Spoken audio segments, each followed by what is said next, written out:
Israel number one. No politic here. Why you no love Israel? Oh, you hate it? I'm Israel high. I'm Israel high. I'm Israel high. I'm Israel high. I'm Israel high. I'm Israel high. I'm Israel high. I'm Israel high. You have forgotten to say I'm Israel high? Do you love Israel? You must love Hamas. You are Hamas. I'm Israel high. I'm Israel high. I'm Israel high. I'm Israel high. I'm Israel high. I'm Israel high. I'm Israel high. I'm Israel high.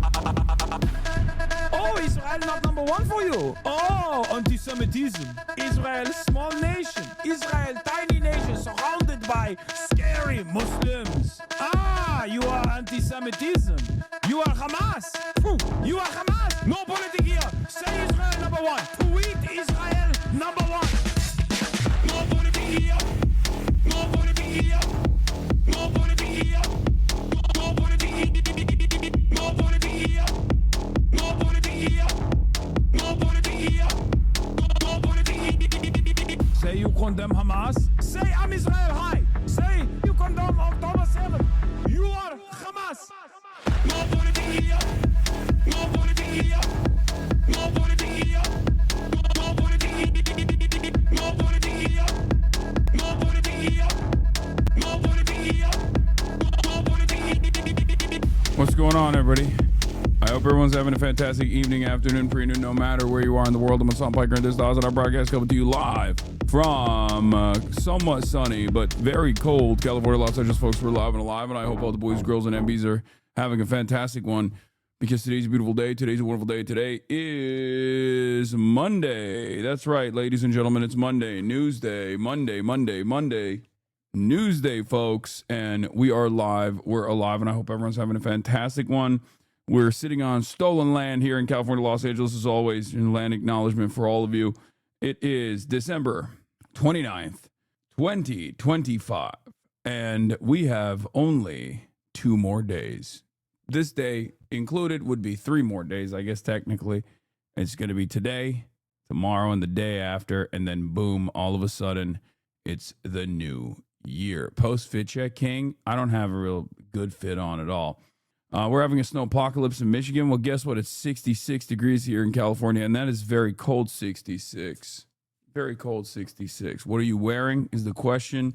I'm wearing a T-shirt from the Crash Dummies boys that they sent me from their brand, and that's what I'm wearing. The Unlimited Legacy, I think it's called. Anyway, ladies and gentlemen, boys, girls, and MBs, that's not the point. The point is we're live. We're alive. It's Monday, Newsday. And I have a lot of stories to tell you. This is part of the broadcast where I tell you about my personal news about what's going on in the world of HasanAbi Piker. Will you cover the Iran protests? Protests in Iran.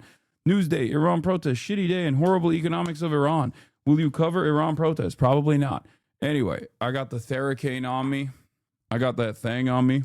When does Ethnic Santa have to leave in the new year? Did Jeff cut your hair? Does it look like I've gotten a haircut yet? I have not.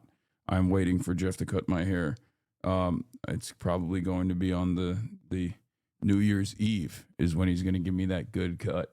But in any case, ladies and gentlemen, folks, for everyone experiencing the snow apocalypse right now, I feel for you. It's very cold here in California too. This morning it was basically like, 50 degrees.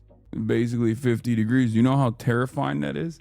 50 degrees in Los Angeles? I can't do that. Is your ankle better? No. Shoshan HasanAbi has forgot to invite you again. Oh yeah, I saw this already. No, grow it out like a mullet like a few years ago? Probably not. Anyway, it's very cold when it's 50 degrees out here. But yeah, personal news wise, this is part of the broadcast where I tell you about my personal news. I did another 8-hour banger yesterday, mostly news. Sorry for everybody who was like, oh, it's gonna be Sunday fun day. Why are you doing the news? But there was a lot of big things happening that needed to be covered, I think. Yeah, so I had to cover it. I had to cover the Somaliapolis sagas that is taking place, because I do think that there's a lot of interest there. There's a lot of I think that there's 2 different worlds that we live in now, basically, where there's the internet world, the Twitter-backed internet world, where some of it makes its way to TikTok as well, and then there are there is just like the normie sphere that, you know, doesn't get to hear it until 2 days later, maybe sometimes never gets to hear it at all. But like the panic that right-wingers whip themselves up into, the frenzy that they find themselves in, on Twitter is pretty interesting. In any case, folks, your mid-face looking extremely normal today, and your eyes are perfectly Space King, not too close together. Thank you. I'm here to mog. I'm here to mog today. I came in ready, locked and loaded, ready to go. But yeah, I have a shorter Ramus than usual today. You might have noticed. Thank you for noticing how short my Ramus is and my Rumbolysis, because I'm King Mogger. It's Mog on Mog time, baby. It's Moggin time. Small head kings with good facial proportions rise up. Yeah, rise up. Not me though, because I'm not a small head king. I have a normal size head. In any case, ladies and gentlemen, where was I? Oh, so yeah, ended the broadcast. Didn't really do much. Just to, you know, keep diving into fucking TikToks and Twitter, and it's probably not good for my brain. I had my friend's birthday that I went to, and I was talking to a bunch of adults, and they were also in awe of the whole like Nick Shitley saga, where they were just like, you know, some journalist friends too, and they just could not believe it. They could not believe it. They were like, wow, is it true you flew out 2 girls? I have no idea what that is. I think I saw something about that. I don't know why there is just like so much strange fake news coming out about me, but I will address them. I will address all of it. I will address all the drama. Anyway, some Australian girls on Neon Stream said you flew them out to Europe. I think it's pretty funny. It's a funny theory. I assume they met someone else, probably. Either they were fans and they were memeing, or they met someone else and like Neon thought it was me, because why the fuck, like, when would I have done that? Why would I do that? Number one. And then number two, when would I have done that? No, they said it was you. Yeah, I don't know. I don't know where that came from. Does anyone have a link? We'll start there as well. But before I do that, let me blast off. I worked out this morning. I feel pretty good about it. I'm glad I did, even though I was doing upper body push. I'm changing my splits right now. Oh, Murat's here. I'm changing my splits right now. And for that reason, my ankle is fine. It's not like terrible. It's not great. I still can't like put weight on it, like too much weight on it. You know what I mean? I can put my body weight on it, but I can't put like additional weight on it still. But I'm like, you know, getting better. But I'm changing my splits. Whoa, fuck. I'm changing my splits right now, and I was doing full push day today. And of course, I tweaked my shit again while I was doing push. It's one of those things where it's like, no matter how careful you are, no matter how deliberate you are with your movement, no matter how much you do the precursory things necessary, sometimes you still have issues with it. Oh God, Kaya. Oh my God. It's either my brother farted or Kaya is farting up a goddamn storm right now. Everything is fucked up. Yeah, I'm changing my days too. Monday, Wednesday, lower, Tuesday, Thursday, upper. Yeah. So I used to have a different split. I'm trying to get back to a 6-day split instead of a 4-day one. So I just like spend more time in the gym. And, so that's what I'm going to be working on. But even then, it's just, no matter what I do, there's always going to be an issue. Okay, get it now. Monday, NEWSDAY SATANYAHU in Florida, SOMALIAPOLIS, fraud case, SLOP agitprop, ZELENSKYYxTRUMP meetup, HOLIDAYHASSY, get it now. Full body 3x a week, your body is going to get shittier recovering the older you get. Okay, I don't want to hear that. I know that, but I don't want to fucking hear that. You know what I'm saying? Look at this intro for iShowSpeed's stream. Jeff Hardy owns you, you fraud. Jeff Hardy. But do we have a blast off meme? You already know. Chatters already were making fun of me in the broadcast, in the beginning of the broadcast. Western society is crumbling. What? Oh my God. Pickleball is overtaking basketball. Pick up basketball. That's devastating. I think it makes sense though, because like it's probably older people playing. Pickleball is for older people. It's like less I think pickleball is for it's like less intense in general, whereas basketball can like lead to injury and stuff. And I think the older you get, maybe actually I don't know. Maybe pickleball's popping because it's like a lazier form of activity. Like I'm gonna say it's lazy. It's still good to go out and do stuff, but I've played it before. You don't really need to have a strong base or anything. You can just like kind of play it. It's like low impact. Anyway, do we have a blast off meme or not, chat? Everyone says no. In college, I witnessed an open leg fracture during a pickleball game. That's crazy. That's terrifying. That's way too much. You're putting in way too much effort. I'll be honest, that is entirely. You watch Neon stream about you? No, I saw a clip, but no, I got this one. Here, we'll use this meme. Drama, Monday Newsday, Satanahu, Florida, Somaliapolis fraud case, plus SLOP agitprop. Agit slop. Can you cover this TikTok about patriarchal norms and casual homophobia? I think it needs more attention to it. Sure. Anyway, doing squats with my hips, 5 reps, my hips killing me, so my knees are just soft. Okay. Please don't cave the drama baiters. It's not like it's not actually like real. It's not real drama. It's not actually like a real drama at all. They just Aiden Ross called you out in his Marty Supreme review. Marty Supreme review. The fuck do I have to do about Marty Supreme? After Marjorie Taylor Greene held a news conference at which she threatened to name abusers in the Epstein files, Trump called her. Greene was in the Capitol Hill office. Okay. According to Greene, Trump replied, "My friends will get hurt. Oh my God, my queen. Marjorie Taylor Queen." Or as Van Lathan says, Marjorie Taylor King. Will you be mentioning the new Abu Obaida? Sure. Yes, we'll be talking about Abu Obaida was revealed. But yeah, the new drama is bringing you up for random shit that happened in their lives. Wait, what do you mean? The new drama meta is bringing you up for random shit that happened in their lives? What does that even mean? What, you want to order food? Yeah, Al-Qaeda shikar. Why the fuck are there so many drama chatters in this bitch already? I have no idea. I'm both extremely online as of late, like a lot more online than I normally am, and also not, I guess, super tapped in. But your soldiers are more online than you are. But everyone keeps vague posting about supposed drama, but they won't say what it is, like, or they won't like link me what it is. But because you will react to them, Hasan, is literally that simple. The only drama we need is 90-day react say. Yeet and Fearbuck have the clip. Okay, Fearbuck. Guy? These models just leaked on Neon Stream that HasanAbi allegedly flew them out to Europe. Yeah. This apparently was doing numbers on UnkTalk too. Because my cousin from Turkey, this morning I was talking to him and he brought it up. Apparently Neon was doing one of these streams and he had these 2 girls on the stream and I don't even know why, but they just, here, let's just watch. Hasan, even covering the slightest bit of drama takes away from any good content. Should just ignore it if it's nonsense slob.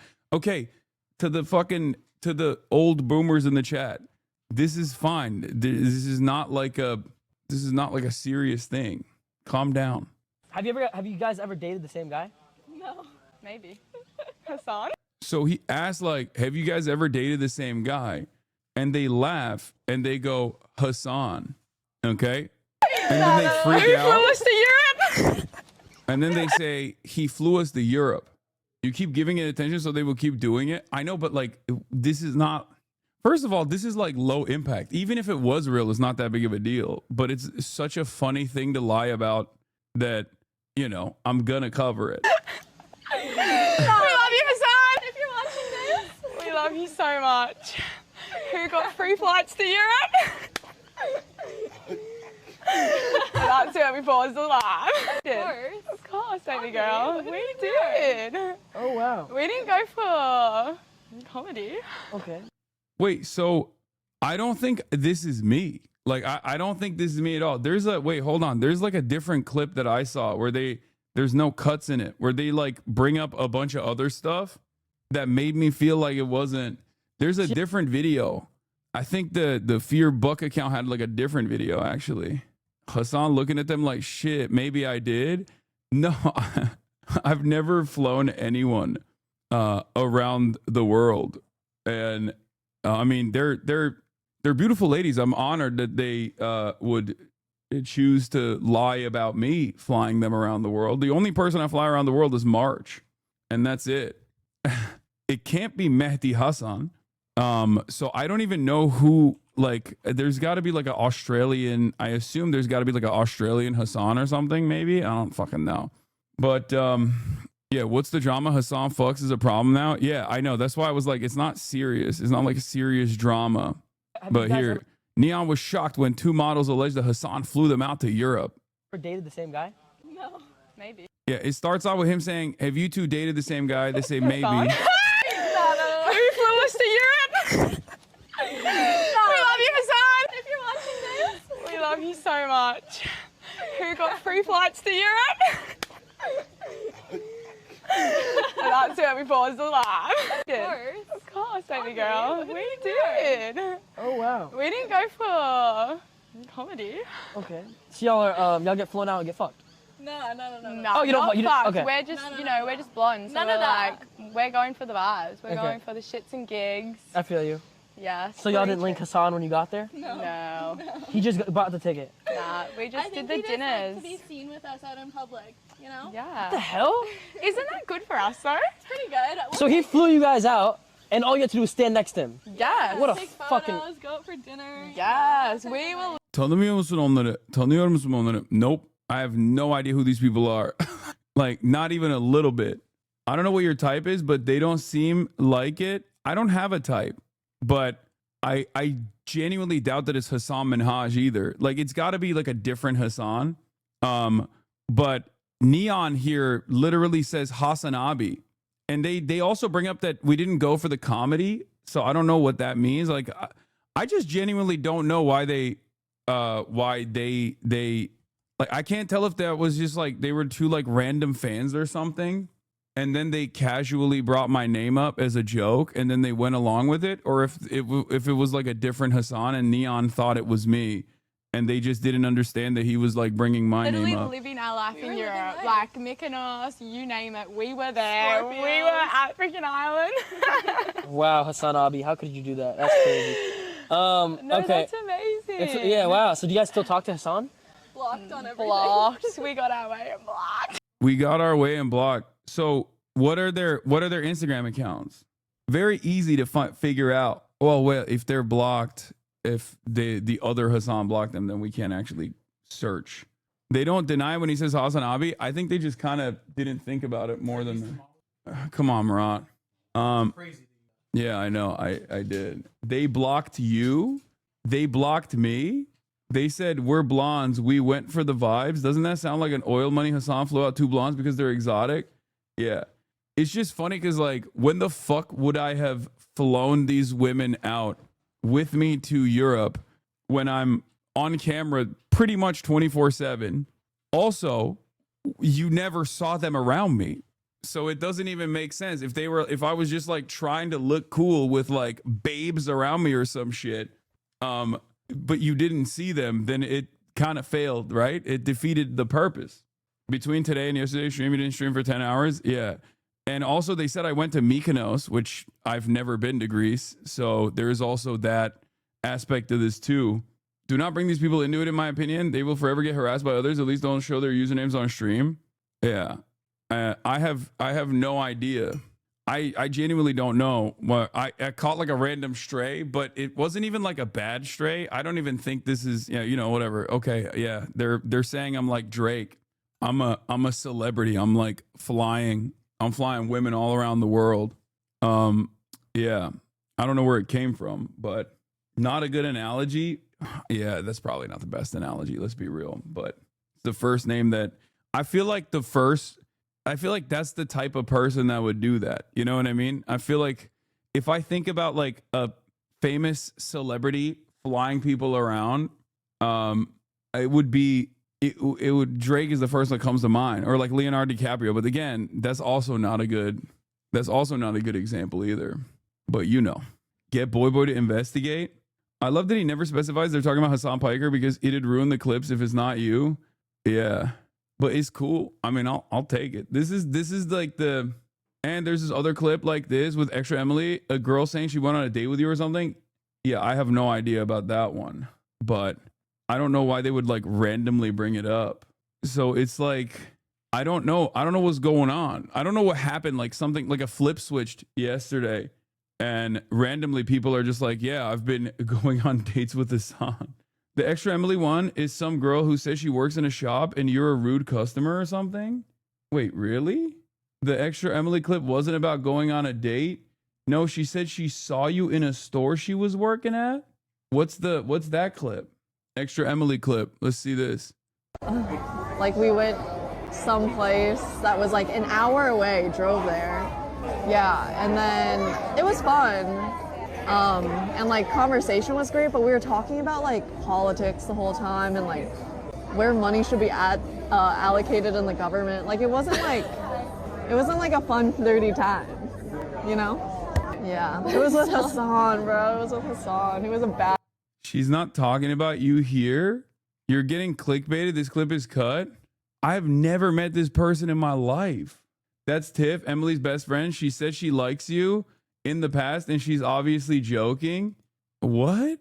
The first part is not about you. Keep playing the clip. Date. Guys, I have met Hasan multiple times. He comes into our store. Wow. And he's not very nice to me. Yep. Can I say that? Oh, it's okay. Was I not supposed to say that? That's okay. So, maybe is he like busy? Like, This has 9.3K upvotes on LSF, so GG.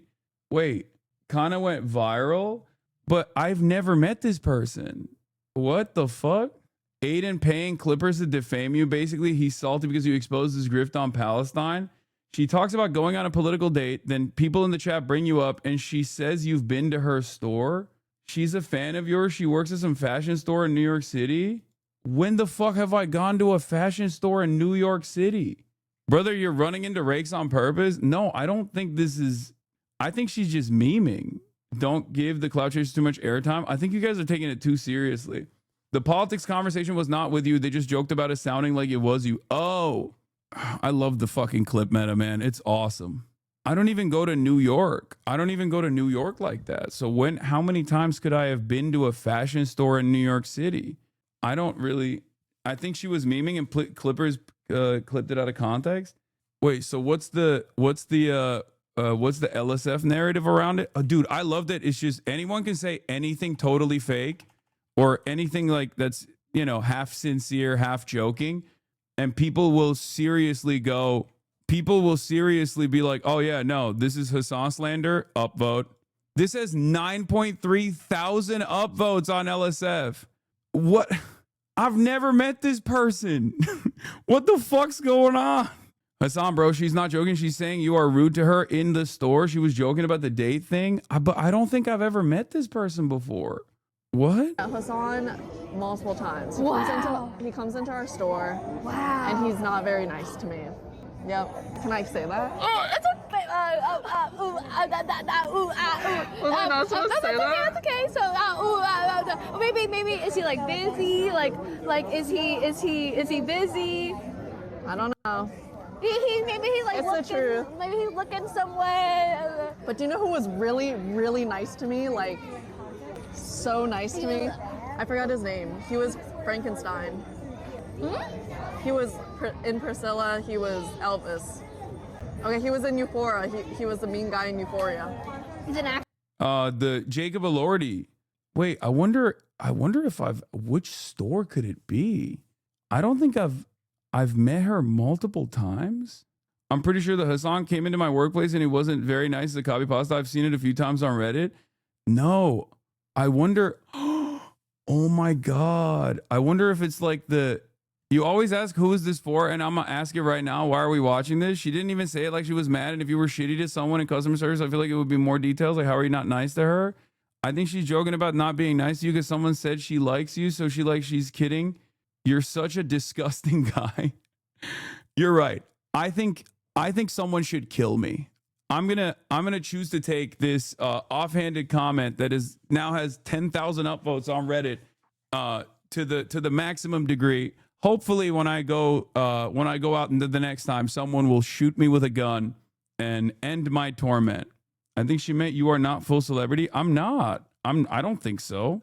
The Elizabeth edit makes it seem less of a bit because it cuts out the date part. She essentially says you came to her store and you're rude, but in the context, it feels more like a bit.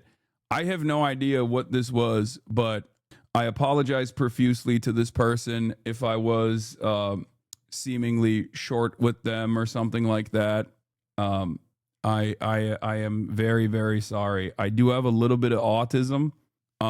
That could be the reason, but I don't think I've gone to the store, so I think it might be a bit. But then again, I don't know. Plus, I don't want to like investigate any further because then other weirdos online are going to like dig into their past or something. She's a normie friend of Extra Emily who knows nothing about streaming law. She would make jokes about other streamers without realizing the consequence of clip farmers. You haven't met her, lol. You know, I've seen you in a Balenciaga in New York City when I was there shopping around. You stepped on my Rick Owens, spit on my face, and called me a capitalist swine. True. That those sound a lot like me. Cancel. HasanAbi canceled before GTA 6. She said you were her favorite streamer. Oh, she's gonna be so happy when she sees this clip. Yeah. You came into my workplace and stole our coffee maker and called us fascists for stopping you. This is true. I did do that. I am notorious for doing that. Watch, she was doing a Hassan bad bit and it's totally clipped now.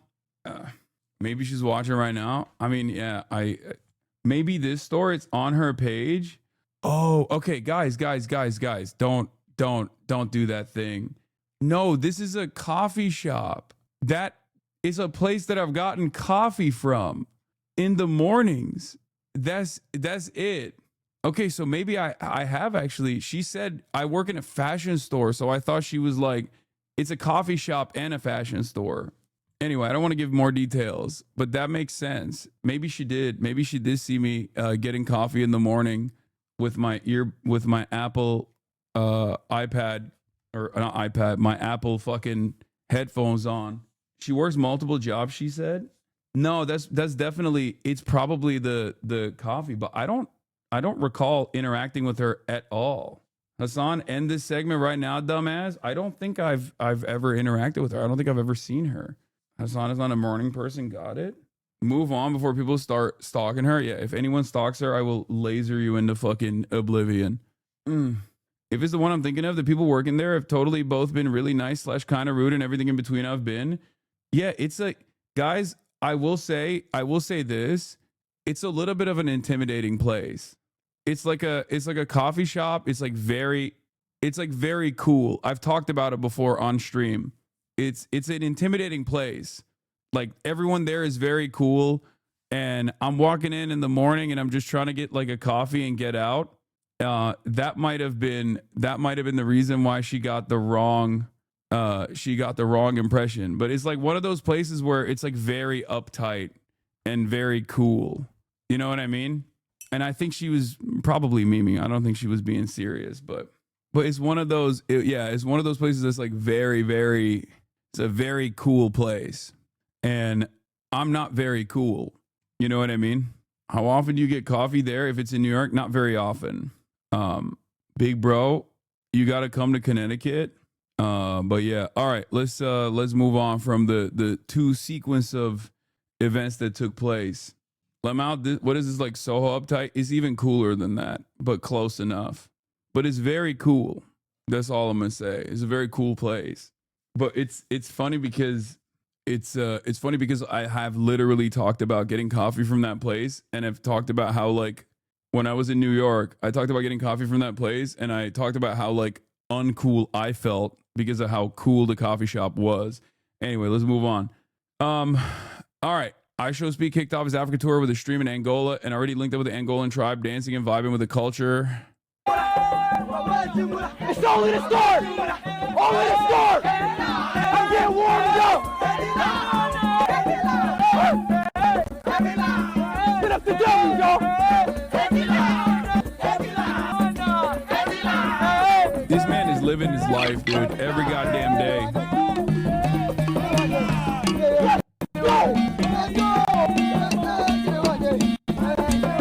Do you think Speed listens to Blowback? Yeah. That's why he's here. That's why he's doing the Africa tour. Because Blowback season 7, season 6. I don't know which season we're on now. That's what it is. Why are you so lemon, bro? I'm not. Let's go! Chat, let's get right. Let's get right. Welcome home. Let's go. Chat, we here, bro. We here. Woo. W production, chat.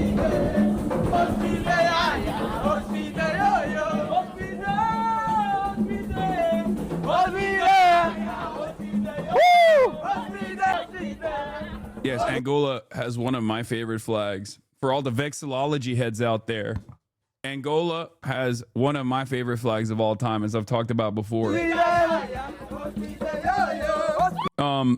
Also, yeah, there is some more news coming out of the African continent. Anthony Joshua was in a car crash. He is seemingly fine, but I think his personal trainer and like 2 of his friends actually passed away in the car crash. He was in Nigeria. He wasn't driving the car, but yeah, Anthony Joshua injured in car crash in Nigeria that killed 2 people. British former boxing champion. You guys might know who Anthony Joshua is. I covered his fight with Jake Paul. He recently beat the doors off of Jake Paul. Anthony Joshua was injured in this car crash. He was in Nigeria visiting.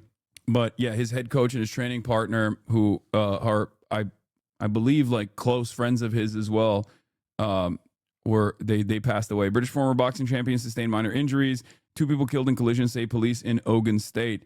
The British heavyweight boxer Anthony Joshua was injured in a car crash in Nigeria on Monday morning that killed 2 people, local police said. The former world heavyweight boxing champion was taken to an undisclosed hospital after his car hit a stationary vehicle at about 11 a.m. on the Lagos-Ibadan Expressway.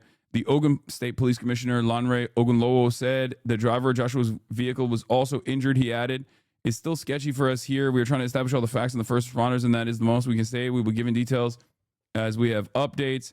An Ogun Police Command statement read, "The vehicle conveying Mr. Joshua, a Lexus SUV, was involved in an accident under circumstances that are currently being investigated. Joshua, seated in the rear of the vehicle, sustained minor injuries and is receiving medical attention with another injured person. Tragically, 2 other passengers in the vehicle lost their lives at the scene. The deceased have been conveyed to the Livewell Hospital morgue. Sagamu, the Ogun State Police Command, extends heartfelt condolences to the families of the deceased and assures the public that a thorough investigation into the circumstances surrounding the accident has commenced." I hate Twitter so much. I had filters on not to watch the awful stuff, and the first thing I saw on my For You page is 2 bodies of his crew. Yeah, I saw some videos of it. I luckily did not get to see that. But yeah, it's a sad state of affairs. I know that there's people immediately that will say, "Oh, is this foul play?" I suspect foul play. You know, there's no reason to automatically assume that it is foul play. A video shared by the local news outlet Punch appeared to show Joshua sitting in the back left seat of a damaged car. A second video showed him walking slowly and getting into a police vehicle. Nigeria's Federal Road Safety Corps said in a post on X that it had arrived on the scene within 3 minutes of it being notified. It said a total of 5 adult males were involved in the crash. 2 persons sadly lost their lives. 1 sustained injuries, while 2 others escaped unhurt. Anthony Joshua was rescued alive and sustained minor injuries. The agency added preliminary findings indicate that the Lexus Jeep, which was suspected to be traveling beyond the legally prescribed speed limit on the corridor, lost control during an overtaking maneuver and crashed into a stationary truck well packed by the side of the road. Primary cause of the crash being excessive speed and wrongful overtaking constitute serious traffic violations and remain among the leading cause of fatal road crashes on Nigerian highways. Photo shared by Agency X showed a black car with a badly damaged front and a truck covered in tarpaulin on downward sloping grass verge, which with what appears to be a dent on the left side of its back. And yes, for those of you who don't know, Joshua was the son of British Nigerian parents and has family ties in the town of Sagamu, about 30 miles north of Nigeria's commercial capital, Lagos. Police said the crash took place on northbound Ibadan side of the highway, close to the junction to Sagamu. The 36-year-old attended a boarding school in Ikenne, 53 miles from the crash site, before returning to Britain at the age of 12. That's why he reps Nigeria as well when he's fighting. And that's part of the reason why a lot of white supremacists hate him in England. And, you know, prayers for all the people and their families. But yeah, that's all I got. But I just wanted to give you an update on this as well. Lagos, sorry, not Lagos. Also, David is likely to be indicted by a grand jury in the Celeste Rivas murder. So there's that too. What is this? Don't like Hassan, but I love how he has a separate second tier of enemies that are basically ineffective street level Gotham City villains. Like what you are, like what are you even saying here, man? Pick literally any other angle of attack. You are Clock King. What is this? The dog collar stuff made it to coworker conversation level. This, on the other hand, I really do not think is something someone with any gray matter would bylaw. Pick literally any other angle. You can basically tell who's a street level villain versus an actual nemesis based on who brings up the Diddy party stuff. Stop clicking on drama. I like that these guys will straight up be like, I don't really like Hassan. And the reason why he says stuff like that is because of all of the other times where these low level drama abaters have just like slandered me. That there is just like this, oh, this is the this is the tweet. The fact that there is plausible reason to believe that there's photos on the way to a Diddy party or Epstein Island and no other option is insane to me. Yeah, dude, I was a victim of Jeffrey Epstein. You really fucking nailed it, brother. Given my age, if I was on the Epstein jet, I would be 3 years old. Okay, you fucking moron. Like, the timeline does not add up. I like that there's still 4,000 likes on it, though. Respect. Go easy on Tectone. A judge hasn't let him stream for the last 4 months. Your face is being used for other beefs, Keck W. Oh, I saw this one. Yeah. Yeah, that's true. And then there's a whole bunch of like international hammer and sickle accounts being like, this guy fucking sucks. And then the reasoning for it is he mistreats his dog. Anyway, dog, you should see the fan fiction all the Groypers wrote about you under your Looks Max tweet. Somehow to them, you're fat and bald and also do steroids and have plastic surgery. Yeah. I think Twitter, this is a cliche. Okay. This is a real big cliche, but I don't think Twitter is good for people. I think if you had any like early onset schizophrenia tendencies, like if you had any of that in you, I do think that Twitter has unlocked that in your mind. Like Twitter has made it so much worse. Cause yeah, no, there was this one where someone said, I see why you have the beard now. You'd look like this again if you cut it and stopped getting buccal fat removal surgery. And then there were also a lot of people saying like, had to take steroids like a trans person, which I do love that people suspect me of taking steroids. You automatically, well, one, I think it's very flattering that you think that. And two, you just immediately show everyone around you that you've never been inside of a gym. Because, you know, anyone that is above a level of novice in weightlifting knows what a steroid user looks like versus a steroid non-user. I don't think I have the gains to look like I use steroids, but thank you for thinking that. But also, yeah, it's like, there's just like people claiming that I fly to Turkey to get like a shit ton of plastic surgery, things like that. Okay. Once again, thank you for thinking that. I am somehow the most online person, and therefore you can pretty much map out my travels and where I'm at any given moment. And considering that I've been live pretty much every single day since 2018, it's quite difficult to find any time frame where I wasn't on camera for long periods of time where I'd be able to like fit in all this stuff, but that's cool. My point is people that may have had some mental health complications, I think when they go, you know, when they lean into like Twitter stuff, I think it really hurts their brains, you know? It's not very good for their brains, I don't think. I think the internet is not very good. You just have good editors? Yeah, I fake it. Good editors? Yeah, I fake it. But half of the haters say you never leave your room. Other half says you're flying girls around the world and getting plastic surgery. Yeah. Do you think Twitter will disappear at some point and slowly lose more viewers? No, I had a more optimistic worldview of the future. I think initially when I said, when I initially thought that like people would inevitably snap back, like woke would come back, people would inevitably snap back to like a little bit of normalcy because they'd be grossed out by this stuff. But I genuinely believe that people are just getting dumber and dumber. And as people get dumber and dumber, I think they lean into more insane conspiracies. And yeah, that's not, I genuinely don't think we're going to recover. I don't think people are just going to snap back and decide to be intelligent again. But who knows? Maybe. What is this? Oh, this is the year in review I reposted earlier, the recap. First thing that I'd like to We had a pretty good year, by the way. In spite of all the haters, you know, sorry to all the haters, but we had a pretty good fucking year. I just think that there is less and less of a market for people who are going to say, like, look, this is my worldview. I'm going to be honest with you. I'm not going to fucking lie to you. I'm going to tell you exactly how I feel about certain things. And I will always base my analysis off of facts, right? I'm always going to think critically about things. I'm always going to try to do my very best. I can still fuck up every now and then. I'm a human being, but ultimately, I will always root my analysis in facts. Okay, I will try to be as truthful as I physically, humanly can, and I think a part of being truthful also is about revealing your political worldview. Many of these guys, on the other hand, don't do that. I think they just kind of lean into in a maybe sinister, maybe not sinister. Maybe they're just like oblivious to the fact that they're not apolitical and they're actually right wing, but like they will just say that they're apolitical. They're anti-politics. They're apolitical. They don't have any like political worldviews or whatever. They're centrist.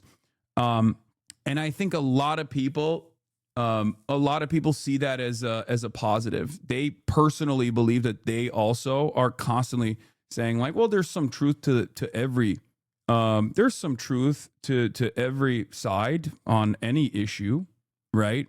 And I think that works a lot better. Like I think that just works better as far as marketing goes. I think people find themselves duped by people who don't come out of the gate swinging with their political worldview, even if they are a political operative, right?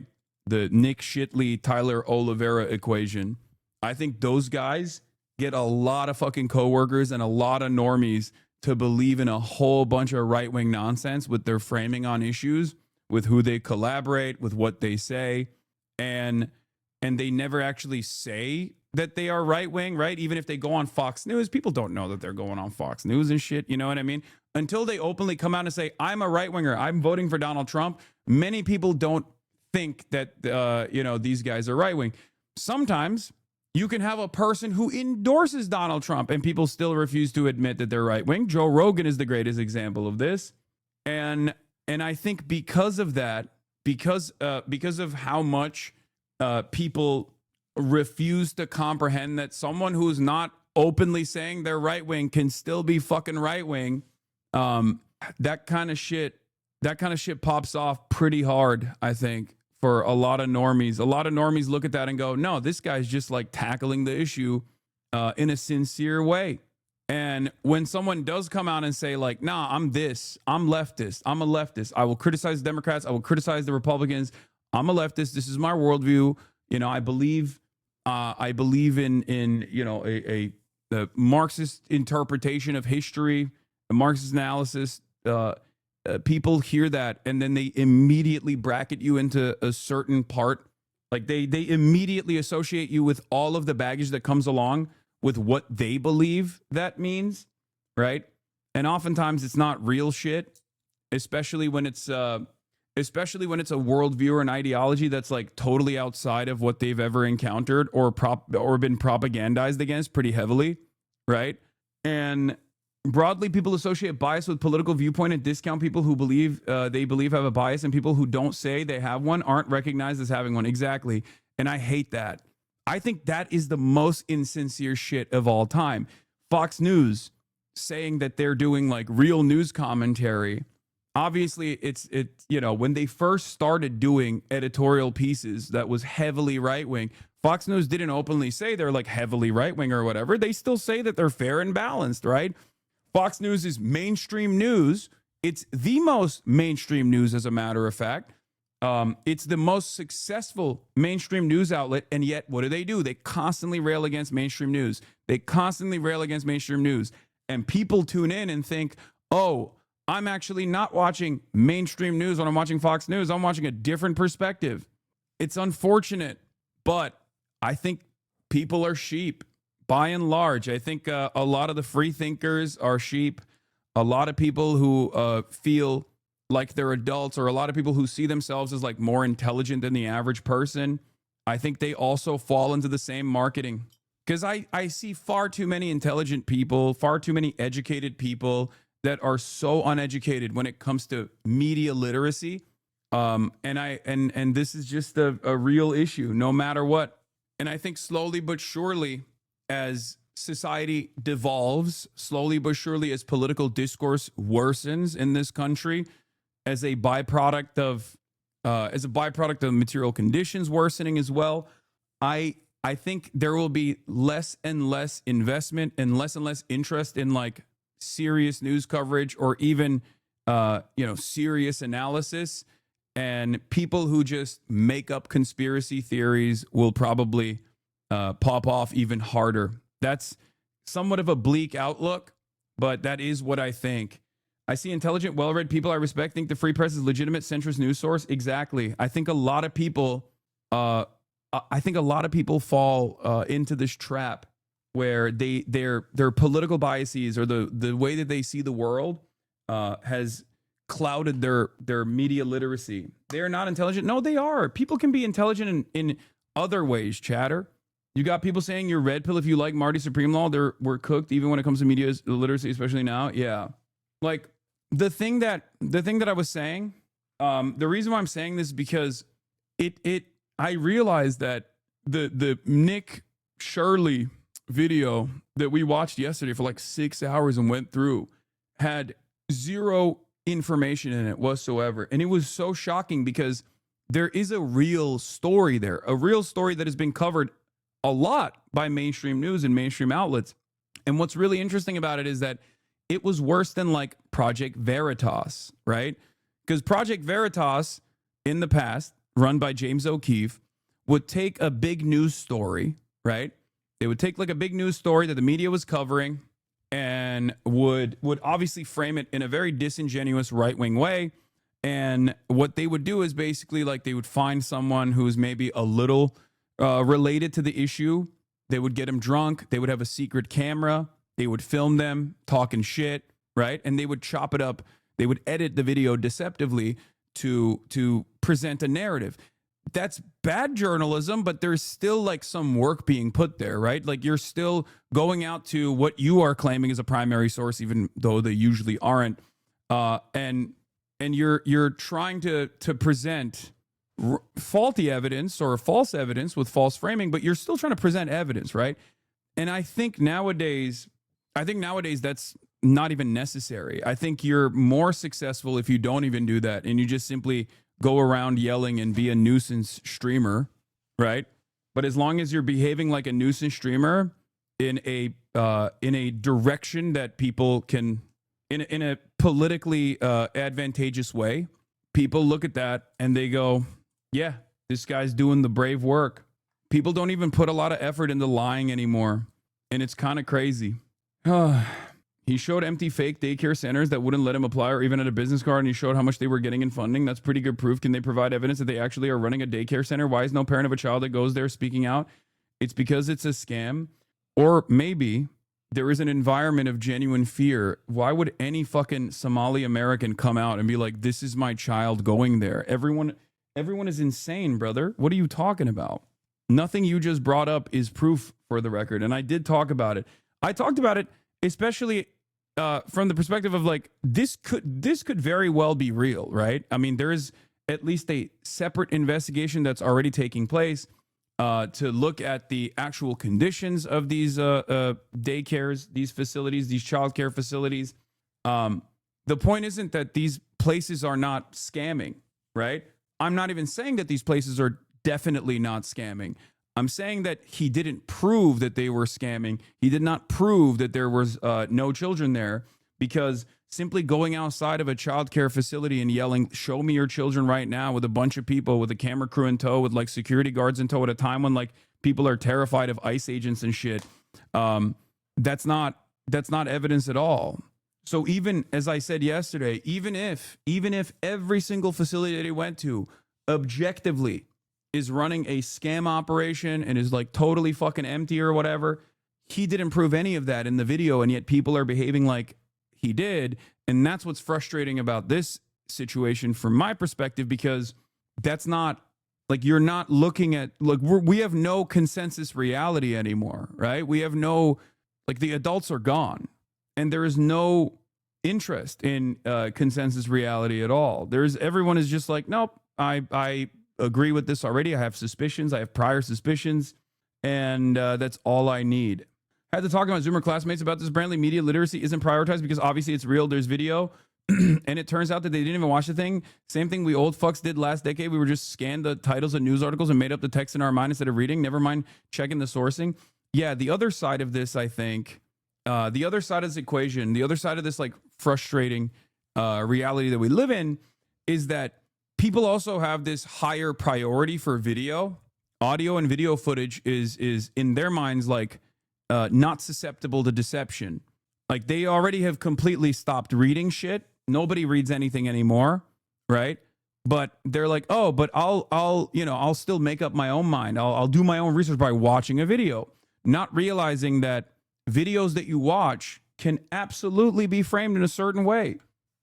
This is the problem with clip culture. The titles don't match the video. People don't watch it, and the comments are removed from the reality of what's happening. Yes. And then people fall by the wayside where they just like go into they go into like an entirely separate, they operate off of an entirely separate faulty understanding of what might have taken place. And then there is already a immediate echo chamber that is designed around it.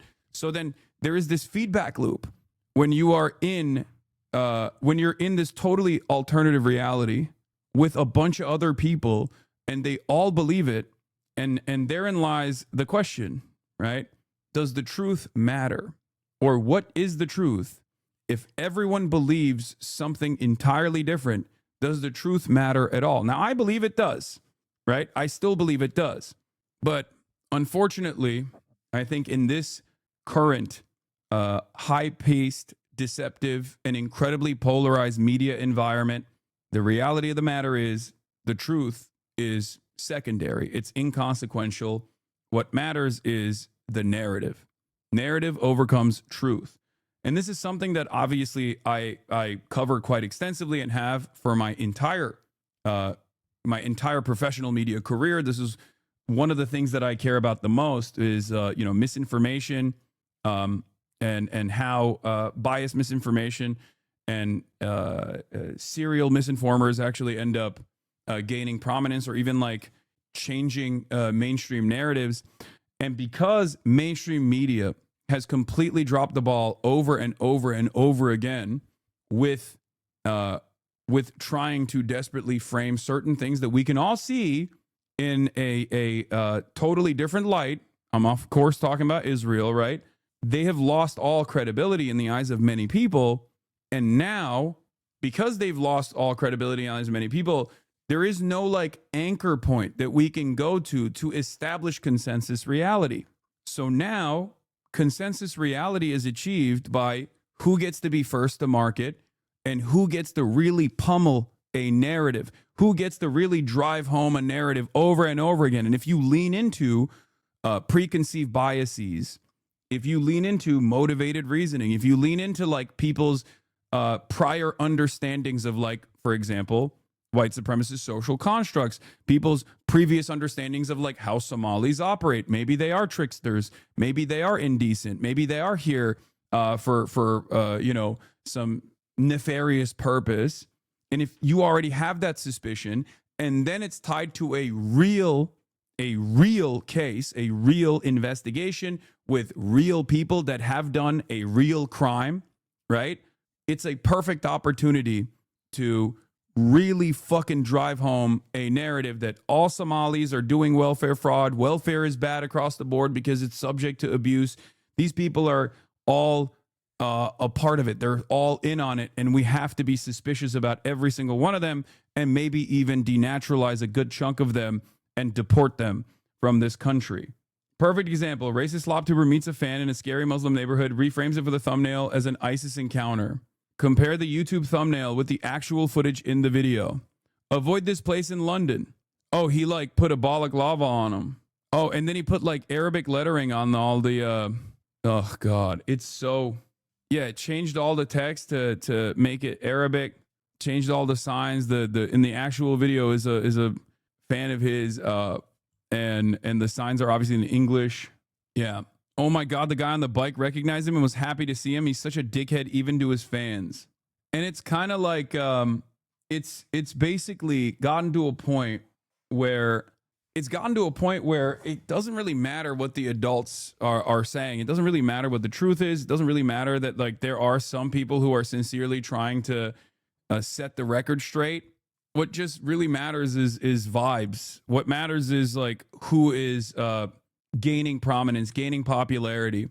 There is no sincere effort or interest in trying to comprehend exactly what's going on. And I mean, there are obviously still people who care. You're in here right now, right? But I do notice, especially with the younger generation, there's less and less people invested in this.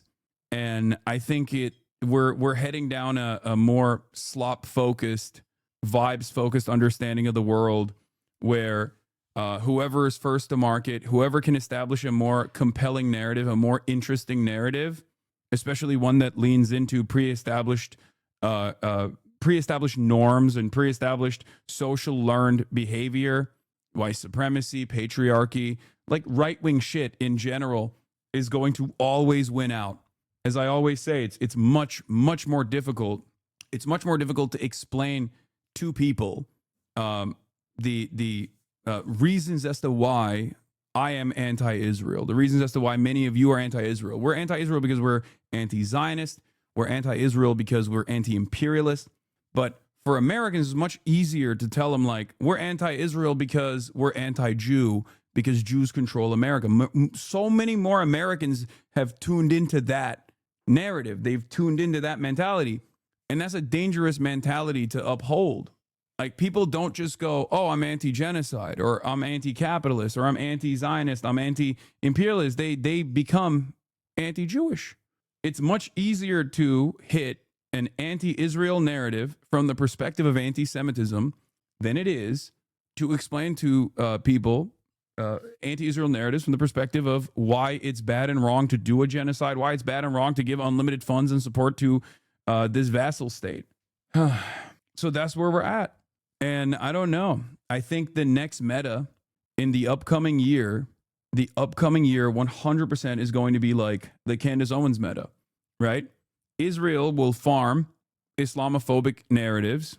You know, I think the Somali stuff even plays a role in that as well, because as I've shown you already, Israel realized that they can't convince Westerners that Israel is good, but they can actually foment anti-Muslim hatred, right? They can keep pumping Islamophobic narratives, and a lot of Americans tune into that. A lot of Westerners tune into that, especially in Europe, right? Now, of course, it's a little different in America because like we don't have the same like migration patterns that Europe has experienced with Muslims coming into the country. So when you try to say like, well, Muslims control this country in the United States of America, most people will laugh at you. At most, they'll be like, yeah, I think they're kind of weird and scary, but I don't think they're controlling the country. It's much easier to convince an American, the average American, that Jews control the country than fucking Muslims, right? So as much as Israel's basically dropped the ball as far as like defending Israel and trying to explain to Americans that Israel is like a viable and very important, necessary ally, they are fomenting a lot of Islamophobic hatred, right? But the alternative to that is the successful alternative to that, the successful counter narrative to that, unfortunately, is not what I'm doing. I'll just admit that, okay? Especially with the post-Charlie Kirk assassination, I have realized that it is totally irrelevant. The truth is totally irrelevant. It is not a successful way to cut through the noise and to get people back on board with what is actually going on, it is so much more effective if your counter narrative is also made up. Candace Owens showed that. Okay, we're living in AK after Kirk. Okay, this is AK1 after Kirk. Charlie Kirk got assassinated. The American government very clearly had an interest in making him out to be a martyr by force. And they wanted to say that he was killed because of the wave of anti-Trump narratives, the hatred that the left was creating against the Trump administration and Republicans in general. They want to kill you. They hate you. And yet all of those narratives fell by the wayside because Candace Owens came out and straight up said, nah, it was Israel. And then she didn't just stop there. She was like, nah, it's Israel, it's the Jews. And everybody tuned into it. Everybody was like, you know what? That actually makes a lot more sense. A smaller version of that I also saw, I also experienced, was in the immediate aftermath when there was like a time period before they figured out who the shooter was, where everyone was saying this is a transgender Antifa super soldier, to figuring out who the shooter was. And then they found out that he was like from a good family, good stock, white Mormon kid, right? Allegedly. And in that moment, everyone was like, maybe this guy's a groyper. Maybe a groyper killed him. And then a lot of liberals believe that. A lot of liberals were like, oh yeah, this is a Nick Fuentes a super soldier that actually killed Charlie Kirk. And that was also interesting because while it wasn't as, while it wasn't as like mass adopted as the Israel killed Charlie Kirk actually narratives, there was definitely a 24-hour news cycle where a lot of liberals learned about what groypers were and genuinely thought, oh, this got to be a Nick Fuentes fan. Once again, proving to me and everyone who was paying close attention to this stuff that it is much easier to destroy biased narratives on the right by coming out with a false narrative on the left. And that's what's really interesting. I think that we're going to see that more and more. I think like conspiracy theories that are grand, that are increasingly more insane, will be the most effective way to control narratives in the upcoming decade, if we make it out that far.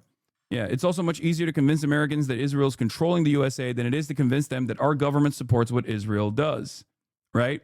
Speaking of which, it'll continue. Let's take a look. Thank you very Benjamin much, Netanyahu, thank you, international war criminal, is currently shaking hands with Donald Trump. I have to say that they're in the White House. They talked the entire morning. I have to say that, and they're live now.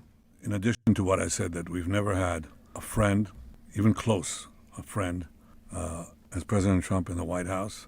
I think he's been extraordinary in his friendship and his support for Israel. His principled position. I don't know if they're in the Mar-a-Lago. I think they're in the White House, no? His willingness or are they in Mar-a-Lago? Oh, yeah, they're in Mar-a-Lago. They're in Florida. You're right. Things, and I don't say that as a compliment. I just mean it. People have heard me say that behind your back, Mr. President, many times. But I want to say something else. I think we have a partnership, if I can quote you, second to none. I think it's allowed us to do enormous things. You know, people said there was a different conception at one time, which means that America can advance its interest in the Middle East if it opens a lot of daylight between it and Israel. And President Trump has done the exact opposite. He's achieved remarkable things in the Middle East because we work together. We talk about our ideas. Sometimes we have different ideas, but we work it out. And most of the time we see eye to eye. But it's been a remarkable experience, and this was a very, very productive meeting. And may I say, a very good lunch. Thank you. Thank you for your friendship. Thank you very much, baby. And thank you for your support. It's meant from the heart. Thank you. You know, as I said outside, he's been a wartime prime minister, and we were, well, I guess I could say I was a wartime president in more places than just Israel, if you think about it. But Israel was a big factor, and we're Don't with they you. secretly hate each other? None of that And matters, we'll brother. What are you continue to talking be about? with you, and a lot of good things are happening. You're watching. in the Middle East. You're We have peace watching in the Middle a East, double and we're dick gonna try and suck. keep it that way. I think we will be very successful in keeping it that way. And you've been a great friend, and I've been a great friend to you and to Israel, and it's been my honor. And the award that I was given was really surprising and very much appreciated. Well, President Trump has broken so many conventions to the surprise of people, and then they figure out, oh, well, maybe, he was right after all. So we decided to break a convention too, or create a new one, and that is to award the Israel Prize, which in almost our 80 years, we've never awarded it to a non-Israeli. And we're going to award it this year to President Trump. This was announced formally over lunch by our Minister of Education, who's responsible for the Israel Prize. It's going to be awarded to President Donald J. Trump for his tremendous contributions to Israel and the Jewish people. I think it's such a fitting thing, and it would honor us, obviously, Mr. President, if you could visit Israel in that occasion on our Independence Day. But I have to say that this reflects the overwhelming sentiment of Israelis across the spectrum. They appreciate what you've done to help Israel and to help our common battle against the terrorists and those who would destroy our civilization. So, again, that's an expression of thanks. This isn't going to stop the spitting on non-Israelis? No. Thank you, baby, very much. That really is a great honor. Any questions, please? We'll go pretty quickly because I actually agree with him getting this prize 10,000%. This will be a stinky and never wash off. Things are. Please go ahead.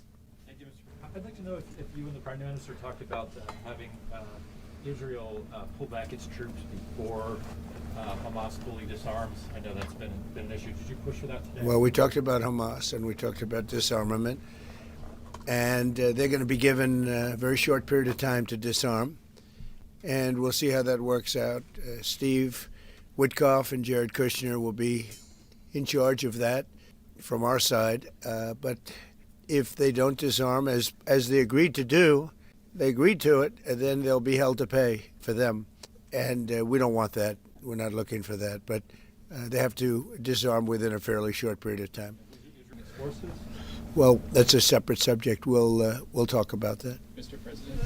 Yes. Mr. President, did you have a message for the Prime Minister about the West Bank? And are you at all concerned that settler violence, Israeli settler violence, could be undermining the peace plan? Well, we have had a discussion, big discussion for a long time on the West Bank. Oh, yeah. He gave him a stern talking to. They're going to stop any day now. The settlers are going to stop being ruthless. We'll come to a conclusion on the West Bank.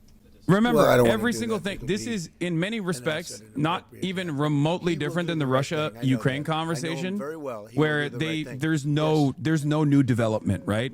Like, there's no real new development. He'll just say whatever the fuck he needs to say to shut people the fuck up.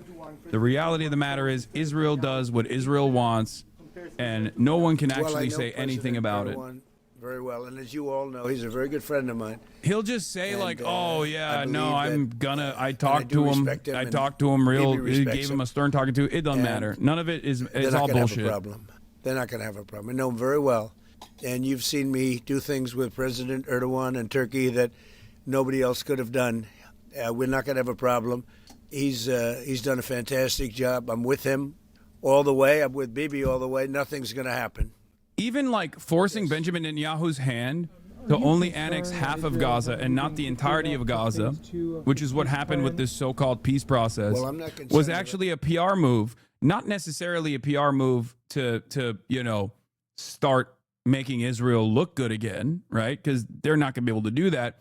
But it was basically a moment where the Trump administration had to be like, listen, guys, like, we're with you all the way, 100% of the way, but like, it's gotten to a point where like you're gonna lose everybody. Okay, you're gonna lose everybody if you keep the death and destruction.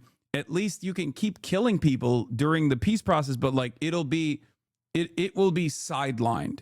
Okay, it won't be that big of a story if you just keep quietly assassinating people, and the mainstream media won't cover it as much. It's not trying to build up, as I've been reading, that they're building up weapons and other things, and if they are, they're not using the sites that we obliterated, but they're using possibly different sites. But then again, the whole point of the meeting today that's taking place is most likely to see how much more they can escalate conflict. How much more they can escalate the conflict in Gaza, like how much more they can intensely bomb Gaza and like overtake the rest of the Gaza Strip, I suspect. But also beyond that, I think it's more so to just like go and nuke Iran out of orbit. Can you clarify to us? Did you talk Which about request are you talking about? Dead on analysis, but why did Hamas agree to it? Out of options. President Herzog. Did you talk with him directly? President Erdogan? Herzog. out of options, and also too many civilians were He's slaughtered. going to be in great shape. Too many civilians were slaughtered. They were running out of time. They were running out of hope. They were running out of options. They decided to stop the ethnic cleansing, knowing full well that there's no real like disarmament that's going to take place, because like what are they going to do? Take the small arms away from the Gaza Strip? They don't have like they don't have rocket. They don't have like actual missile launchers and shit. You know what I mean? You can't really like disarm this group. Those are not good odds. Also, the other Arab countries leaned in and pushed in that direction as well. To really carry through, and Turkey and too. really help Israel through this horrible jam. You know, these are major factions, and it started with our negotiation with Iran. I think it probably started with Soleimani. That was really where you mentioned that today, which started with Soleimani. Bad guy, doing bad things, hurting a lot of people, killing American soldiers and other soldiers. But it started right there, would probably be the starting point. And then from that point forward, but you have a wartime prime minister at the highest level. There could be other wartime prime ministers, but they'd lose. He won. And I think the people of Israel appreciate it. I think a lot of the people in the world appreciate it, actually. And because of that victory, we were able to get peace in the Middle East. If you had a different kind of a personality, if you had a weak person or a stupid person, and there are plenty of both of them, you would not have had success, and you might not have Israel. And you report for Israel. I know you're very proud of it, and you do a great job. You might not have a job because there might not be an Israel right now if you had a different prime minister. Oh, That's a big statement, but to me it's a very simple statement to make. I'm looking at Pete Hegseth, and he's sort of nodding. imagine. If they don't have a strong prime minister, Pete, you might not have Israel today. I think he'll go down in the record books. And, you know, I was a big help. I'll be honest with you, big help. Somebody said in the room, if you don't have Trump, you needed a proper combination of everything. And if you didn't have that combination, which they had, you would not have an existing Israel right now. And the people of Israel know it. That's why they like me, and it's why they actually like him. He's got a little bit of a love-hate more than I do over there. But you know what? Even the haters have a lot of respect for him. There's a lot of jealousy about him. A lot of jealousy. Jealousy is a bad word. But I believe you would not have Israel right now. So it's a big deal. Yeah, please. Recent poll showed that as many as half of Gazans would be willing to leave the Gaza Strip if afforded the opportunity to do so. Back in February, you said that all Gazans could be. I heard that number today. Half of Gaza would leave. I've always said it. I said if they were given the opportunity to live in a better climate, they would move. They're there because they sort of have to be. I think it would be a great opportunity. But let's see if that opportunity presents itself. But we're helping the people of Gaza a lot. So is Israel, by the way. So we'll see what happens. But I saw that it was a poll. It was actually more than half the people would leave if they were given the opportunity. And I've been saying that for a long time. To me, it was common sense. So it's interesting. Look, let's not talk about it because we don't want the controversy. Right now, we're helping Gaza.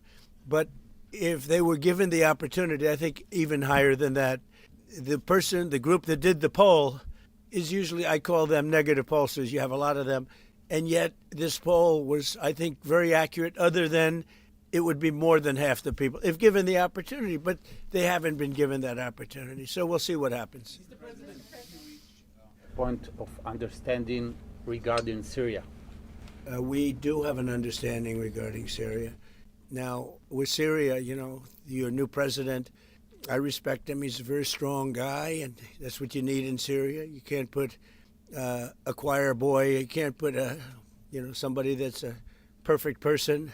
Everything's nice, no problems in life. You have the opposite there. He's a strong guy. We get along with him great. I can't ask for any more. He's been with us all the way. We had that mishap with ISIS, and he was with us all the way. He was fighting us. You know, he was fighting them. So I hope Israel. I'm sure that Israel and him will get along. I will try and make it so that they do get along. I think they will. Bibi, do you have anything to say about that? Yeah, well, our interest is to have a peaceful border with Syria. Our interest is to have, and we openly say it, we want to make sure that the border area right next to our border is safe. We don't have terrorists, we don't have attacks, and we also want to secure our Druze friends. And by the way, I think not only the Druze, but other minorities, especially the Christians, should be protected as well in Syria and throughout the Middle East and in Nigeria. In your efforts, we back completely because Christian communities are beleaguered around the world and especially in the Middle East, but in parts of Africa too. Yeah, especially in the Middle East. Like the Christian Palestinians, BB. Don't The forget, fuck? it was President Erdogan that helped very much get rid of a very bad ruler of Syria. That was President Erdogan. And he never wanted the credit for it, but he really gets a lot of credit. Bibi agrees with that. I agree with. I mean, I know it. Yeah, notice that they And, just President never. Erdogan should get a lot Obviously, of there's good no credit safety and for security what for the he did. He Muslims. got That's not a rid thing. of some very bad people, and you know they've been wanting to do that for 1,000 years with different names, but for 1,000 years in Syria, President Erdogan did it, and we give him a lot of credit. I give him a lot of credit, but I think it's going to work out well between Syria and Israel. Mr. President, about Yeah, go ahead, please. Is not meeting the terms of the ceasefire agreement, has failed to disarm Hezbollah, actually. In your view, should Israel strike the terrorist organization again? Well, we're going to see about that. We'll see about it. The Lebanese government is at a little bit of a disadvantage, if you think of it, with Hezbollah. But Hezbollah has been behaving badly, so we'll see what happens. Oh, God. I got to pee. Another operation of Israel in Iran. You said before the meeting with Netanyahu that you are in support of Israel if the ballistic missile project will take on and also the nuclear weapon. But after the meeting, after what you know from the intelligence, how close are we to another war with Iran? Well, I don't want to say that, but Iran may be behaving badly. It hasn't been confirmed, but if it's confirmed, look, they know the consequences. You know, consequences will be very powerful. Maybe more powerful than the last time. Yeah. And Iran should have made a deal the last time. I gave them the option. I said, you can make a deal. Do it. I told them, do it. And they didn't believe me. Now they believe me. Behaving badly, and what do you mean by that? This is just what we hear. But usually, where there's smoke, there's fire. Have you heard the expression? What do you mean? Nuclear capability? Well, no, I'm hearing that they're not nuclear yet, but maybe nuclear too. The sites were obliterated, but they're looking at other sites. That's what I've heard. They're looking. So it'll take a long time. They're not going to go back to where they were, but they have other places they can go. And if they're doing that, they're making a big mistake. Yeah, please. There's no reason for them to do it. Mr. President, is the United States currently open to engaging in bilateral discussions with Tehran? We're hearing reports from numerous countries that there may be some discussions. Is that something you would support, or something that is happening? Would. You Sure. would support that? I would, yes. Right now. Thank you, sir. I have been, by the way, before the war, I would support that. I said to him, baby, I said, let's negotiate. And they didn't believe what was going to happen would happen. Yes, ma'am. Exercises basically to test encircling Taiwan. Can you explain to us what your knowledge is of that? What do you think about that? Have you had any discussions with China Well, I have a about great that? relationship with President Xi, and he hasn't told me anything about it. I certainly have seen it, but he hasn't told me anything about it, and I don't believe he's going to be doing it. No, nothing worries me. Nothing. So if you're encircling, if you're doing naval exercises and air exercises, I've been doing naval exercises for 20 years in that area. Now people take it a little bit differently, but What in is fact, this fucking larger than sound they're doing right regulation now. here? So we'll see. But they've been doing that for 20, 25 years. Yeah. Disarm in that short amount of time that you're giving them. Can you tell us what the You next look like steps you have would mad be? hemorrhoids. What is that? Horrible What? for How? them. What is a specific Horrible. look to having a hemorrhoid? It's going to be really, really bad for them. And I don't. I've want never that to heard that happen. one before. That's but a they new made one. an agreement that they were going to disarm, and you couldn't blame Israel. By the way, we have other countries that will come in and do it. They said, "Let us do it for you." If they don't, countries that were with them wanted the deal to be made, agreed that they would disarm, and now if they say they're going to disarm, that's fine. If they say they're not going to disarm, those same countries will go and wipe them out. They don't even need Israel. You know, we have many countries, 59 countries that are in agreement. This is a real peace in the Middle East. And Hamas is a small part of it, but it's still a part of it. But we have 59 countries that signed on, big countries, countries that are outside of the Middle East, as you know the Middle East. They want to go in and wipe out Hamas. They don't want Israel. They don't need Israel. They want to do it because it's the right thing to do, because they were for the deal based on the fact that Hamas pledged, they swore that they were going to disarm. Now, if they're not going to disarm, those same countries will wipe out Hamas. Yeah. Do you think the PA should be involved the day after in Gaza Strip, even in the near future? And the same question to Prime Minister Netanyahu. Do you see a real opportunity that the PA will be in Gaza? Go ahead, Mimi. I think President Trump put clearly the conditions of reform that he wants to see in the PA for them to be involved. And I think he put it very clearly what he wants to see, the kind of real reforms, not just perfunctory reforms, but real reforms. Stop pay to slay, change the curriculum in your textbooks, open up. Dog, you need denazification. Israel needs the actual reforms. The fuck are we talking about, man? What is this? I don't know if you saw it. Oh, yeah, no, I did. Yeah. I think I have it here, or maybe not. And they were put then in the 20 points, and it's up to them. Remember this, if we didn't do what we did to Iran, just to make the subject just slightly different, you wouldn't have peace in the Middle East. You wouldn't have a deal signed. CNN broadcast audio of Trump obviously obliviously announcing land strikes on Venezuela during an obscure radio interview last Friday. What the fuck? I know them very well. I know them all. They're great people. They wouldn't be able to have agreed to peace in the Middle East because you would have had a dark cloud hanging over everything. It wouldn't have been possible. So Iran has been greatly reduced in power, prestige. I don't want to use the word humiliation because, they're trying to build up again. But we can't let them build up because if they build up, there can't be peace in the Middle East. It was a mistake. When they wiped out Iraq and Iran were about the same power. And they fought each other with different names for 1,000 years. And then our country came out and blew up one of those two countries, namely Iraq. Why is U.S. so public with Israel? Brother, you know what it's like? When you have like a... That's not true anymore. Let me think. Who's like a celebrity that's like a serial abuser, right?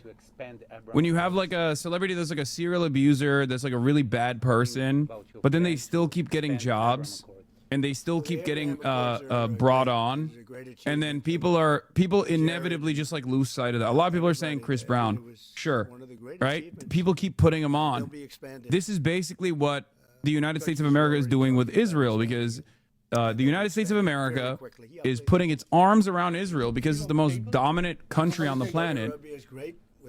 That's the reason why they keep openly posturing this way. That's the reason why they keep flexing their relationship over and over and over again. The reason why they're doing that is so that, everybody else understands that Israel is under the protectorate of the United States of America. They can do whatever the fuck they want. It doesn't matter if you don't like that they've done a genocide. It doesn't matter if you don't appreciate the way they conduct themselves. None of it fucking matters, because the big dog in the room is attached at the hip to Israel. And that's precisely what's happening here. Okay?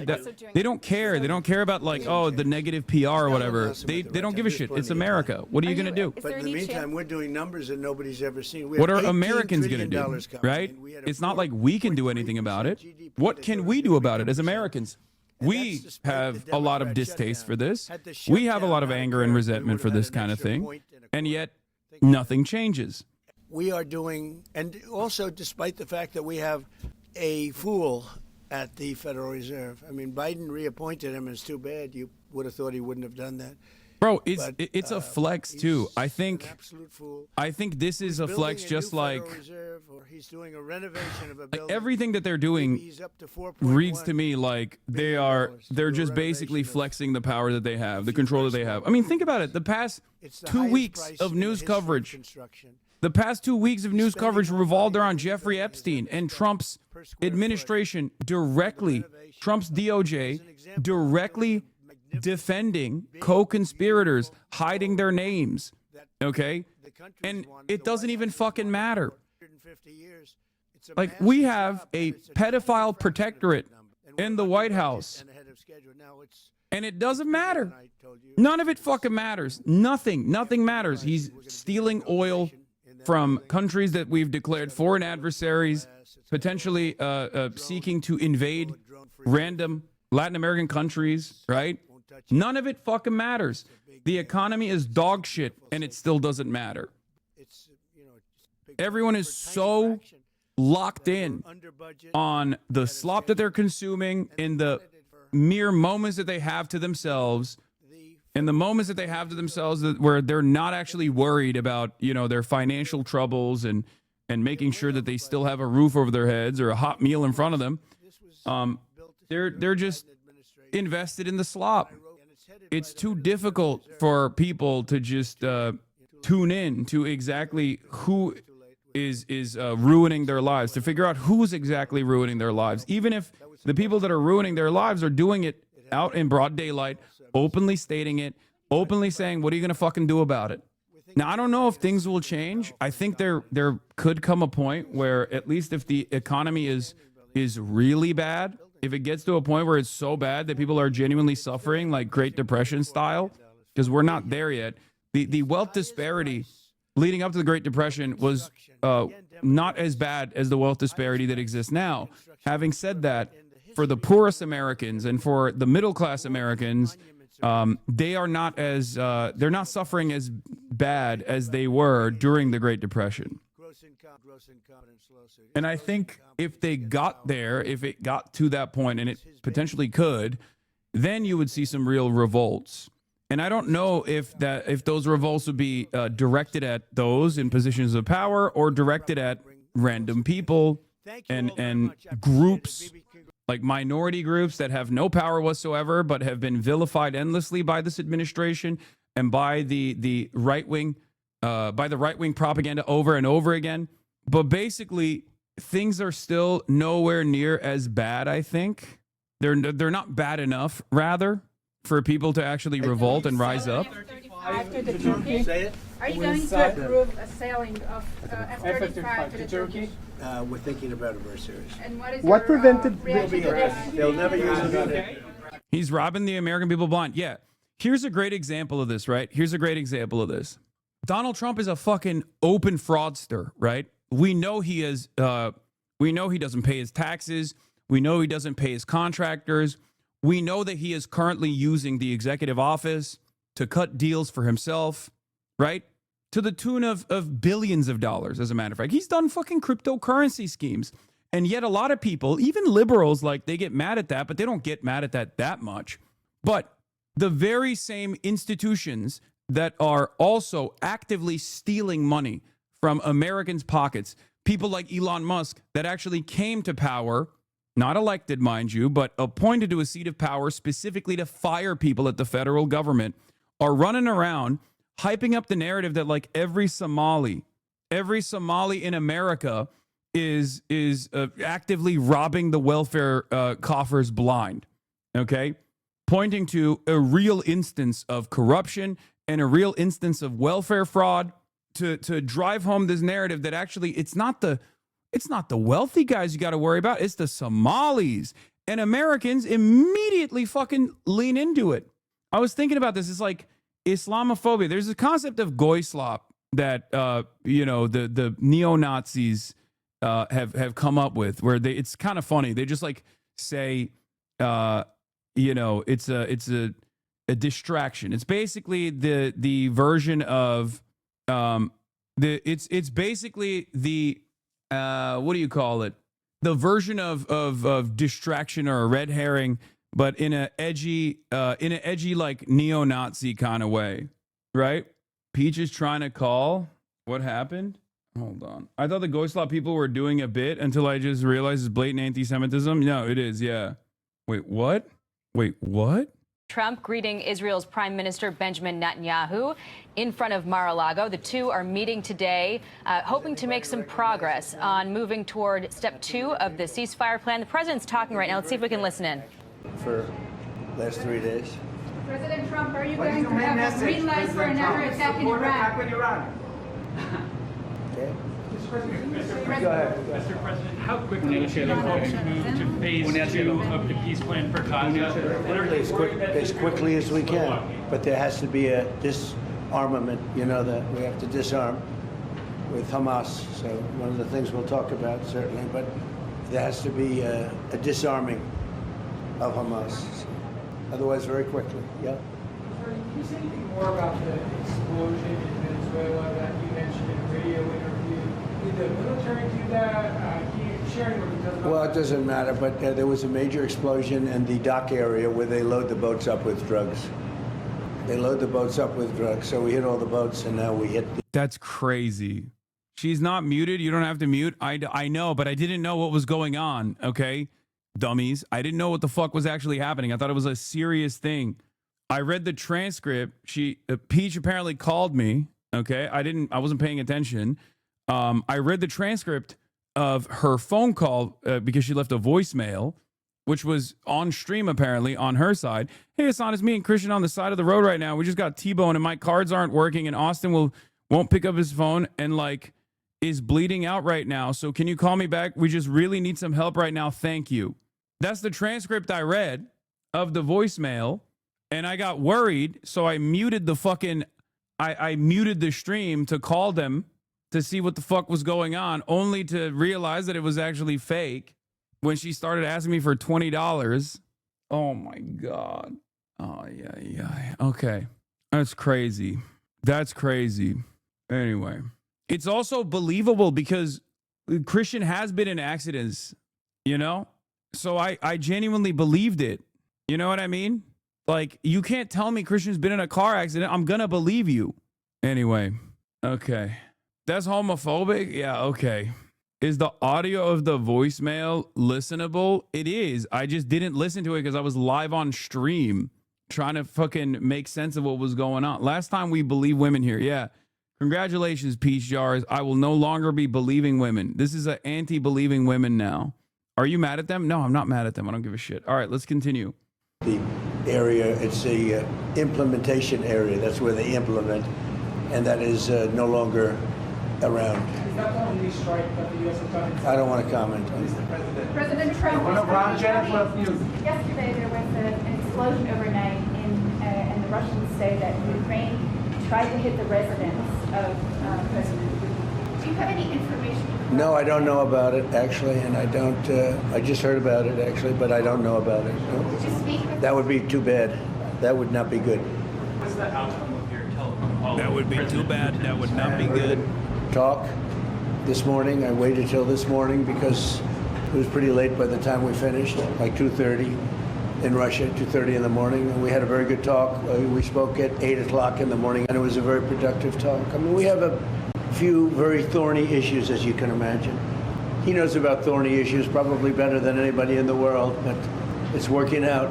We have a couple of issues that we're going to get resolved, hopefully, and if we get them resolved, you're going to have peace. You're going to have Ukraine. They're losing 26,000 soldiers a month. Can you believe it? A month, 26,000 young, beautiful soldiers. And Wait, plus, what is this? Stop beginning Peachy Stream crying, you fucking parasocial weirdos. Oh my God. We will ban every single person that is doing that. Okay?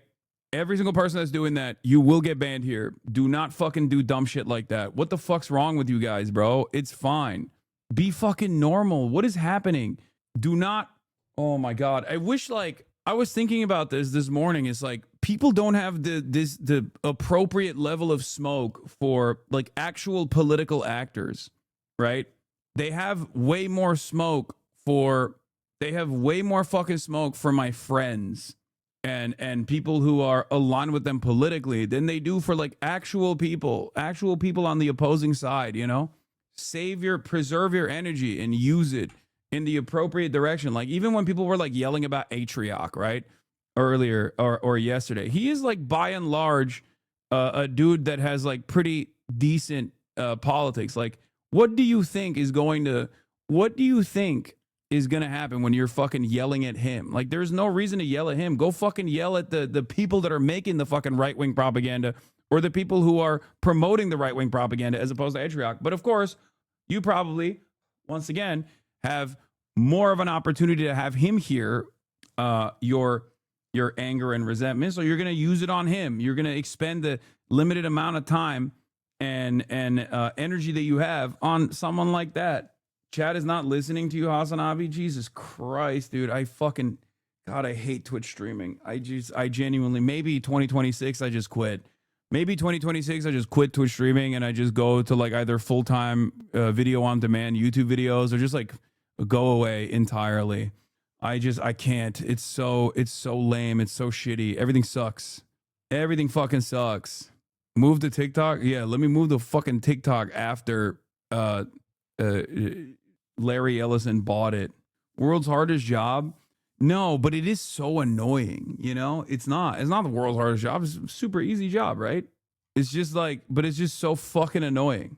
We know you need the live feedback attention too much, big bro. No, I mean, that's not the reason why I do this. I think the format that I have chosen to do this is not because I love the fucking real-time feedback, even though that does play a big role in my commentary. I think it's good to hear from different perspectives in real time while I'm in the process of covering the news. Anyway, so many people lose their income without you. I know every single one of my haters would probably fucking off themselves if I quit. Some people in Kiev, and relatively small, but a lot, still people, and it's a lot of people. But 26,000 soldiers were killed last month. Yes, please. President Trump, are you going to allow Turkish forces, and do you expect Turkish forces to be stationed in Gaza? So I have a great relationship with President Erdogan, and we'll be talking about it. And if it's good, I think that's good. And a lot will be having to do with Bibi. We're going to be talking about that. But Turkey's been great, and he's been, excellent as far as I'm concerned. I don't know about you. To me, he's been very good. Can you guarantee that? Sure. Yes. Can you tell me a little bit about your relationship with Prime Minister Netanyahu and how important it is? Would you say Trump mogged here? No, he's not. He's not mogging. His mandible is recessed. Random thought. Do they not want Turkey and Gaza specifically because of NATO concerns? They seem fine with other U.S. allies being there. Oh, no. I think it's more so drama between the two different vassals. Israel and Turkey have drama, specifically in Syria, where they both have different ambitions and different designs for what must take place in Syria. And I think there is already there's a lot of back and forth there. So that would heat up. That would reach a boiling point if the Turkish army was deployed to the Gaza Strip, and then obviously they're not going to fucking fight against the Palestinians there. That's never going to happen, right? You have a higher likelihood of having the United Arab Emirates and the Saudi militaries actively fighting against Palestinian military or Palestinian militancy than you do with the Turkish army. Or maybe I'm wrong. I don't know, but I just don't think that would happen. So they would end up most likely being against Israel. There would be an inevitable conflict between a NATO military, the Turkish military, and Israel, for sure. And then that's a much larger crisis. Israel, Cyprus, and Greece signed a mid-sea defense pact. They keep crying about Turkey on Hebrew media. Yeah, no, there's a lot of conflict in the region between Turkey and Israel. And it's really interesting because they're both American servants. They both play a major role in advancing America's interests in the region, and yet there is a lot of there's a lot of back and forth in terms of who gets to be the top dog, and I think Israel will always win that argument, no matter what happens. They have divergent interests in Syria. I imagine that has a lot to do with it. I mean, their divergent interests are technically their divergent interests in Turkey. There's also a divergent interest in Somalia. I think that's another big one too, because Turkey has a lot of ties to the current Somali government, and Israel's recognition of Somaliland is a foothold for Israel to have at least some kind of control on the other side of the entry point into the Red Sea, against a line of defense against Yemen and the Houthis. So everywhere, both Israel and Turkey are in line with America's goals in the region, and they play a very important role in advancing America's goals in the region. They're both anti-Iran, for example. There's never been a moment where the Turkish military was pro-Iran at all. They've always been anti-Iran, right? And obviously Israel has also always been anti-Iran. So they have the same exact interest in advancing America's interest in the region. They also have similar enemies in the region, but ultimately, I think they're just trying to be the number one lapdog for America, if that makes sense. And in that battle, Israel's always going to win out. Turkey will always get little broed. I mean, obviously, they have a much larger army, and they're trying to play a bigger role in Ukraine. And also, they have this almost neutral position on Russia as well. So they get to be a middleman between Russia and Ukraine in some ways. And I mean, Turkey played a major role in taking out Bashar al-Assad in Syria and gift wrapped Syria for America and Israel. And yet Israel has expanded further and further into Syria.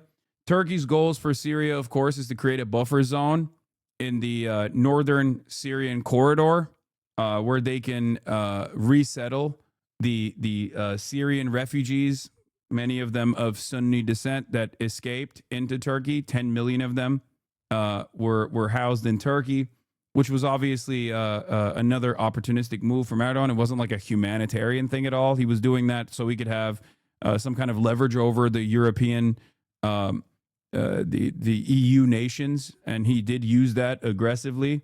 There's also the Rojava element here, where they do not want the Kurdish militias at all. They do not want there to be any sort of nation state development or any sort of autonomous zone developed in that area for the Kurds. And that's a major point of contention. HTS does not have any power to actually deal with the Kurds at all either. So he is, or not HTS, sorry, Jolani slash, his new name is what? Ahmed Shara, or his old name is Ahmed Shara, whatever. Shara, Jolani, whatever you want to fucking call him.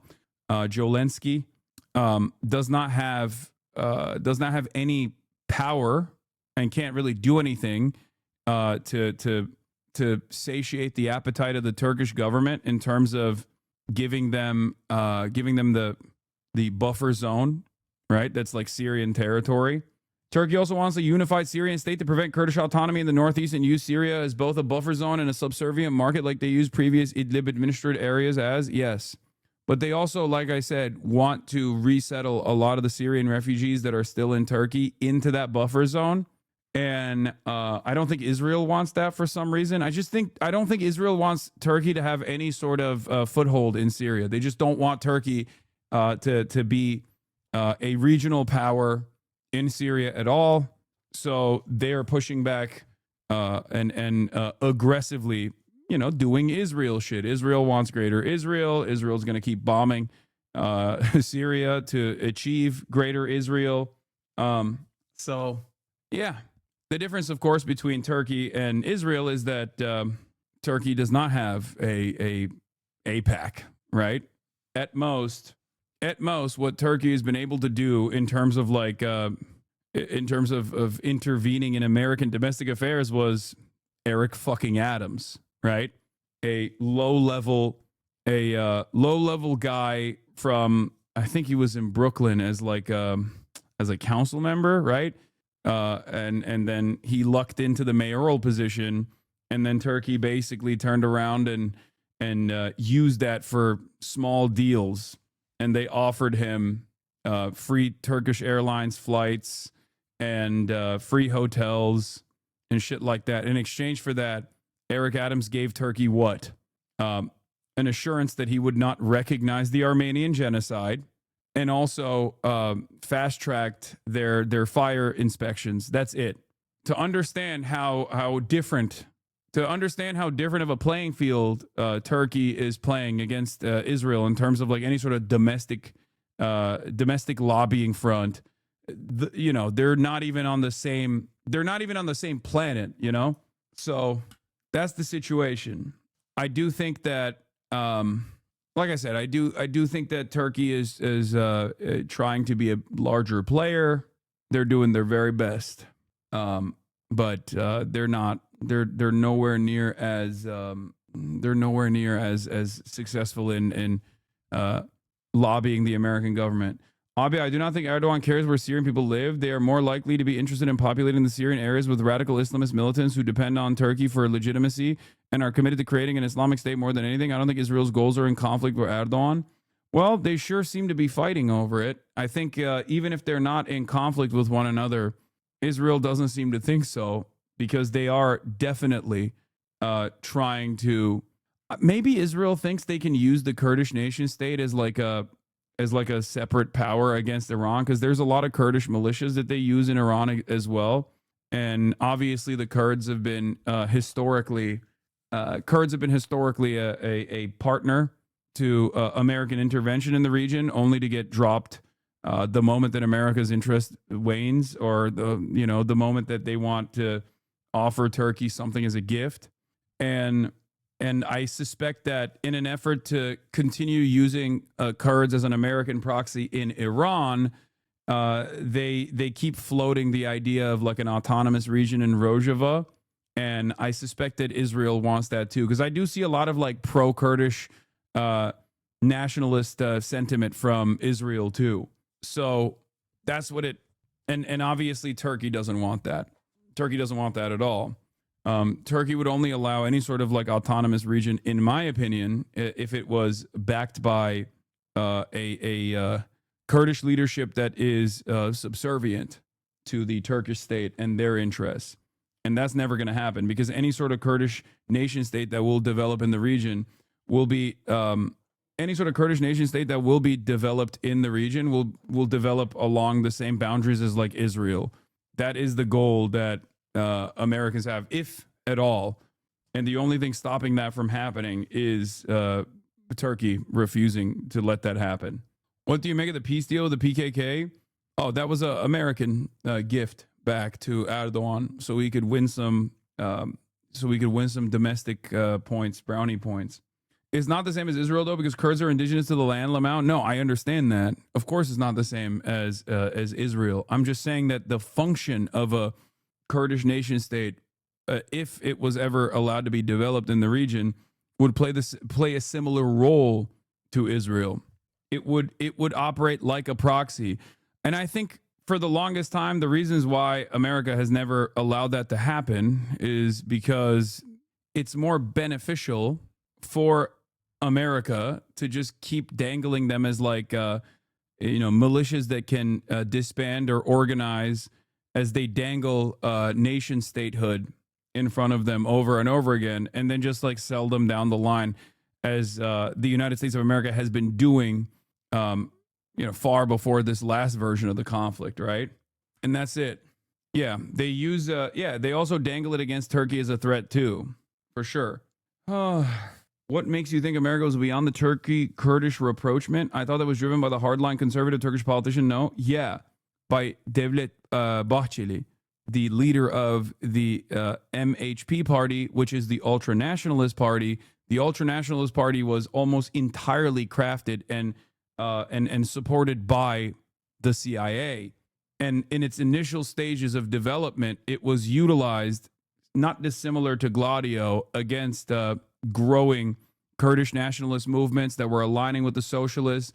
And it was far too close to, obviously, the USSR in proximity for America to not gain a stronger foothold over what eventually became a very valuable NATO partner. A very valuable NATO partner that has, missiles directly pointed at the USSR, or at the time directly pointed at the USSR.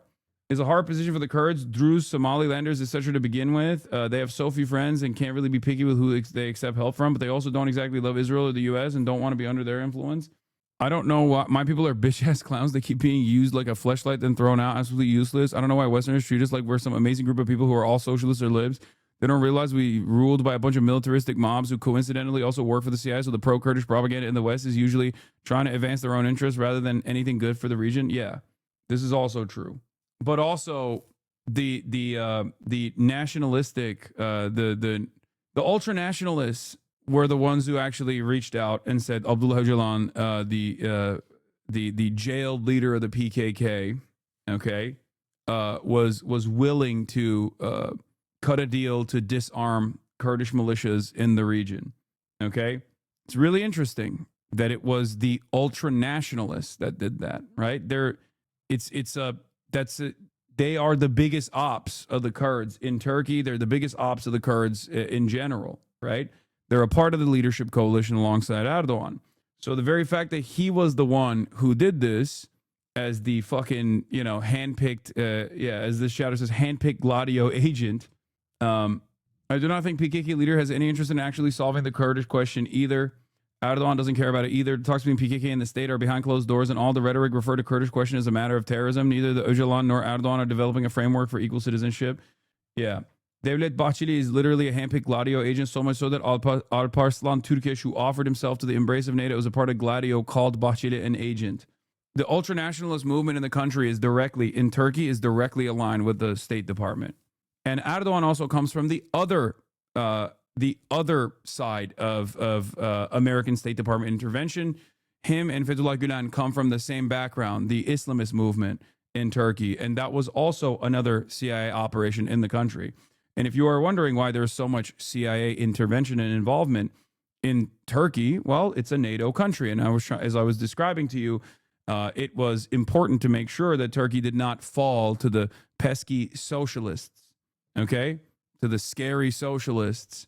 And therefore, they quickly ensured that the armed, straight up terrorist gang members that were the ultranationalists would fucking dominate any kind of pro-Kurdish movement, any kind of socialist movement, any kind of trade unionist movement, which they did very successfully. And then from that point on, anyone that had any motion in Turkish politics was basically at most a fucking liberal that presented themselves as a social democrat, not dissimilar to other European countries where similar things took place in Western Europe specifically. For you to see him be pardoned by the Israeli president? Look, he's a wartime prime minister. He's done a phenomenal job. Yeah, MHP is still ultra-nationalist, but they're relatively moderate because the new version of that is Zafer, which is like the new Hitler youth. There are many Israel supporters among them. I know. They all came after me in the beginning. Yeah, there's also another meta that's even more fucking ultra-nationalist than the ultra-nationalist party that has gained the attention of a lot of young people. It's like an online phenomena in the country. And those were the guys who were like so anti-Arab that, I mean, there's a lot of people in Turkey that are anti-Arab, let's be real. Part of that is because the Syrian refugees that came in were presented as like a move, an Islamist move by the Erdogan administration, as though he has any care or consideration for Muslims anywhere around the world. Let's be fucking real, he doesn't. But yeah, you called them dogs, Lamont? Yeah, I said they were dogs to America, and they got so mad. Yeah, I said they were. I mean, it's funny because they call me İngiliz uşağı, which means a servant of England, which is pretty funny. But I called them. Abi hala onu da biliyorsun burada. Sıfır konteks, sıfır nuance. Evet. Turks still get fucking sensitive about that. When I said you are a dog to America for being pro-Israel. This was right after October 7. And there were anti-Arab Turks in my chat, like nationalist Turks in my chat yelling at me. Because they were saying shit like, they were saying stuff like, what were they saying? They were basically saying like, oh, if you love the Arabs so much, why don't you go fight in Palestine? Like that's the type of shit that they were saying. What's Saudi Arabia's role in all this, you think? I mean, they're also servile. Saudi Arabia is servile. All of these guys. Lots of libs in Turkey, yeah? I mean, there's liberals in Turkey, but there's a lot of nationalists in Turkey as well. Turkish nationalism is very different. Like, it's not... coming from that background of the United States of America, I always laugh about American patriotism because Americans are far too invested in burger to actually fucking develop like a real nationalist movement. They don't have any sort of like national mythos that they identify with in the same way that like Turks do, because Turks have like thousands of years of history that they can point to, like Panturanist attitudes that they can point to. It's just not even a fucking, there's no comparison. Like it's just not a thing. Americans are far too invested in eating jalapeno poppers to be as nationalist as like average European even. It's pretty funny. Like there's not enough history there to even concoct some sort of like a mythos, even though that hasn't really stopped Nazi Germany from building one whole cloth out of nothing. you know, the Viking, you know, Nordic shit. But ultimately, the real reason why I think Americans are disorganized is that nationalism requires a sense of discipline and a sense of order and a investment in the myth, the national myth, the superiority myth. Like, Americans are white supremacists, but even that's like secondary. They're far too, that's why I say the American civic religion is capitalism. It's not nationalism. It's like pure capitalism. Are Ulusolis like Pirinçek also CIA backed? No, they're fucking super. Pirinçek is like super anti-NATO, I'm pretty sure. I don't think they're CIA backed. Maybe I'm wrong though, but I don't think they're CIA backed. I think, what do you mean? They literally, didn't one of those guys kidnap like a, yeah, one of his followers literally kidnapped like an American Marine outside of a NATO base. They fucking put a bag over his head and like beat his ass and kidnapped him. I don't think they're CIA. Taken Israel through a very dangerous period of trauma. Israel with other people might not exist right now, if you want to know the truth. That's a pretty big statement, but it's true. I feel that. You had the wrong prime minister. Israel right now would not exist because they were met with a force the likes of which very few countries could have handled, and we worked together and we were extremely victorious, to put it mildly. Now I hear that Iran is trying to build up again, and if they are, we're going to have to knock them down. We'll knock them down. We'll knock the hell out of them, but hopefully that's not happening. I heard Iran wants to make a deal. If they want to make a deal, that's much smarter. You know, they could have made a deal the last time before we went through, you know, a big attack on them, and they decided not to make the deal. They wish they made that deal. So I think, again, they should make a deal. They want to make a deal. When he keeps saying Israel wouldn't exist, and for me, it's like, bro, don't threaten me with a good time. You know what I mean? Do you know how many people hear that and go, oh my God, that would be amazing? But sometimes that doesn't happen. Yeah, please. Mr. Trump, right, Nadav Elimelech, 24 News Israel. Would you support the overthrow of the Iranian regime? Who? Iranian regime. I'm not going to talk about overthrow of a regime. It's, they've got a lot of problems in Iran. They have tremendous inflation. Their economy is bust. Their economy is no good. And I know that people aren't so happy, but don't forget, every time they have a riot or somebody forms a group, little or big, they start shooting people. You know, they kill people. And the people tend to, I've watched this for years. There's tremendous discontent. They form 100,000, 200,000 people. All of a sudden, people start getting shot, and that group disbands pretty quickly. So I've watched it for years. They're vicious, vicious people. Yeah. Mr. President, will you support an attack if Iran will not have a deal? If Iran will continue with their ballistic missiles and also nuclear weapons? If they will continue with the missiles, yes. The nuclear, fast. Okay. One will be yes, absolutely. The other was, we'll do it immediately. Mr. Ron from Channel 12 News. What are your plans regarding Gaza for the next few weeks? Well, we're going to be dealing on Gaza. That's why this very great prime minister is here right now. We're talking about Gaza. We're talking about a lot of things. We have about 5 major subjects that we're discussing, and Gaza will be one of those subjects. Mr. President, can you guarantee that the last hostages, Ran Philip, will be released before we'll continue to the second phase of the Gaza plan? Well, let's put it this way. Every hostage... Trump is hype mogging him. That's true. He is actually hype maxing. Just about that's been released was released because of me, Steve Witkoff, Jared Kushner, my whole team, Marco Rubio, Pete Hegseth. They were all released because of us.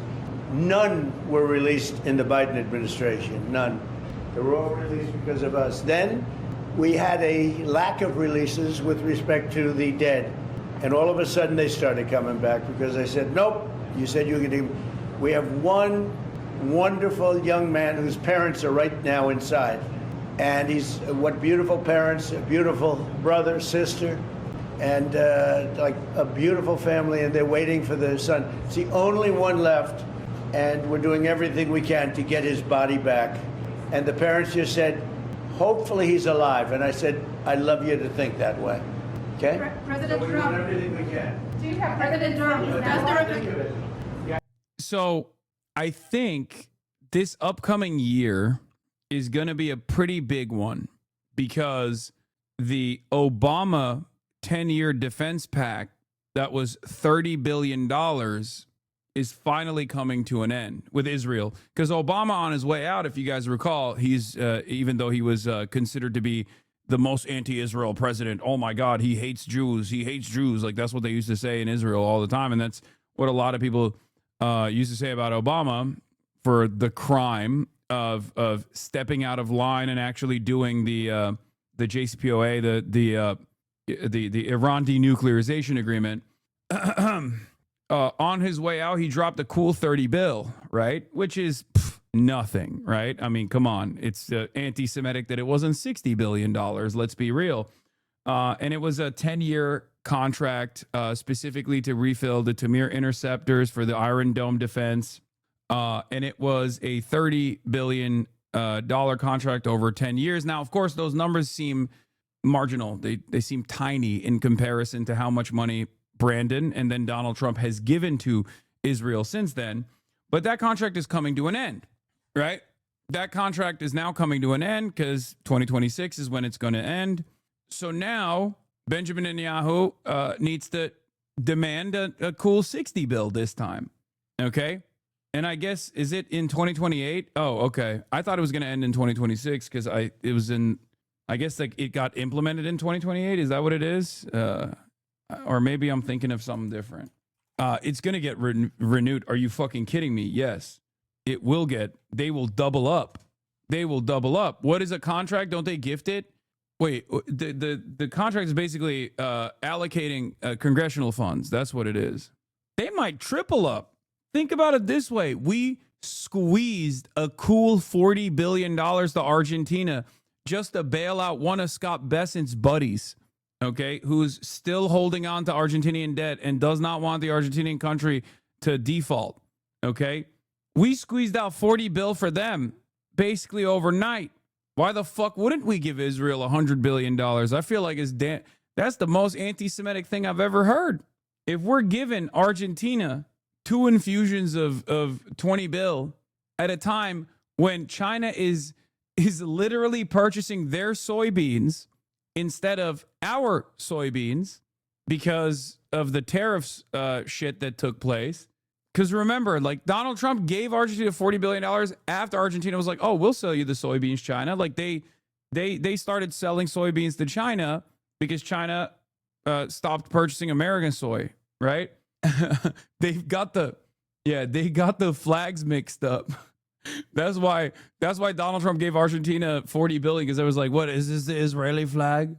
Is this the Israeli flag? Oh, it's my favorite flag. Give him $40 billion. That's what happened. Yeah, it's same colors, you know? So yeah, when you think about giving Argentina $20 billion, I think it's only $20 billion. I don't think they gave the other $20 billion because of backlash. Well, they were slated to give $40 billion, but maybe they gave a cool $20 billion. Okay, fine. Initially it was supposed to be 20, and then they doubled up on it, right? And maybe they didn't give the second $20 billion. Not that it fucking matters. The very fact that we're giving $20 billion to Argentina to begin with is insane. Okay. Now, when you think about that, if you actually think about that though, if you're giving $20 billion to Argentina, you got to give $100 billion to Israel. Okay. You have to. This makes no damn sense. Otherwise, you're anti-Semitic. Out of all of these people, and I'm not just talking about the final 20. That's also partially why it's so funny when people are just like, I can't believe the amount of fraud that's taking place. The amount of fraud that's taking place. Brother, once again, we're talking multiple billions with a B overnight being fucking shipped off for the hopes and dreams of one guy, or to protect the financial investment of one fucking guy.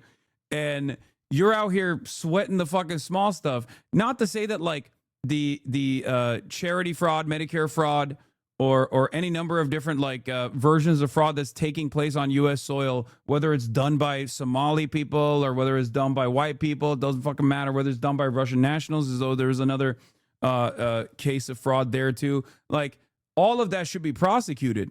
I am in favor of social welfare. I'm in favor of of having a strong welfare state. And therefore, of course, I want the fucking people who abuse that structure to be punished. Okay? Just, you know, just so we understand. Having said that, though, if you have smoke for what you foresee or what you are seeing in front of you that's taking place in Minneapolis, you should have the same exact kind of smoke for the Trump administration. You should have the exact same kind of smoke, if not way more, for Elon Musk. You know, these guys are robbing you fucking blind every day of the week.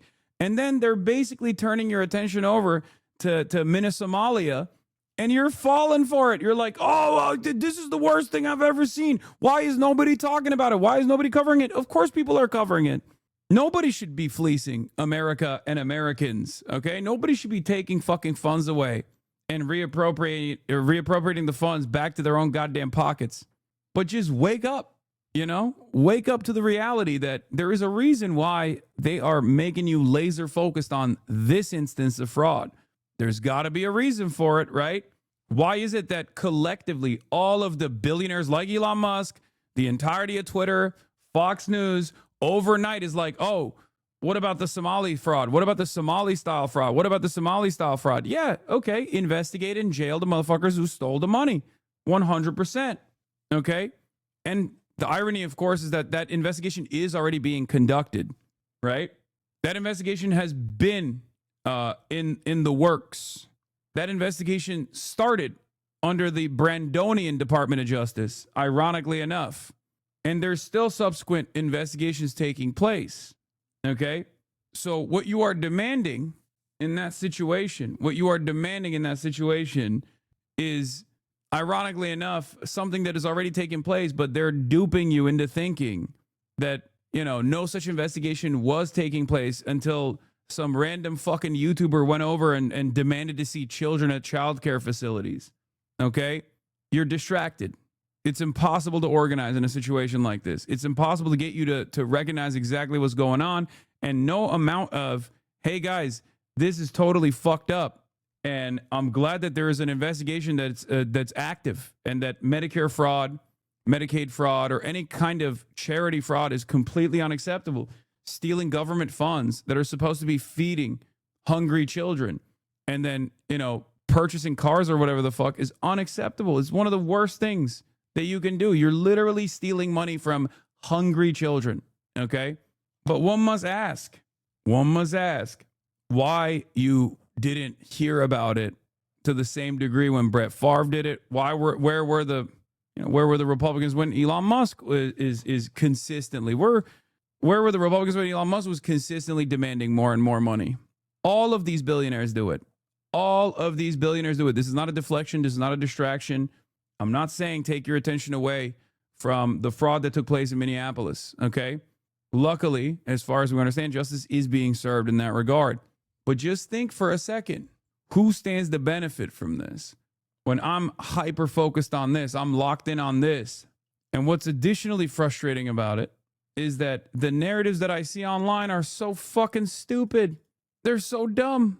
The narratives I see online around this is like, well, nobody was covering this in the news until this fucking YouTuber did it. It's like, no, that's not the case. That's not the case at all. Of course the media was covering it. It's ridiculous. You can't be this easily, you can't be this malleable. You cannot be this easily duped. Okay. But unfortunately for a lot of people, they are this easily malleable, this easily duped, this easily distracted. They can be though. No, I know. I see it. I'm talking about it right now. Not only was this here, this is another thing I was going to point to. Like, I have journalists that have been reaching out to me over this too, because they're so fucking pissed off about this. But here's a list of news outlets who have not covered Nick Shirley's fraud story: New York Times, CNN, Washington Post, MSNBC, NPR, USA Today, Reuters, Axios, ABC News, PBS. Every single one of them wrote stories on Elon Musk, on an Elon Musk hand gesture. Do you get it yet? Every single major outlet covered the welfare fraud story. What they didn't do is go to a goddamn random medical plaza, harass the staff working there, and think out loud about how strange it is that a bunch of healthcare service offices would be in a medical plaza. Not only was there no mention of new information in this supposed investigation, right? There was no evidence whatsoever presented, which was ridiculous. But the old evidence for ongoing investigations was not even fucking brought up. We did more from here. We did more from here in this room on the internet in terms of identifying what the problems were in the facilities that he went to than he did. He didn't look up the Department of Human Services. He didn't look up the licensing for any number of different daycares that he went to. He just simply kept saying, like, there's no children here. There's no children here. And that was it. People believed it. People were like, nope, that's it. What is this? Minneapolis City Hall reporter for the Star Tribune. Breaking. Tiki Brown, commissioner for the Minneapolis Department of Children and Youth Families, said none of the 10 child care facilities that YouTuber Nick Shirley recently visited for his viral video have had their payments paused, although a couple were previously closed down by the state, and state workers are doing visits to the rest today. The now infamous Quality Learning Center closed just over a week ago, and the first one in the long video, Mako Child Care, closed several years ago, she said. This is going to make this more annoying? What do you mean? Yeah, the reason why, why don't you block those bigots in your replies and QRTs? The comments on your tweets are cancerous because it's Twitter. It's impossible. It's like saying, hey man, you jump in the water and you get wet. Why are you jumping in the water and then getting wet? It's like, I know. I'm on Twitter. It's virtually impossible not to interact with Nazis. I wouldn't be able to do anything. Blocking all the bigots and all the Nazis in my QRTs would mean blocking pretty much 90% of the active Twitter user base at that point. Let me fucking, let me wrestle in the mud with the pigs, okay? It is what it is. It's up to you to take that shit seriously or to understand where that's coming from and just move on with your life. Why do you go on Twitter still? Because someone's got to fight those battles, man. What do you mean? It's just, I can do it. That's it. It's not even that I'm brain broken necessarily, but I am brain broken, but that's not the reason. In any case, so that was one of the takes I had, which people are still just saying, like, we're the children. Like, he did not prove that there were no kids there, brother. Like, that's the problem. That's technically the issue here. The issue that I have with the content or the news reporting that he was supposed to try to do is that he didn't accomplish the goal. Okay? He just didn't accomplish that goal at all. It was very frustrating to see. And it was doubly frustrating to see that there were people who looked at that video and it confirmed their priors. It's crazy.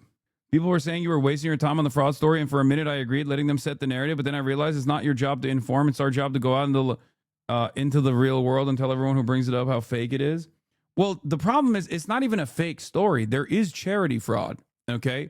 There is even a part of the charity fraud that took place. A part of that was one of the main guys that was caught doing the charity fraud also operated a child care facility as well. So there is real fraud and there are active investigations.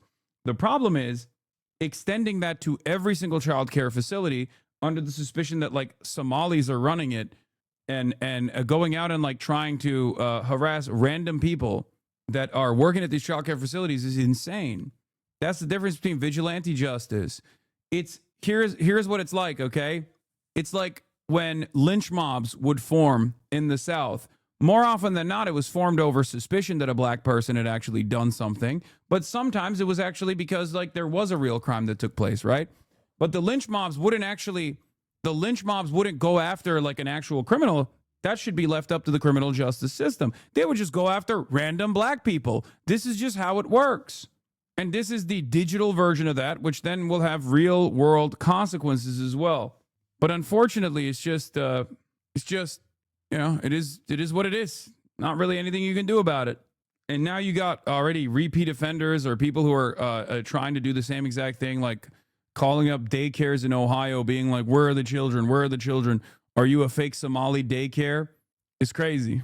I only caught a couple clips of you watching the video, and both of the moments I saw the one guy saying Somalis are insular and Minnesotans are too afraid to be called racist and anti-Muslim to say anything, jam-packed with dog whistles. I mean, he also literally said that the Somalis are violent. Most people seem to know that they're being stolen from structurally. Now that the real villains have been revealed as Somalis in their mind, the collective outrage is out of control. Yeah, it's almost like a pressure valve for a lot of people. Here's Turnbull, who posted this as well. Like, this is another one. If you're angry about the Minnesota daycare fraud, the case below will really upset you. Philip Esformes ran a massive nursing home fraud scheme, bribing doctors to funnel patients and billing Medicare for unnecessary service for $1.2 billion. He was pardoned by Trump in 2020. Of course, no one gives a shit. Donald Trump did not pardon Philip Esformes. In December 2020, during his final weeks in office, President Trump commuted. He commuted his sentence. Okay, my mistake. But that's what it is, because these guys are, it's the same exact thing that happened with Donald Trump claiming, without any evidence whatsoever, that Venezuela was a narco trafficking hub, right? That Venezuela was a narco trafficking hub. And in the same week that he was like blowing up random fucking boats off the coast of Venezuela, he then turned around and actually pardoned a straight up real ass narco trafficker, the former head of the Honduran state. This kind of inconsistency does not matter at all to Republicans. That's my point. I mean, it's good to still, it's good to still bring it up because it does work on some people, right? But for the most part, the diehard loyalists, they don't give a shit, you know? Shit at all. Açtım. Delivery. Hayır. 3'te yaparsan yerim. 3'te. Ha? Oğlum seni var ya inanılmaz döveceğim ha. Kamerayı kapatıp. It's good for liberals who eat the racist bait every fucking time and never learn. Yeah. There's also this side of it as well. I posted this as well. I said, I just want to remind people that I'm in fact, ne? Yeah, peki, güzel. I am in fact anti-fraud. I don't care if the defenders are Somali or a lizard person who happens to be a Republican senator from Florida or Brett Favre or Russian nationals. Put them all in jail, but do better reporting, please. Okay? Not that it fucking matters, though. Because I think, once again, narrative is more important than the truth. Okay? Anyway, we got Donald Trump talking about the Donald Trump side by side with the war criminal Benjamin Netanyahu sucking Israel's penis. We're going to move on from this because this shit's boring. It's everything we've heard already a million times over. Like I said, he literally said U.S. will strike Iran if necessary. But let's get back to the other, also same old bullshit song and dance that Donald Trump is presenting, but this time with Ukraine. Zelensky came to Mar-a-Lago with a clear mission to keep President Trump engaged, convinced that Ukraine was working hard for a peace deal. Gotta make a deal. Gotta get it done. Too many people dying, and I think both presidents want to make a deal. No repeat of the Oval Office showdown of February, where Trump told Zelensky he didn't have the cards. Here in the Winter White House, which according to Trump, Zelensky found gorgeous, one clear commitment at least resulted: a 15-year U.S. security guarantee. Zelensky said he'd still try to talk that up to as much as 50 years. We agree that security guarantees is the key milestone in achieving lasting peace, and our teams will continue working on all aspects. There was one moment when Trump described his same-day phone call with Vladimir Putin, where the famously non-card-playing Zelensky's poker face slipped. Russia wants to see Ukraine succeed. Once, it sounds a little strange, but I was explaining to the president. The current plan envisages an 800,000-strong peacetime army for Ukraine, funded by its allies, a release of all prisoners of war and civilians, and an $800 billion economic recovery package, with U.S. companies standing to benefit. President Zelensky says a 15-year U.S. security guarantee is now fully agreed. But Russia still rejects any parallel guarantee that would see European troops on Ukrainian soil. The biggest obstacle remains territory. Ukraine's willingness to withdraw its troops from the Donetsk region is contingent on Russia's military pulling back a similar distance to create a demilitarized zone. Russia still wants the whole of Donetsk and Luhansk, together the Donbass. Open presents! And then there's the Zaporizhia nuclear power plant, Europe's largest, which Russia is so far refusing to hand back. I don't see Putin accepting anything but, at the minimum, and there's a transitory deal, full control of Donbass. He wants something that he knows that is so difficult for Zelensky to sell at home that it will cause political problems. This afternoon, Putin's latest on-camera military briefing. His generals telling him this month saw the most gains of the year. Putin saying Russian forces should now... Western Europe, no new taxes, more funding for Ukraine, and fascists are going to take over. They're going to take power, and they're not going to be fucking pro-Russia, for the record. They will still absolutely attach themselves to the hip to whatever the fucking NATO purpose is. Maloney is a great example of this. Okay. I'm just letting you guys know there has never been a historic fascist movement post World War II that wasn't pro NATO. All of the historic fascist movements post World War II were directly put back into power because of NATO in an effort to advance America's interests. So they're like all of this song and dance that they present, as far as like, oh, they're gonna put an end to this war or whatever. It's all fucking bullshit. Okay. It's all bullshit. Europe will do whatever America wants them to do. Okay. Europe will do, EU will do whatever America wants them to do. There is no better example of this than Rutte straight up fucking telling Trump that he is daddy. What more do you need to see? But when they get into power, it will die down to small clashes? Maybe. I just don't think so. I think it will die down to small clashes if Russia has achieved its objectives. I think at this point, the reality of the matter, as I said before, this is not to take away any of the responsibility from Donald Trump, but the reality of the matter is Donald Trump has no way of like bullying Russia into submission, with the exception of hitting the nuclear option of forcing, India and all the other secondary markets that America has a little bit more motion over. But that is a dangerous gamble, because America's larger interest here, America's actual enemy here, is China. And if you were to force the Indian economy to no longer be a mediator or an entry point for Russian oil and gas into the global market, then all of a sudden you might be pushing India into the hands of China.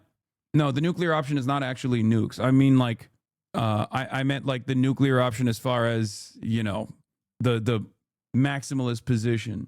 I still don't quite understand the point of this war, given your framing, though. You have two imperial powers trying to stake their claim in the region. Ukrainian conditions won't improve if they keep fighting. Either they'll get pillaged by EU and America, or they'll get pillaged by the Russians. I think they're going to get pillaged by EU and America and pillaged by the Russians, as they are currently. So the faster this comes to a hold, the better. But the unfortunate reality is that I don't think it's going to come to an end until Vladimir Putin has had enough. And there's no way to accelerate that demise on the Russian side in the hands of America without actually making American allies either lean in the direction of China or continue its relationship with America and end of the deal. Because right now it's beneficial for them. Right now it's beneficial for India to be an entry point for Russian oil and gas into the global market. It helps them. It helps their economy. It helps them in general. If America were to force India to no longer do that, that would be the actual money play. That would unironically hurt the Russian position. It would make the Russian economy bleed a little bit, at least bleed enough that they would reconsider continuing to advance. Having said that, one must also consider that America probably doesn't give a shit if the war ends or not.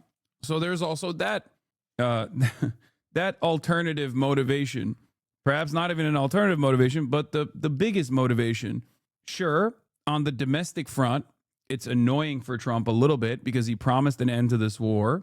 And a lot of Americans are like, why are we giving Ukraine so much money? Because they don't fully understand how these like loan deals work, right?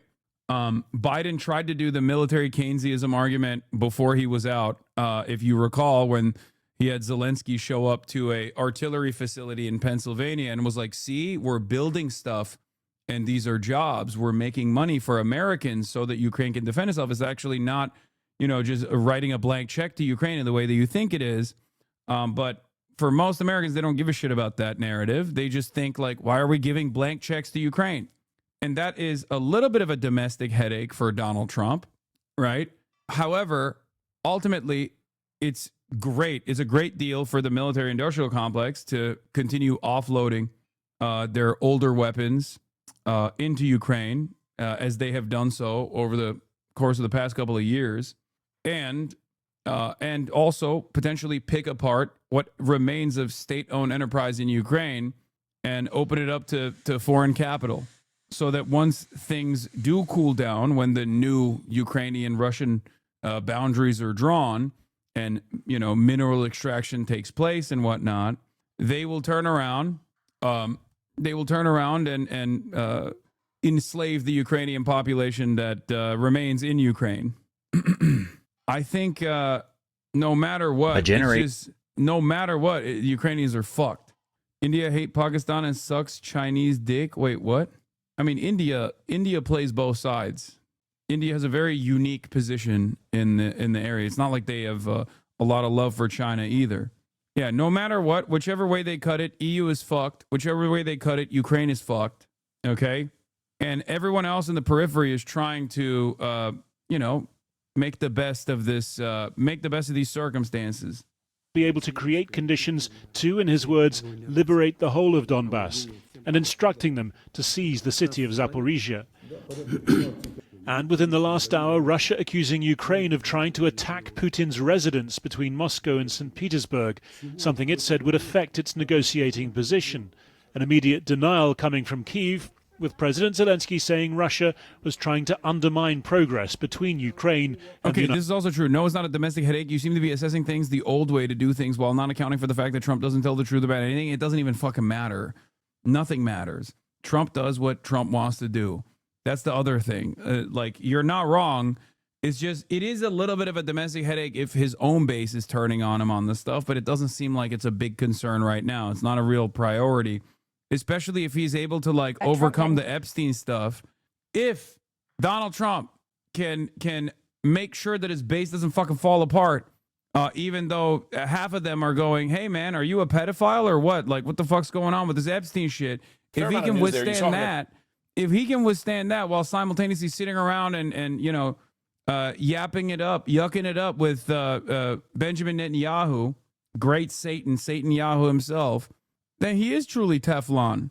And I guess whoever, especially whoever is ambitious enough or bold enough to not give a shit about democracy at all and has enough charisma to maintain enough of a loyalist fan base, will be able to do whatever the fuck they want to do forever. Bro, adding me, defending the whole area being cleared out for saying it's better having Israel so we can control. Brother, we are being controlled. What? What is this? I don't even understand. Stop fighting amongst yourselves, chatters. At the end there, criticizing the Fed chair, Jerome Powell, calling him a fool. We should note that President Trump himself appointed him. The way the right all fell in line with the Somali shit makes me believe they'll forget and move on. Yeah, but the Somali conversation is perfect, right? Because one, there is a real crime. And it was conducted by, I mean, it was cooked up by a white woman, but most of the defendants are Somali, right? And Somalis are not just black, they're black and Muslim. So it's a double Monty. It serves multiple purposes. It's great because it's anti-welfare commentary. It's the easiest way to just consistently talk about how we got to cut welfare, we got to cut welfare, we got to cut welfare, because all the fucking poors are actually gaming the system. They're stealing your tax dollars to purchase cars and shit. Okay. That's the reason why it's it's elevated. Yeah. Sad to see every time Trump and the far right media ecosystem are losing control over the narrative. They can just spin a wheel, pick a random ethnic group to tell brazen lies about it, and millions of people will bob their heads in unison. It was Haitians last year. People still believe the cats and dog stuff was real. Somalis this year. And they'll pick on another group next time the more Epstein files drop. Exactly. And Haitians were a double Monty too. They could present the Haitians as not only are they black, but they are also, once again, undocumented migrants, even though they weren't undocumented migrants, right? So they could that was the other larger narrative at play. At the time, it was crafting an anti-migrant narrative and utilizing black migrants, a community of black migrants, as the threat. Now, I don't know how long they can keep up the whole... Hasan, are you saying there isn't any fraud happening by Somalis in Minnesota? Are you fucking stupid? Of course I'm not saying that. Brother, there are active court cases. There's an active investigation. There are defendants that have already been imprisoned. The fuck? There are people who've been charged and convicted. There has never been a moment where I've said that. No, this is not an argument. You just said that 20 seconds ago? No, I didn't! Oh, you mean because I read the chatter's statement? Is that what you're saying? Are you baiting me? Is that what it is? Anyway, no, they're saying you said that there was fraud 20 minutes ago. I did. Of course. I mean, there is real fraud. Okay? There is real fraud. And yes, the Somali Americans, some of the Somali Americans that live in Minneapolis, engaged in the fraud. They were benefiting from the fraud. They got kickbacks, right? And they got arrested. They got prosecuted. They got charged. They got convicted. We know this to be true. Are you hopeful for progressive politics in 26 or 28, or do you think we're too cooked? I think we're definitely too cooked. During his first term. There was other news in his comments. The Israeli prime minister announced that Israel has awarded President Trump the Israel Prize, Trump becoming the first American to be given that honor. Also news on the Gaza peace deal, President Trump saying that he believes Israel has lived up to its side of the plan. There had been some reporting that Trump had expressed reservations about Israeli military action inside Gaza. President Trump also vowed to eradicate Iran's nuclear infrastructure if it were to attempt to restart. And the president said multiple times he's hearing of some possible activity, some possible nuclear activity. Finally, he did say regarding Taiwan that he does not believe President Xi Jinping intends to invade. He says, I don't believe President Xi, is going to do it. Our Elena Treen has been monitoring these comments here, covers the White House as well. Elena, do we know what the focus of President Trump's meeting with the Israeli prime minister was? Well, from my conversations, Jim, and we're still, of course, learning more as it's all unfolding, and the president weaved a lot during those post-bilateral meeting remarks. But the focus was supposed to be on trying to move to the next phase of the ceasefire proposal. I'd remind you that proposal initially began in October. That's when it was struck. And at this point in time, heading very close into the new year, officials in the Trump administration had believed that phase 2 would already be underway. That is, of course, the disarmament of Hamas, the beginning of reconstruction in the enclave, and post-war governance for Gaza. Now, this is something I found very interesting that the president talked a lot about heading into that. Obviously, something changed in TikTok. There are so many stupid videos, like 200K likes, that are trying to foment drama from nothing. There are so many lies around Kai. Even the liberals and queer people are pushing them too. I haven't seen it. I think you're seeing older videos. For You page algorithm changed. For the last couple of days, the For You page algorithm changed, and they were recycling the older videos over and over again. And I think you probably saw some of the videos from a couple months ago, when at the peak of Shocktober 7, Dogtober 7. Why is he covering up for the Somali fraud? Who? Donald Trump? Because he loves fraud. He's Mr. Fraud. No, you. Where did I do that? Was it when I said that there's an active court case against Somali Americans in Minneapolis that were prosecuted and arrested? Did that cause you to believe that I'm covering it up, or did you mean I'm covering the story? No, I meant covering it up, not being honest about it being bad. Greg, I believe you might be a little mistaken. So I'm going to tell you once again, I hate when people steal taxpayer funds that are supposed to go to feeding children. I do not give a fuck if it's a Somali American doing it. I do not give a fuck if it's an Italian American doing it. I do not give a fuck if it's a Russian American doing it. I despise it, and I'm glad that it's being investigated thoroughly. Okay? And I'm glad that at least some of the people who played a role in this have been arrested already. Okay, thank you. Okay, well, this has been my position. So now you must try to figure out why you were led to believe the opposite viewpoint of the one that I actually hold. Perhaps the people that you watch are not as trustworthy as you think they are. Okay? Should Waltz go to jail? If Tim Waltz, once these investigations are concluded, and it is without a fucking shred of doubt that Tim Waltz played a role in this, fuck yes, he should go to jail. If Tim Waltz played a role in this fraudulent scheme, then yes. Why would I say no to that? I don't give a fuck. Once again, anyone and everyone that played a role in this fraudulent scheme should be punished. I'm anti-corruption, brother. It's a big part of the reason why I hate this fucking clown ass over here. Okay? It's so funny that people think that I would do anything but defend the truth. They just have they think that it's all a game of gotchas. Oh, dude, well, what do you have to say about this? It's I don't give a fuck about any politician. If they're doing crimes, they should go to prison. Okay.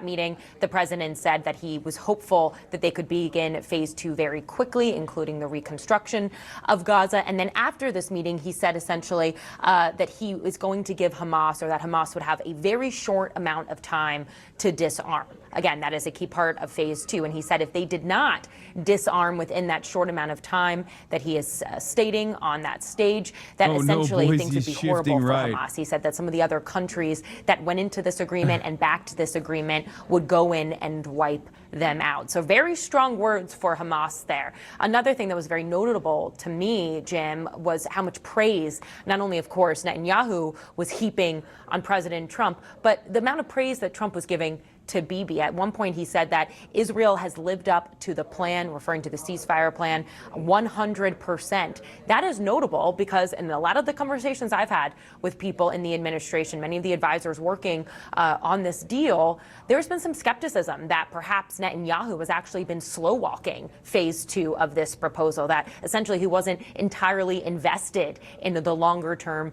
peace plan. So that was very notable to me. He said that Israel essentially may not exist if they did not have such a strong prime minister like Netanyahu. Part of the reason that's such music to his ears, to Netanyahu's ears, of course, is that he has elections coming up. Oh, God, you're hitting the law and order pivot. Please no. Wait, what? Law and order pivot? What are you, fucking stupid? I believe.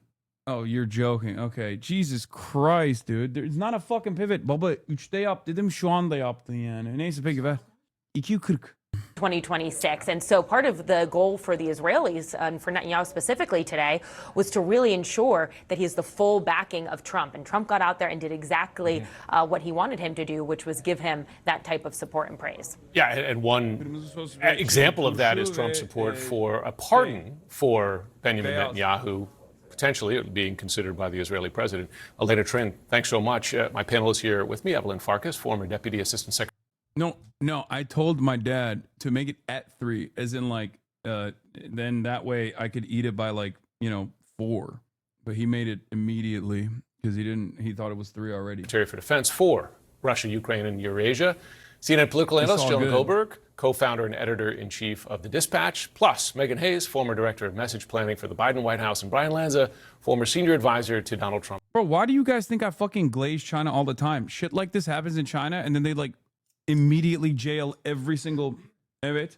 Doğru mu? Yok, bunu istemiyorum. Diğer beyaz. Bir sürü. Hayır, bu değil. Diğeri. Başka bir tane var. Anytime this kind of shit happens in China, as it happens all around the world, right? Like, anytime this kind of shit happens, like, China will literally fucking straight up murk the people who play a role in this, including the fucking politicians. They'll have like a local politician that does this shit, that will, have like a kickback scheme or something. Maybe that's how you China pill the conservatives. That's how you China pill the conservatives. They'd be like, yo, you think prosecuting Tim Walz is enough? Are you kidding me? In China, if they actually conducted an investigation and found out that Tim Walz was guilty and played a role in this, they would fucking execute him. Now, I'm not pro death penalty, as you guys know, but like, if there was any fucking truth to that claim, are you kidding me? I just fucking realized we can China pill the conservatives instantly with this shit. What's this guy saying? One more time, and Asman will see it for sure, and he'll become best friends with you. Why? What is he saying? How does it feel that Asman mogs you as a streamer and commentator every day? It feels awesome. I love getting mogged. It's 2024 campaign. Good to have you all here, and there's much to go.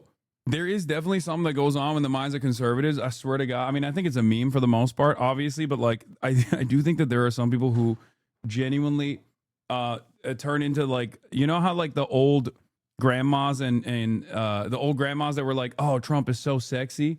Like, they're doing that for Asman right now. I don't understand it. I think it's a joke. I mean, obviously, it probably is a joke, but I'm not so sure some people actually see it as a joke. I think they just straight up feel that way now. Through they have like a sexual from those few minutes, the president speaking alongside the Israeli leader. Evelyn, first to you. The president said multiple times we have peace in the Middle East. He said that before. What we have, in fact, is a ceasefire. Where does it stand in terms of moving to the next phase, arguably the more difficult phase of the peace plan, including issues like disarming Hamas? Yeah, I mean, so first of all, Jim, they have to set up this peace council, which is kind of the political oversight. And we haven't really heard very much about that. Remember, President Trump said, I'm going to be the head of it. And we know that his advisors, so Witkoff and Kushner, have been in the region, have been talking about it. Presumably it includes all the actors in the region and the broader region, Turkey, obviously Egypt and others. But the big sticking point is that we still don't have an interim security force. Yes, you know, Ambassador Mike Waltz has been effective in the UN. He got them to essentially authorize this security force. But we don't have countries and significant countries with real military experience coming forward to say, we want to be part of this. We've heard about Azerbaijan, Indonesia, Egypt, a couple of other countries. But I think unless Israel and the United States are pushing, you know, the Arab community to say we need real security forces, that's not going to happen. So there is some kind of foot dragging on top of what Israel's doing on the ground. It's an enormous risk to put your forces on the ground there in the midst of fighting in Gaza, attempt to disarm Hamas, and perhaps quite understandably, a lot of nations in the area, and by the way, the U.S. as well, but not unwilling to do so. Brian, on the Iran topic, if I can, because the president made quite clear that if what he's hearing is notable, perhaps it was an intelligence assessment about attempts at Iran resurrecting its nuclear program. The president said, if they are, we're going to have no choice but to eradicate. Can we take the president at his word there that he might order strikes again if it does turn out to be true? So I think it's pretty clear we have to take the president's word. He's not afraid to challenge Iran. He's confronted him in his first term. He's confronted him in his second term. He clearly sees them as an axis of destabilization in the region, and he has to address it. And what makes him different, at least the interactions that I've had with other presidents, whether it's for good or bad, is the fact that he is this business guy. And business guys in the business community, they always run towards problems and they try to solve it. Whereas you got politicians always looking to kick cans down the road and push on to somebody else. He actually wants to solve this issue. You saw the investment in the first term. You're going to see it again. You're going to see more of it. And it's a risk. It's a huge risk. But he's clear that he is not going to allow a nuclear Iran. Jonah, I mean, the circumstances of the strikes he ordered a number of months ago were quite particular in that Israel had already essentially eliminated all of Iran's air defenses. So while that was a complicated, and let's acknowledge the service of the American service members who were involved in that. This is the liberal. I love that this is the liberal equation here. This is a liberal conversation about bombing Iran. The lib take is we bombed Iran wokely, and the right-wing take is we bombed Iran for anti-woke purposes. But Iran must be bombed. It's awesome. And then people wonder why there's so much there's so much attention on non-mainstream resources nowadays. Where the fuck are people supposed to go if they just think, why are we bombing Iran? And every single day that passes by, there are more people who think, maybe we shouldn't be bombing Iran, right? Even fucking Republicans, right? Not many, but like, you can't get that, you can't get that itch satisfied at all in mainstream news. No one in mainstream media will tell you, nah, we shouldn't be bombing Iran at all, actually. Operation, it was not the same as going in there and being, in effect, the first to strike. If the president were to order this again, would the circumstances be similar, or would this be a higher risk operation? I can't imagine. I would be hard pressed to imagine that it would just be like a light switch, and they would just turn. Okay, tomorrow we're going to go attack Iran. It would probably be unfolded, with cooperation with the Israelis and other people in the region. I have a slightly different take on Trump, the problem solver who runs towards fixing problems. I mean, it's been 11 years of 2 weeks for the Obamacare fix from. The thing is, like, these guys only respond to pushback, like militant pushback. Okay, that's it. The only reason why the tit for tat back and forth bombing campaign ended was not because there was the appetite for bombing had gone away or something. It ended because Iran depleted Israel's defenses and America's defenses. It was too expensive. Donald Trump. I think that the likelihood of him doing the Iran strike, which I supported, it was the right thing to do. I'm glad he did it. Is that it was also probably the high watermark of his presidency in a lot of people's eyes. And he likes to double down on previous wins if he thinks he can do it again. And I think that it's in his own perceived political self-interest to make sure that this was not for naught. And so that's why I think he'd do it. But the actual circumstances I think you probably have a lot of coordination. It's not like Bibi Netanyahu who's going to say, no, don't go in again, right? So it would have to be developed. But Megan Hayes, there was some reporting prior to this meeting today that actually Trump was not that excited about meeting the Israeli prime minister. Yeah, right. And there has, to Elena's point, there's been CNN reporting and others that the Trump administration and Trump himself were frustrated by foot-dragging by Netanyahu on the next phases. Bro, Israel is so uniparty. I'm sorry. It is such a fucking uniparty take. Oh my God, it's so... Both sides will always suck Israel's dick in American mainstream news. So much so that they are unironically doing the same exact reporting that they did with Brandon. There's reports that Brandon is very upset with Netanyahu. He's going to punish him any day now by giving him, $20 billion in weapons again. And it's the same bullshit with Trump. Oh, he's going to humble Netanyahu. Yeah, someone in the chat said, yeah, of course he was upset with seeing Netanyahu. Nobody likes to see their boss, okay? Especially during the fucking holiday season. Who wants to hang out with their boss at their home during the fucking holidays, Yeah, probably not so pleasant. Netanyahu's playing Trump as he played Biden. He says Israel won't move to the next phase of the ceasefire unless a stabilization force is created, but countries say they'll only participate if the Palestinian authorities involved. Knowing this, Israel blocks PA involvement. Oh, no. Oh, no. So things are just simply not going to work out, I guess. And Israel's going to continue occupying 50% of the Gaza Strip and then find eventually, when the attention is moved away, they will find another reason to occupy the rest of the Gaza Strip and continue its ethnic cleansing campaign. It almost feels like they just want to ethnically cleanse the Palestinians from the Gaza Strip. Meanwhile, Americans will get mad about this for a day and a half, but then immediately move on to being like, what's really scary though? Muslims. That's truly who's the boss here. It's the Muslims. Of the peace plan. Well, what is the actual state of the relationship between the two men, despite the goodwill? And by the way, the second, I think, non-Nobel Peace Prize award the president has now received after FIFA, he has the Israel Prize from the prime minister. Yeah, just based off some of the reporting, I think that Bibi had one mission here, and that was to get Trump on his side and for him to say things nice about him publicly, as you mentioned, for his upcoming election. There was reporting that Netanyahu is not super happy with Jared Kushner and Witkoff and how the negotiations are going. So he wanted to meet with Trump and he wanted to get his input and he wanted to change his mind on how he is dragging his feet, or at least plead his case to him. So we'll see if it works. What he says publicly is not always what he does in theory or in action in reality. So I think that we'll just have to wait and see how this all plays out. Right. Netanyahu meeting happening as Iran's president says that Tehran is in a, quote, full-scale war with the United States, Israel, and Europe. So for more on what that could mean, let's go to Chief International Correspondent James Longman, who's in London. Good morning, James. Yeah, good morning, Malika. President Pezeshkian says his country is in a full-scale war with the U.S., Israel, and Europe, saying the West does not want Iran to stand on its feet. He also claimed the military is stronger than it was when the U.S. and Israel targeted Iran's nuclear sites over the summer. You'll remember back in June, President Trump ordered an attack on 3 of Iran's nuclear facilities using bunker buster bombs and cruise missiles. He initially claimed their nuclear capabilities had been totally destroyed, but the U.S. government now says some of that enriched uranium wasn't eliminated, and it's unclear how far their program was actually set back. Now, Iran's president is not the key decision maker in Iran. That is the supreme leader. But these comments look timed to provoke maximum reaction ahead of Netanyahu's meeting with Trump today. Will? Certainly heighten the stakes, James. Thank you for that. With 2025 almost in the books, it's time to take stock of the very tumultuous first year of President Trump's second term and what it means for 2026 and beyond. Trump has transformed the country in countless, often unprecedented ways by barreling through boundaries and at times ignoring.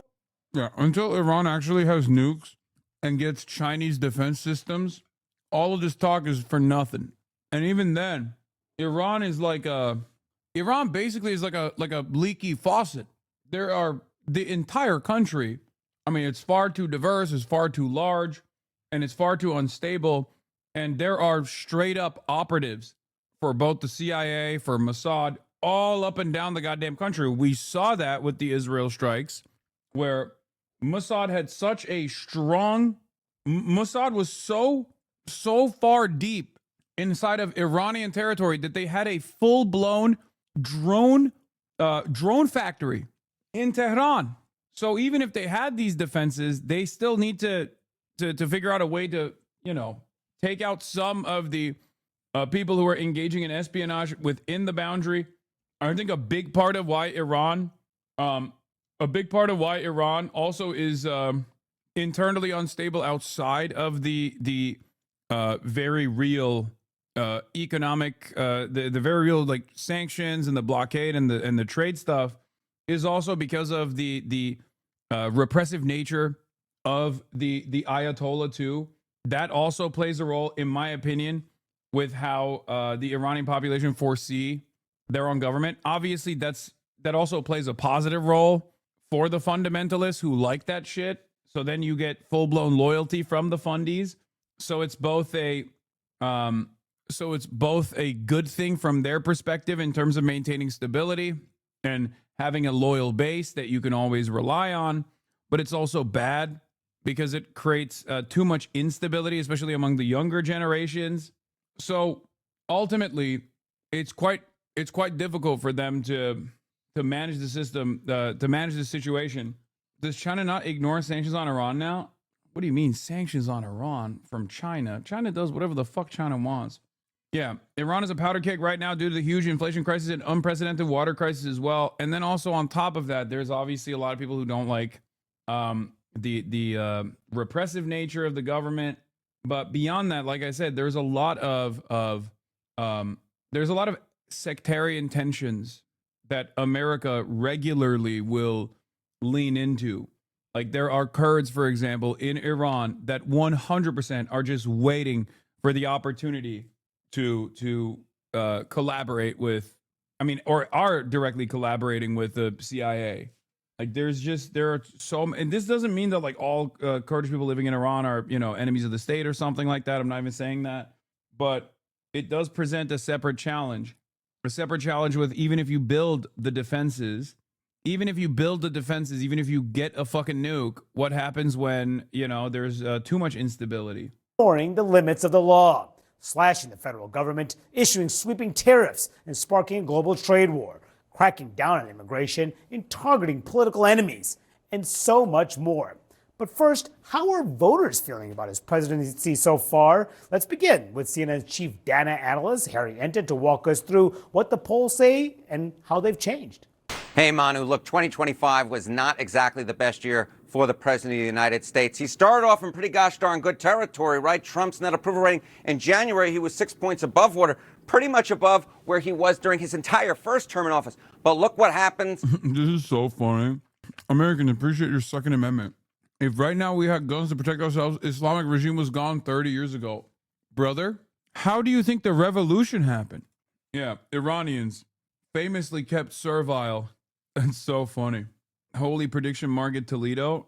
Come December, 12 points underwater, way down there. That is an 18-point decline during the course of the year. Now, what has driven Donald Trump's decline in his net approval rating? Well, it's independents. That is the name of the game, baby. Look, in January, Donald Trump's net approval rating among independents was about even, -1 point. Not too hot to trot, but not too bad either. Now, whoosh, we're talking about 43 points underwater come December. Holy that Toledo. is a decline of It's 42 points on his net approval rating. Donald Trump is hanging out with Jacques Cousteau. That is how far underwater Donald Trump is with independents at this point. Now, what issues are driving this decline in Trump's approval rating, his net approval rating? Well, let's look at two of the key issues, right? The economy, the reason that Donald Trump was elected to a second term back in January, he was in pretty good shape at +9 points on the net approval rating. But look, come December, 16 points underwater. That is a decline, doing the math quickly here, of 25 points for Donald Trump on the key issue of the day, the economy, the reason he got a second term. And then, of course, immigration, which Donald Trump has really focused in on during his second term in office, something he has been focusing on since he first ran for the presidency all the way back in 2015. Well, in January, he was 9 points above water on the issue. Now he's 6 points below water on the issue. So on the key issues of the economy, inflation, going in the wrong direction for Donald Trump. Now, there is a bit of good news, or at least some solace that Donald Trump can take when you compare him to other 21st century presidents at this point in their second term. Look at their net approval rating. Trump is 12 points underwater, but Barack Obama right nearby at 11 points underwater. George W. Bush also right nearby at 10 points underwater. So you see this, hey, Trump isn't doing so bad, but here's Dog, if Trump had won his second term in 2020, even though he did win and Joe Biden obviously stole it, as you guys know, but if he was president, this would be like 25 points, okay? America might have had like an actual bourgeois revolution again. It's because it's not back to back that there was a brief pause. Oh my God, the same economic conditions, not hyperinflation, but like inflation crisis, negative real wage growth on top of the fucking incompetence. And the liberals were so libbed up at that point too. Oh my Lord, dude. I'm not an accelerationist by any means, but I do think that if Donald Trump had won in 2020, the very same liberals that are recognizing how much liberalism is failing currently and are looking for like more radical alternatives, I think that they would have had a way, way bigger voice. I also don't know where we would have gotten to by the midterms. I don't know where we would be. You are coming around to the anarchist view? Fuck no, I'm not coming around to the anarchist view. I believe in discipline. I believe in organization. I believe in the state's authority. I don't believe that I do not believe in the abolition of the state once there is a dictatorship of the proletariat. I believe that the state must transition. Where are the Biden acceleration is at, Lamau? Here's the key nugget to keep in mind.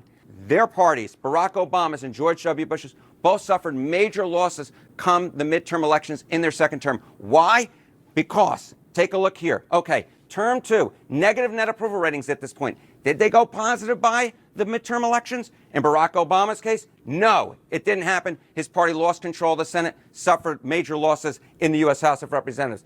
George W. Bush didn't go positive either by the midterm elections. His party lost control of the House and the Senate. And then, of course, all the way back in 1973, going into 74, Richard Nixon's net approval rating was negative. He was actually forced from office before those midterm elections, and then his party suffered 1973 major losses in Congress. We'll have to wait and see if the same thing happens to Donald Trump. He gets a question mark at this point, but based upon history, it doesn't look too good for the man in charge of the White House right now.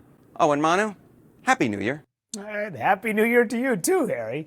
And I've got a terrific panel joining me right now. CNN's Jeff Zeleny, NPR's Tamara Keith, and Bloomberg's Mario Parker. Happy New Year to you guys as well. A lot to look forward to in the year ahead. Let's take stock of what just happened and where things are going. You know, Harry, those numbers were pretty stark. I mean, look at this. The independent number I was really struck by. I mean, Trump was down with independents by 1 point in January. Now he's down by 43 points underwater. A 42-point slide. And wow.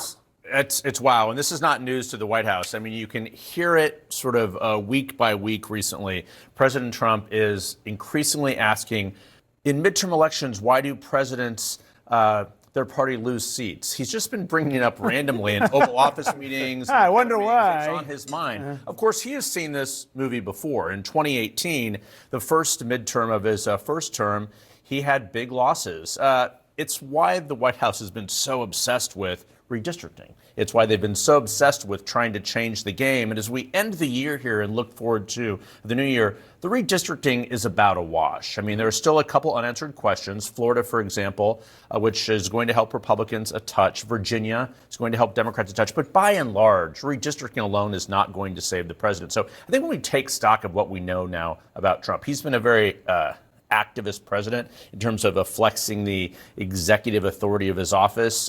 But we also learn how he spends his time. And I think that is one of the reasons that the numbers are so low, because he promised to fight for you. He's actually doing a lot of stuff for himself, like plaques, the Trump Kennedy Center, a lot of things. So that is what frustrates some White House advisors. He promised to be your retribution. He's actually just doing stuff for Donald Trump. And I think that hits at some of these independent numbers. It's such a good point. And we're going to be talking about those Trump awards later in the show and what it all means. But Tamara, you cover the White House. When Trump looks at those numbers, is he denying those exist, or is he privately acknowledging we got to change course here at least a little bit? Well, look at his behavior, right? He didn't hold rallies much of the year. All of a sudden, he's holding rallies. Now, are those rallies on message? No.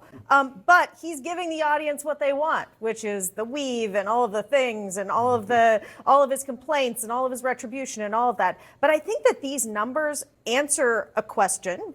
if you think that Donald Trump's approval ratings would look the way that they do currently, with all of the shit that he's been doing, with like the awards and the fucking new East Wing of the White House, if he actually fixed the affordability crisis somehow, you are the most delusional person on the planet. If Donald Trump had unironically turned around the American economy like he said he would, he could literally go out and just shoot immigrant children on camera, on television, and people would be celebrating it. He could go out and be like, I love Jeffrey Epstein, and people would be like, it's all good, Mr. President, we love you. He could literally blow up the White House, not just the East Wing, and people would defend it. The only reason why these things become a problem is because they are initially presented as a solution, falsely, of course. They're initially presented as a solution to the actual problem, which is the fucking economy. The people that are on board with your cause are on board with it, partially because they're a cult, for sure. But even in a cult, they believe the cult leader's lies. And once the cult leader is proven to not succeed as far as fixing their problems, there is not enough bread and circuses that will reshift your priorities, that will shift your priorities away from the pain that you are feeling at the end of the month. You cannot propagandize against starving people, okay? Now, we're not there yet completely, but treats are what keep this entire country together. And when you revoke access to treats, when you claim that treats are coming back, and also more importantly than just treats, but when you claim that, things that you actually need for survival are going to be more affordable and they're not, and on top of that, you're reducing the treats, you're going to start fucking losing your mind a little bit. You're going to be like, okay, dude, the fuck is this shit? Which is what happens when a president only governs for the base and only governs based on... Chatters are worried about Kaya's situation. It's because I'm electrocuting her so much that she's knocked out. Like she got stunned. Yeah. Yeah. It's because I electrocuted her so much. Yeah. Stun grenade, yeah. Hey, don't joke about that. You'll be banned ASAP. Why would I get banned about that? The fuck? Gonna find this clip on r/livestream fails now? Yeah. And people will be like, he admitted it. His whims, his desires, his ideas of what makes good policy. And the answer is you lose independents. You lose Democrats who probably weren't going to give him the benefit of the doubt anyway. But you find yourself very deeply underwater. There's a reason why presidents often, when they enter office, try to govern for all Americans. And President Trump has really made no secret of his desire to just focus on the base, focus on keeping the promises he made in the campaign. It's not the data centers that's the reason why people's bills are getting higher and higher in America. It's actually me. I'm using all the voltage to shock Kaya, to shock her into submission, so she stands behind me throughout the entire day, as though I give a fuck that she's on the camera frame, as though I even give a shit about that. That was another one of the very funny narratives that was designed around this thing, where they were like, you want her to be behind you. I don't care. It's the chat that fucking freaked out and wanted to see her all the time. You sicken me. I know. Using up all my electricity. Sorry. Big dog's got to get zapped. Yep. That's socialism. Socialism is when I take your energy to zap my dog. And the more I do that, the more socialism is achieved. Been his mantra since coming into office. Yes. Focus on the base. Yeah, and he has kept a lot of promises, including some promises people didn't really believe he was going to keep. Right. And that, like, seeking retribution and all of those other things proves to not be popular with the broad swath of the country. And this was what alarmed a lot of Republicans when hit the numbers that Harry discussed about the economy and immigration. I mean, look, two issues. He's down 16 points underwater. Compared in immigration, that's an economy. In immigration, 6 points underwater. He was +9 in both in January. Yes, absolutely. That's why he won. No, absolutely. A couple of things, I think, just to hit on your points. We're at the decade. The Quran, bro, your haters make me believe in Allah. The Quran spoke about haters like these 1,000 years ago. I'm pretty sure the Quran does not have anything to say about internet haters, dude. Well, thank God Zoran is going to become a mayor in 3 days. He needs to hold the news radio. Did Paramount already buy CNN as like bottom commentators on CNN?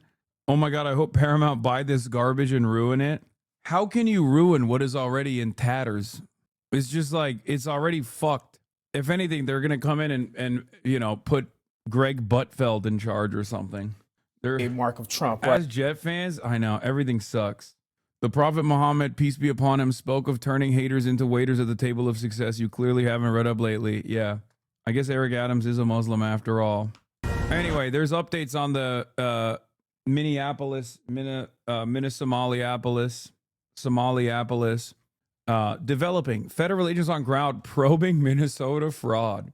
I wonder how much money is being spent on this, which is ironic because it's like, I suspect that the amount of funds being expended here, when there is already an active investigation into the fraud that's taking place, it's just, you know, probably not the best use of tax funds at all, but obviously. Kristi Noem posting video of Homeland Security investigators on the ground in Minneapolis, saying they are, quote, It's just funny because it's like they're doing the same shit that they were doing after the Brown University shooting, like kicking up snow, right?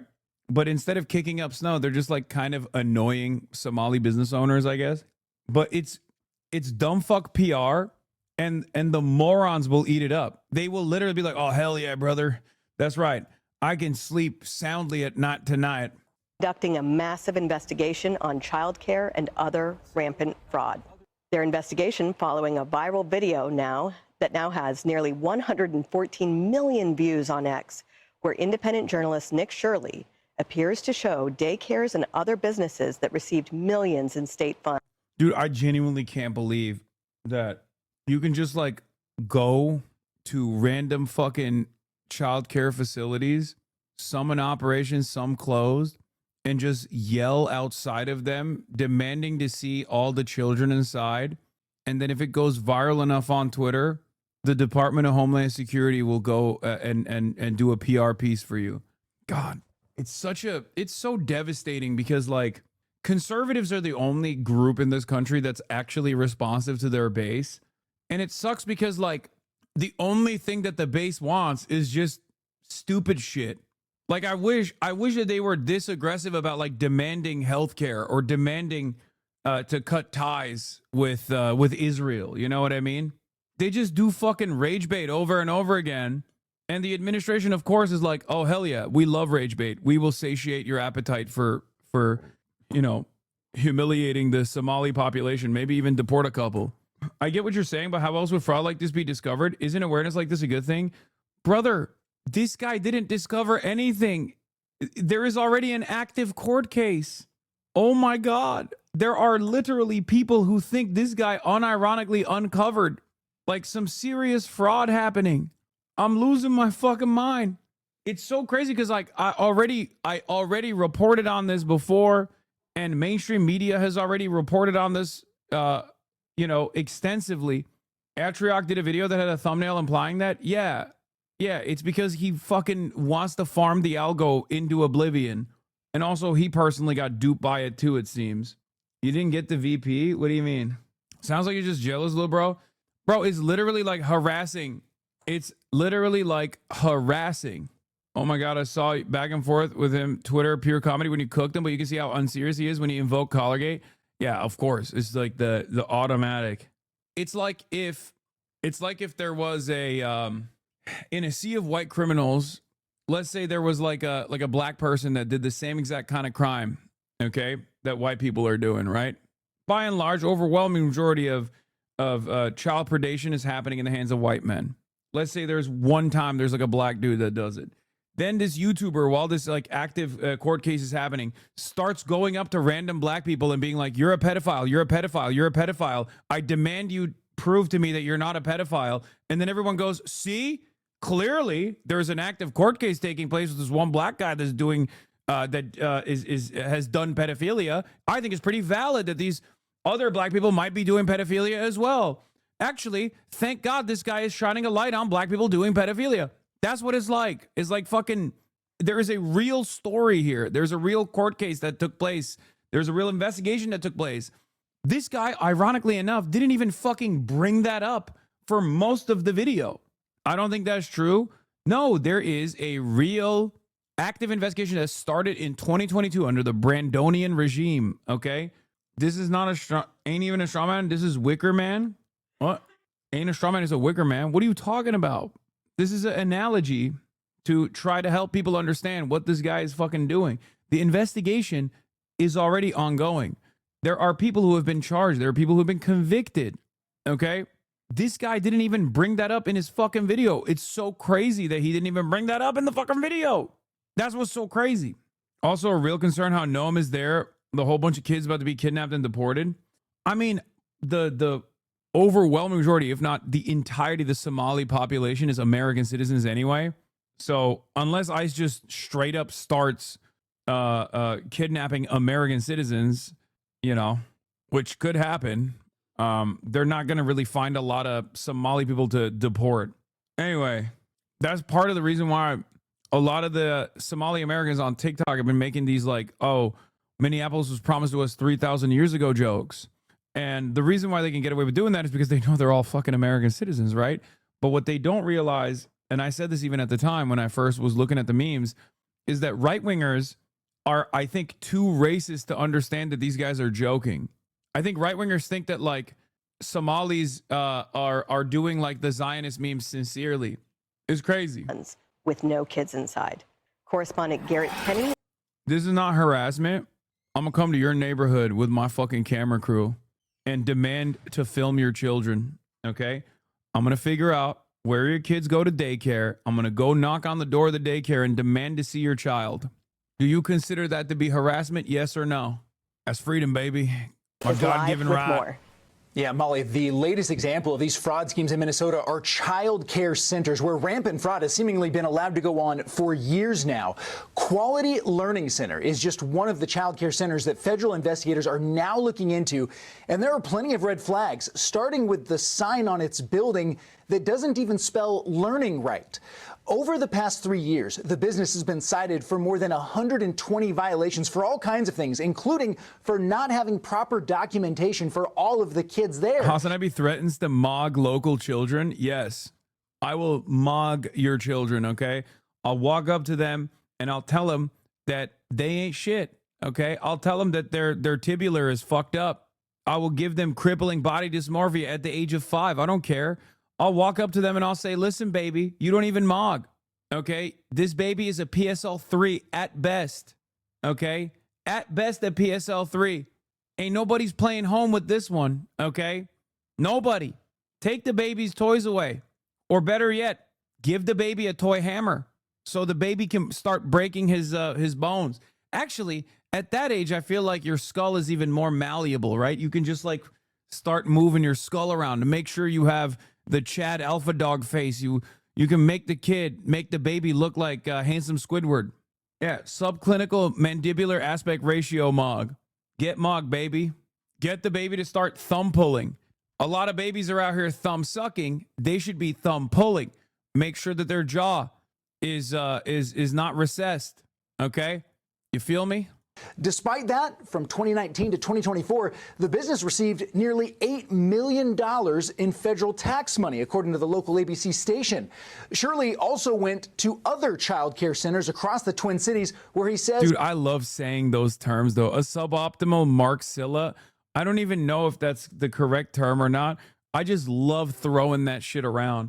I get why the looks maxing shit is so stupid, but it is so captivating for many. Yeah. I'm gonna tell the baby that he has a suboptimal maxilla. He needs corrective surgery. We gotta mold the baby's soft spot in his skull to make sure that he fucking mogs. There were similar red flags. We're just wondering where the children are. Who are you? We'd like to ask where the money's going. Look at that. Shut us down. Where are the children at? No children inside of this daycare center. Dog, why would they? The craziest part about it is if any of those places unironically opened their doors to this random dickhead, that would be illegal. Are you fucking kidding me? It is literally not legal for these places to allow random people, random adults that come in with a fucking camera crew too. Are you out of your goddamn mind? Yeah, of course they're gonna close the door in your fucking face. That's what's so crazy about it, where it's like, I swear to God, if this guy did this to white child care facilities, even amidst like even amidst an ongoing in a Republican neighborhood, okay, in a right neighborhood in like Alabama or whatever, and there is like an active investigation into like a church-backed, a church-backed like child care center fraud that's taken place, and you had like a black dude walk up, okay, a liberal guy walk up to these different places and be like, show me the white babies inside, okay? And you had all these fucking Christian people closing the door, they would have shot the dude by the third place he went to. By the time he went to the third childcare center, he would have been shot in the fucking head. It would have been a massive ordeal. It would have been a story that they would defend, the Republicans would defend for generations. Could you imagine? Black liberal from New York, possibly gay, goes down to Alabama to investigate active fraud happening in like, all the white Christian child centers. It's not even a question. They would fucking kill the guy. Then tell people how else is the problem camera being there. I know that you didn't answer my question without getting angry. How else? I've explained it a million times over. First, you go to the Department of Human Services. Okay, there's a state website. Sad you have to create hypothetical situations to validate your delusions. To validate my delusions, there is nothing delusional about this. You are the delusional one. If you think that you can go to your local child care center with two guys in balaclavas and a camera in tow and demand to see the children there, if you think that you are not getting the door slammed in your fucking face, you are delusional. Of course they're going to slam the fucking door in your face. You got no credentials. You're just a random dickhead. Why the fuck would anybody open the door to you? It's illegal. I agree you can't, but no one is doing that without reason. Brother, I don't think you understand. Just because you agree with his actions doesn't mean that the random daycare facility is going to open the fucking doors. Of course they're going to slam the door shut in your face. Would you want the adults that have a legal responsibility to guard your children at the daycare that they're working at to open their door to a fuck ton of lawsuits by allowing random strangers with cameras or no cameras at all, but like random strangers to walk in, look at your kids, do a head count? What are you, fucking nuts? The irony is, if you actually had investigated this a little bit further, if Nick had investigated it a little bit further, he would have found out that there are instances where adults are allowed to do a head count. It's the Department of Human Services. So for people who are asking, like, what could have been done here, you look up. Child care facilities are obviously rigorously examined. Okay, there's a license. There is a licensing process that gets renewed every year, and at a random time throughout the year, there is a member of the state from the Human Services Division that goes to the kindergarten without telling them ahead of time. Okay, and they obviously have the proper documentation when they're entering the place, right? And they do a head count. They look at the conditions, and they see whether or not the children are in like a stable condition, and if this daycare facility actually has like substandard conditions or decent conditions. And many of these places that he went to actually had this licensing process, and in that process, there were things that they had found, like, oh, there's like a open, kids had access to like hazardous materials like scissors and stuff, right? And then there's a proper documentation process that takes place where they say, okay, we are going to actually fix this problem. Thank you for informing us. We do not want you to revoke our license. So then they fix the problem, and then they file the documentation, and then that's either approved or not. If it's not approved, they revoke their license. And all of the places that this guy went to had, with the exception of the Learning Center, which was apparently closed, because they had a bunch of instances where they had like substandard conditions for the kids. Okay, all these places had a person from the state come in and take a look, do a head count, and see that there's children there, right? Contrary to what the argument was, that there's no kids there. So unless you think, like, there's two things that could have happened here, okay? Either these guys know ahead of time, or just like magically have Are you taking the stance that there's no fraud happening? No, dude. Why is this so hard for people to understand? Of course, I'm not saying that there's no fraud happening. There is a fraud investigation taking place right now. What is wrong with you motherfuckers, bro? I swear to God. I mean, look, racism is a low IQ trait to begin with, okay? But you can't be this low IQ, okay? You cannot be so low IQ that you tune in to the broadcaster that speaks 2 languages, okay? When you can only speak 1 language and you can't even understand your only language that I'm speaking currently. English is my second language. It's the only language that you're supposed to know, and you still can't fucking comprehend the words that are coming out of my mouth. Your communication is shit. Is it? Is it though? It's my fault, you think? Because I've said it over and over again that there's an active investigation taking place into fraud, and some of that investigation even factors in childcare facilities. But that doesn't mean that every single childcare facility is actually hiding the number of children that they actually have inside of their facilities. And the way to figure out whether or not there are any kids inside of those facilities at all is not to randomly go out there like you're a fucking kick streamer and demand to see the fucking children. I didn't say that there's no fucking fraud. As a matter of fact, I'm very clear that there is fraud taking place. And the way to figure out whether or not there was kids inside or anything like that is not by just going out there with a fucking camera crew and being like, show me the kids. Show me the kids. Show me the kids right now. I need to see the kids. I'm a random adult. I need to see the kids. Oh, I'm no longer a random adult. I have my kid, Joey. He's not here with me, but I want to sign up little Joey. Yeah, who the fuck's going to believe that? The fuck? Of course they're going to be sus. You look like a pedophile. You sound like you are trying to do pedophilia, okay? If I'm putting myself in the shoes of someone that's working at that facility and that exact same situation happens, I'm either going to think this guy's a pedophile and he wants to kidnap the children, or I'm going to think he's ICE. And in either situation, I have an obligation to not open the fucking door. What are we talking about? Have you considered the fact that the people defending filming children without their consent are the same people who are defending Trump not being in the Epstein files? Yeah, there is truth to that. Bro, it's so weird. How are people defending this? I would not want a random dude in the daycare of my kids. Like, what the fuck? No, dude, they want that. They want that shit, dude. That's what they want. They're like, no. The only time I can feel I can sleep soundly at night is if I know there's random fucking nuisance streamers and content creators running up to the childcare facilities that I'm leaving my child at. Yeah. What's next, bro? You want to do like a Aiden Ross collab? Neon? Bust in the doors of fucking every childcare facility in the country? What's up, chat? Today we're going to every daycare. I'm going to go take a look at the toddlers. And I'm bringing Skybree with me. Like, what? We also have our security guys here. If someone dares question my authority, I'll beat the fuck out of them. We're doing a baby audit. Like and subscribe. The fuck? Yeah.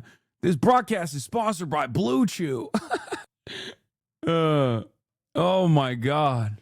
After Shirley's videos went viral, Governor Tim Walz's office sent us this statement saying the governor has worked for years to crack down on fraud and asked the state legislature for more authority to take aggressive action. He has strengthened oversight. Walz's office also defended his handling of the widespread fraud schemes that have been happening for years by claiming he's now taking steps to stop it from happening, including creating a statewide fraud prevention program. But federal investigators are now looking into claims that for years Walz ignored whistleblowers who tried to sound the alarm on the fraud. This guy now is scrambling to make it look like he's doing something. 2 weeks ago, he created a position with a guy to investigate fraud. 7 years too late, Timmy. It's time that we find answers to all these questions and hold everybody accountable that has ripped off. Dog, there is literally, first of all, says you, okay? This administration talking about fraud is sweet, okay? Is real funny. Okay, it is funny as fuck to hear from this admin about fraud. Like, we don't know what the fuck you guys are up to. But what's even crazier about it is that there is already, from the former administration, from the former admin, from the Brandon regime, there is already a DOJ case. I don't hate that they're eating Tim Spineless Walz. I'm sorry. Yeah, I don't really give a fuck about Tim Walz either. Make no mistake. I already lost all confidence in him a long time ago. But if he is also, by the way, if he's also in any way, shape, or form involved with this, involved in the oversight issues, yes, he should be fucking punished 100%. Okay? Make no mistake. I don't give a fuck. Having said that, there is already a fucking investigation going on. This doesn't give you carte blanche to go in and blow up the investigation. You know what I mean? You can't just like do that. Okay? And you certainly can't do that to like other random fucking similar childcare facilities just because you felt like it. What are we doing? What are we doing? How do I put this in an analogy that like Republicans can understand? What do Republicans care about in terms of like innocent until proven guilty? Like imagine if liberals were running around and saying that like every man is a rapist or something. You know what I mean? Every man's a rapist. Remember there wasn't there like a fake allegation with like a college campus lacrosse team or something? Wasn't there something like that? And then Republicans lost their minds over that. You know what I mean? Yeah. Was it Duke? One of the schools. There was like a fake false rape allegation and the entire team was under investigation. Like liberals running around and being like, oh yeah, every lacrosse playing white boy is a rapist. If they just did that, put a camera on it, and then the entirety of the liberal media ecosystem was like, hell yeah, put these rapists under the fucking buildings, put these rapists under the fucking prison. Yeah. Did you feel like that was a good feeling? Was that a good feeling when that was happening? Did you feel like that was justice being served? No, right? Didn't feel great. For the Republicans who don't fucking understand what's going on, it's kind of like this, okay? Yeah, going up to like random lacrosse teams, white boys playing lacrosse, and be like, I demand you show me all the rapists in your team. Why are you hiding? Why are you sheltering the rapists? I would like to see all the fucking rapists here. All of the white boys in this lacrosse team are rapists. If you were like running around saying that shit, that's what it would be like. If they weren't raping, why are they all wearing lacrosse equipment? It's ridiculous. What is this? Dude, I love you, but your rage against those chowders is just barely to get through. And believe me, I try really hard, but if you look at my peers, you're losing European viewers answering those rage bait insults or bots. Please, you need more Euro viewers. It's so hard to watch, bro. Please. Wait, what? I need more European viewers, and I'm losing my European audience? Why? Because they believe the narratives? Is that what it is? Jessica Tarkov making your argument. I'll say lastly, that fraud should be stamped out everywhere. You should take it seriously. And I'm particularly upset, and I've said this now the third time, that people took COVID money, abused that while folks were dying, while kids weren't allowed to go to school. The country was completely in uproar, rightly so, people scared out of their minds. They're saying American chatters are stupid. I mean, they're not wrong, but have you seen some of the European chatters? European chatters are, I mean, the ones that haven't already like all went to Asmongold, they fucking love. European chatters love LARPing like they're MAGA Americans, dude. It's one of the craziest things I've ever seen in my life. EU is like a fucking no-go zone right now. But Donald Trump and his administration has not taken fraud seriously. There's actually a lot of European viewers who believe the slop, but that's not your fault. Yeah, I don't know what to do about that. Especially, you want to know why there's a lot of Euro chatters who believe the slop? Because this is Euro-style racism, right? European chatters don't understand like the anti-black dynamic that is the American version of racism, because they of course still have like, you know, white supremacist tendencies and whatnot. Like the European races, they obviously also have white supremacist tendencies, but it's like more national. It's different. It's different than like American racism. That's why Europeans will always say like, why are the Americans so obsessed with race? Yeah, I don't understand. They should be hating the gypsies instead. I don't understand it. The Roma people. They wouldn't say that, but you know. Yeah, why don't they hate the Muslims? It doesn't make sense. But this is like Euro-style Islamophobia. So this is way more propaganda for the Euro-style right-wingers, you know? So that's the reason why they're probably looking at this and being like, oh, dude, you're right. This is exactly the same kind of bullshit that's happening out here. Hasan is the biggest piece of shit liberal one can find. I mean, if you think I'm a liberal, then you're already lost in the sauce, big dog. And for the record, before Europeans get sensitive about it, I'm not talking about all Europeans. I'm talking about the hogs. You know how they get, okay? You have Philip S. Form, who was the healthcare executive, speaking of healthcare, which is part of this. a nursing home mogul, I didn't even know you could be one, orchestrated the largest healthcare fraud scheme in U.S. history, $1.3 billion, commuted by Trump. David Gentile, the private equity guy, $1.6 billion, he defrauded people. Trump commuted his sentence. And then an oldie but a goodie, obviously Trump University, which had to pay $25 million settlement because it was a scam. Do not go out there and say this is all a liberal problem if you don't want to look under the hood of your own car. We'll say, lastly, that fraud should be stamped out everywhere. You should. Lol, I know I try to get the peeps here to watch you because some are not very well educated to say in a nice way. No, I know. Take it seriously. My queen, she's right, and she should say it. It's so funny because like the entirety of the right wing yelled at me over what I said about Rick Scott, and it wasn't even like a death threat. It was very obvious, like that I was saying if Republicans cared about Medicare fraud, they would punish Rick Scott, right? And now they're literally like, well, fraud has happened, and you know some Somali people were involved, so we should literally deport every Somali person. Turns out they didn't give a fuck about Europeans. Have no reason to care about Nick Shirley. However, wait, what? No. You just also focus on American news if you focus on 90 Day, which isn't... Okay, shut up. I've yet to find a single person, with the exception of the actual defendants who tried to you know, obviously thwart the investigation that was taking place. I've yet to see a single fucking liberal or anybody for that matter be like, yeah, actually, it's racism if you don't let Somali Americans do fucking fraud. You know? Who the fuck would say that? The only time you hear that is from dumb fuck Republicans who claim the liberals are saying that. I've yet to hear a liberal say that. I've yet to hear anyone on the left say that. At most, you'll hear like a joke here or there from like, you know, the Somali Americans that are doing like the, well, this money was promised to us 3,000 years ago shit. You know what I mean? Off Minnesota taxpayers. Over the weekend, FBI Director Kash Patel reiterated that this is very much an ongoing investigation and that the Bureau believes the fraud that we've seen so far is just the tip of a very large iceberg. Molly? Thank you very much, Garrett. Well, this has been an amazing story that has really been covered for a couple years, but has started exploding more in recent weeks as we saw that some of the funding that had, some of the taxpayer funding that had gone to these groups was actually being funneled to al-Shabaab in foreign countries, terrorist groups. And also this video that went viral this weekend showing that all of these places that had been getting taxpayer funds that claiming to be daycares didn't have any children inside of them.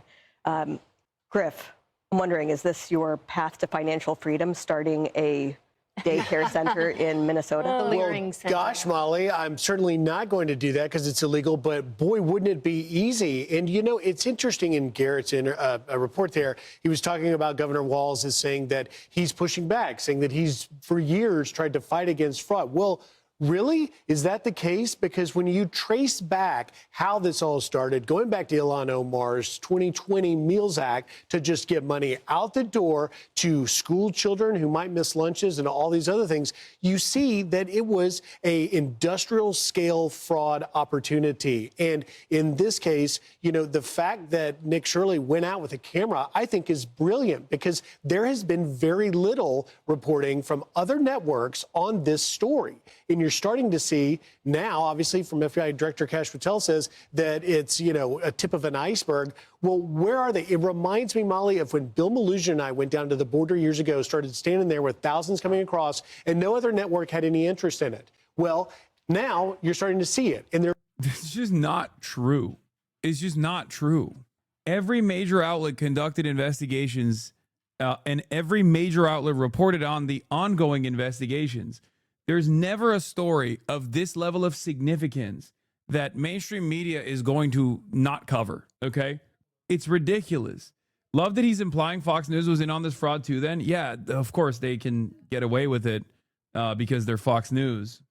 Convictions. And then originally, the only discussion you saw on other networks were people that were basically blasting it as, you know, racist or... Someone on Twitter showed that the Quality Learning Center had opening hours at 2 p.m. to 10 p.m. and Nick showed up at 1 p.m. Yeah, but also I'm pretty sure the Quality Learning Center was closed at the time anyway. At least according to the the Minneapolis Human Services Department, because this is what the Minneapolis Human Services Department said. Where is it? I retweeted it. Hold on, let me see if I can find it. Are they not on winter break? No, Not at the time when they were covering it. Where is it? Where the fuck is the retweet that I retweeted? Did they delete it? Oh, here it is. Dina Winner from Minneapolis City Hall. Not that anyone will give a shit about this, but breaking. Tiki Brown, commissioner of the Minnesota Department of Children, Youth, and Family, said none of the 10 child care centers that YouTuber Nick Shirley recently visited for his viral video have had their payments paused, although a couple were previously closed down by the state, and state workers are doing visits to the rest today. The now infamous Quality Learning Center closed just over a week ago, and the first one of the long video, Mako Child Care, closed several years ago, she said. Viral video prompts new scrutiny of alleged fraud, draws quick reaction from Minnesota regulators. The claims of a right-wing influencer are prompting questions about whether fraud has proliferated in a program that was flagged for deficiencies a decade ago. A video that surfaced on YouTube this past weekend contained explosive allegations about Minnesota's child care assistance program, raising new concerns about fraud and triggering a quick reaction from state regulators. In the 43-minute video, which went viral on social media, has more than 1.4 million YouTube views since it debuted Friday. Right-wing influencer Nick Shirley alleges that the group of daycare centers operated by Somali residents in Minneapolis have misappropriated upwards of $100 million.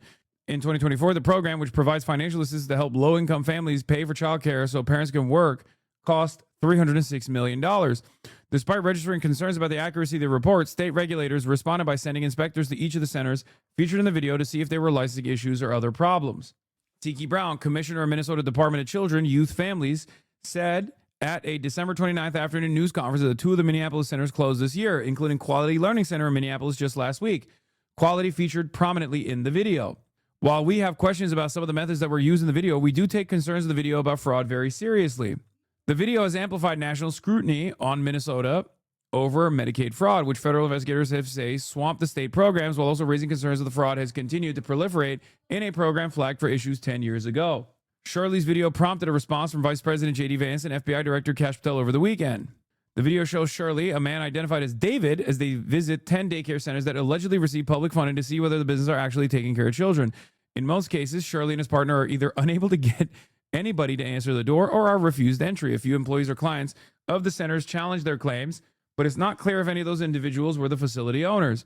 Brown said it's hard to draw solid conclusions from the video because it's not clear whether Shirley visited the daycare centers during the week, when they would likely be full of children, or on a weekend or holiday, when they would likely be empty.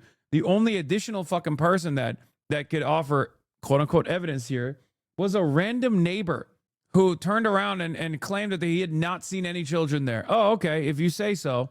You know, this is fantastic. This is fantastic reporting. Thank you. We don't even fucking know if he's a real neighbor at all. Brown said each of these centers has been visited in the past 6 months, but none of the announced visits turned up evidence of fraud. She said the department has not yet found problems that warrant pausing payments to any of the centers. Brown declined to provide information about the recent closings of Quality Learning Center on Nicollet Avenue or Mako Child Care on the 25th Avenue S. We generally don't disclose information if we have a current open investigation, she said. Shirley's video provoked a fast response from Minnesota Republicans, including several candidates who are running for governor. Yeah, David Zimmer is the guy, by the way, and he is of course, policy fellow at the Center of the American Experiment, where he writes about criminal justice and public safety. Mr. Zimmer served 33 years in local law enforcement with the Hennepin County Sheriff's Office, retiring as captain. During his law enforcement career, Mr. Zimmer served as a deputy and supervisor in areas including the jail, courts, patrol, water patrol investigations, and tactical command. Mr. Zimmer was recognized as a collaborative law enforcement leader who earned the respect of stakeholders throughout the criminal justice system. He advocates for public policy that will ensure a consequential criminal justice system for all Minnesotans.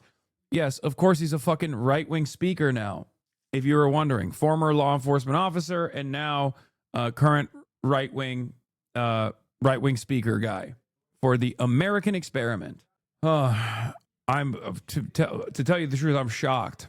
Also, once again, even local news is not doing a good enough job in covering this stuff, because they could have just not kept it at David in air quotes, but simply said David Zimmer is a right-wing operative working with the American Experiment, a right-wing think tank. You know?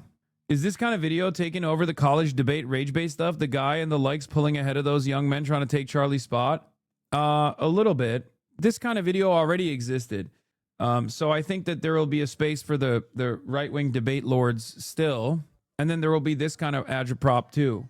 Tyler Oliveira. They already had this.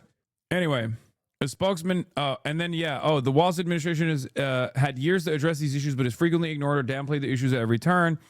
A spokeswoman for Wall said he has worked for years to crack down on fraud and asked the state legislature for more authority to take aggressive action. He has strengthened oversight, including launching investigations into these specific facilities, one of which was already closed, spokeswoman Claire Lancaster said in a statement to the Minnesota Star Tribune, adding that he shut down a high-risk program and hired an outside auditor and a new statewide program integrity director.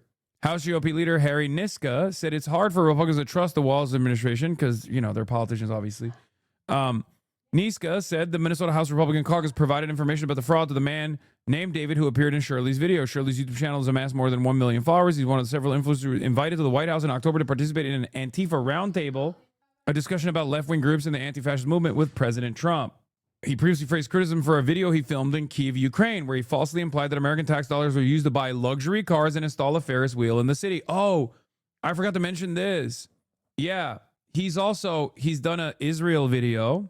And not only that, but he got fucking owned by a Ukrainian guy. A Ukrainian guy actually fucking debated him after this video came out. Hey, slava Ukraini. POV, you're in Ukraine and you realize where your taxes are going. Yeah. The Ferris wheel installed this location since 2017 after being moved from France. This has nothing to do with the American taxpayers. But yeah, he also did a fucking Israel propaganda too. He did a Israel version of this as well. But here is a Ukrainian dude fucking cooking this guy's ass. Probably the type of dude who hates me too, let's be real. Who thinks I'm also a fucking op. Yeah, he did a CCOP propaganda tour. He did a pro-Israel video. Tweets I put out, there's a lot of context as well. So that's backtracking because you had a massive amount of backlash from Ukrainians, rightfully. But why didn't you put that in the original tweet?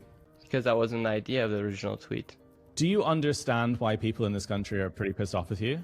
One post does not define everything I did while I was in Ukraine. Well, I think what you were doing is to try and show that there maybe isn't a war in Ukraine. You were basically trying to ride this sort of Tim Pool grifter type wave, saying, you know, pulling silly faces, smirking at the people of this country, saying, this is where your tax dollars are going.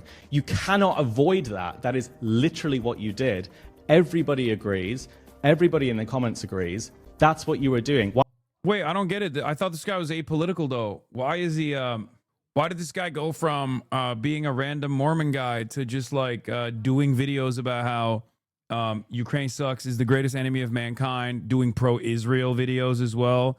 When you see a guy like this do anti-Ukraine videos and then pro-Israel videos, then you realize like this is a domestic op, okay? Because like depending on the allegiances here, okay, when you got pro-Russia and pro-Israel, I don't know who the fuck is funding this guy, but it's very clearly touching on a lot of the things. Like it's Tim Pool, okay? This is a Tim Pool moment. Why can't you admit that? Because I do not believe by making satire on the internet commits a crime by any means. And Okay, so going back. this is a huge revelation. So you were actually doing satire. Wait, he was at January 6th too? So it was satire. Is there anything wrong with satire? I know exactly what you were trying to do.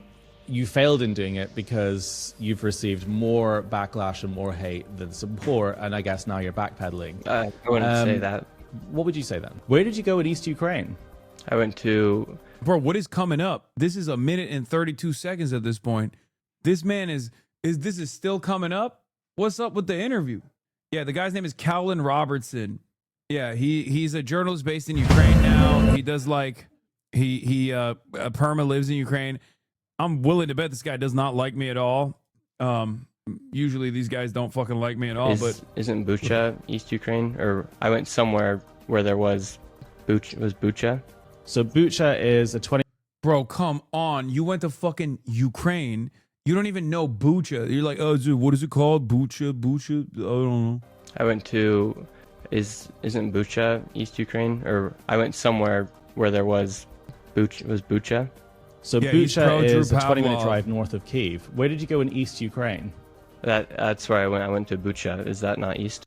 Hassan Piker, Iran is very pro-trans. The Iranian regime forces gay people to medically transition as the only way to escape the death penalty for homosexuality. Yeah, that was the joke I was making. If you watch the video, I'm literally saying that Iran is maybe too pro-trans to a fault. That's what I was implying. Anyway, but of course, my ideological opposition is incapable of making a joke. Hassan is a moron, says Cowlin reports. Kalen reports. Yeah, Iran is the true transgender for everybody nation. God. It makes me despair that you've come here, you don't even know the difference between East Ukraine and somewhere that's a 20-minute drive north of Kyiv, and you've put out content that's genuinely extremely damaging. Nick Shirley came here to Ukraine and produced one of the most egregious pieces of propaganda I've seen since the start of this war. His video undermining the war and showing that apparent taxpayers' money is being wasted on luxury cars here has amassed millions of views, hundreds of thousands of comments, and it's been shared by some of the Kremlin's biggest mouthpieces. So, I have an exclusive interview with Nick to find out exactly why he did this. Well, let me know when you're good. Yeah, let's do it. Okay, so I spoke to your fixers and they said that they took you to Bucha. No, they are not. Did you not hear him just say he made satire? That sounds like a joke to me. Owned.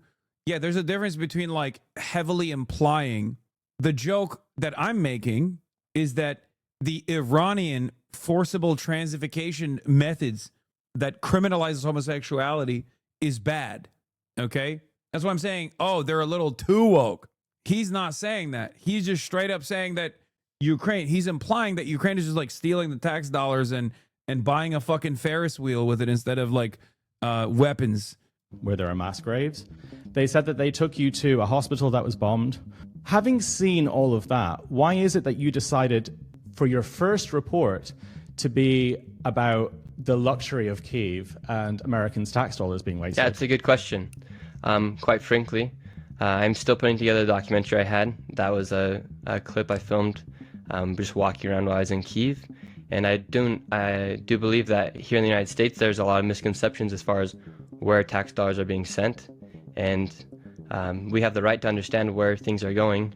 And that by posting a video like that doesn't make me a pro-Russian by any means. By every mean, I'm very pro-Ukrainian. Well, you're saying there's a lot of misconceptions about where the American tax dollars are going. Do you think you're adding to those misconceptions by showing a few luxury cars in the... I think he's slow. Yeah, he is. He is unironically slow. He's so slow that like when I first watched one of his videos where he was like trying to interview college students to like dunk on them, I felt bad making fun of him because I was like, I feel like I'm being, ableist. Like I'm actually making fun of someone with like a significant like intellectual disability. But I guess that's not really it's not really going to stop someone from cutting propaganda for the current hogs, because the current hogs are really dumb. Yes, I also did cover that he collaborated with the Israeli state. Nick Shirley, who's being promoted by Elon Musk, JD Vance, and the entire conservative media sphere, is a fanatical Zionist Israel firster. He literally went to Israel to do propaganda tour just a few months back. All the Zionists are doing, oh my God, Somalis, oh my God, Muslims for Israel. I visited the Israel-Gaza border with the last mayor of Gaza full doc, where he stood where Hamas launched his attacks. He saw the destruction, the aftermath of October 7th, and the mayor breaks down the money trail to expose who profits from the war and who's funding the war. The documentary breaks down how Hamas operates and funds itself, the brutal history of Israel and Gaza, what life was like before and after Hamas took over in Gaza, why Israel responded the way that it did. This cunt has also been obsessively doing the Zionism, oh my God, Muslim takeover of America, oh my God, propaganda. He's literally a paid Israel first cuck whose job it is to produce slop, appealing to the base urges of the right-wingers to make them forget about being slaves of Israel. Matt Walsh, hey, Nick Shirley, I have some questions for you. Do you believe Tucker Carlson is an anti-Semite? Do you believe Nick Fuentes and the Groypers are anti-Semites? Do you believe Ben Shapiro is an epic-based hero who was right about them? How much did the Israeli pedo rape colony pay you to travel there to do propaganda video for them? Did the Mossad procure children for you at your hotel? And if so, what did you do with that? Okay, this is... Squirrel goes a little, beyond... above and beyond here, but here is Nick Shirley with the paid Israel first propagandist cuck laundering the Israeli bombing of Iran when it was happening. They actually got him to do propaganda hits to ensure conservatives would rally behind the new war for Israel against Iran. Iran and Israel are at it. Yeah. Israel launched some missiles at Iran, took out some of their leaders, and then it's the writing is fire, except jokes on Squirrel. Nick Shirley can't read. He is illiterate. Iran just launched and landed in Tel Aviv. Where does this war go? The effort, obviously, by Israel was to disable the nuclear program of Iran. Iran, who is the #1 funder of terrorism throughout the world, Hamas, Hezbollah, the Houthis, all of them being funded by Iran. In this proxy war where Iran is spending... Did this guy come out of nowhere? No, he's been making waves. Apparently he was at January 6th. I didn't even fucking know that, by the way. That's news to me. But he has been making waves slowly but surely. He was trying to do the, do you guys want to vote for Trump? Why do you want to not vote for Trump shit at like Yale? You know, that type of stuff. Baby, let's go. Yes, sir. We're here, king of the Instagram of Donald Trump, patriotism. What do you guys say? Say we're gonna pull this thing through, stay strong, stay faithful, keep fighting. America's on the line. America's on the line. That's right. Yeah. Tomorrow, right here, Donald Trump is gonna be talking to millions of people, and I'm gonna try to sneak all the way to the front. I'm gonna try to sneak all the way up into like one of these seats up here. I'm gonna try to get as close as I possibly can. Tomorrow, Donald Trump is gonna be. Yeah, he was also brought up in an Antifa roundtable meeting earlier this year with Trump and other government officials, including Secretary of Homeland Security Kirsten Noem and Attorney General Pam Bondi, where he talked about the real threat to America being Antifa. So, do I think this guy is like a fucking federal agent? Not really. But then again, I do think that the government is, I mean, they're so bad nowadays that maybe they're outsourcing to Mormons again, but this time to the dumbest of Mormons, you know, because he's not the best and brightest of the Mormons. Let's be real. Okay. But I do think that the administration is open about like outsourcing their propaganda directly to YouTubers. That's why they keep bringing him in. If he's an agent, he's faking being stupid. If he's an asset, he's not. Yeah, I don't think he's faking it. Show me the smart ones. The smart ones you will never know of because they already worked for the FBI. I've been a day one hater of this Mormon guy. His mom chaperones him around everywhere. I followed him when he had 20K subs and was pivoting out of Mr. Beast style content. His mom is friends with some MAGA guys in the media, and that's how we got this pivot. Yeah, it's the thing is like this guy, just like Tyler Hitler Vera. And this one is like a much more recent channel than Tyler Hitler Vera. If you go back old enough, like you'll realize that they were doing, like he was doing 6 years ago, 100 pounds of dry ice versus truck, painful. Okay. Interviewing people at the Freak Convention, very dark people, running the world's hardest race, hanging out with Hey Big Mike, delivering Bud Light to Post Malone, went to his house, acting blind in public prank. Okay. Sneaking into exclusive Hollywood party, fail. And then somewhere along the line, they do like, he does like a right-wing video, okay? He does like one right-wing video, going away for 2 years, I quit, yeah. And then he comes back, he goes on a mission, he comes back from his Mormon mission. I interviewed illegal immigrants at the U.S. border, 248,000 views.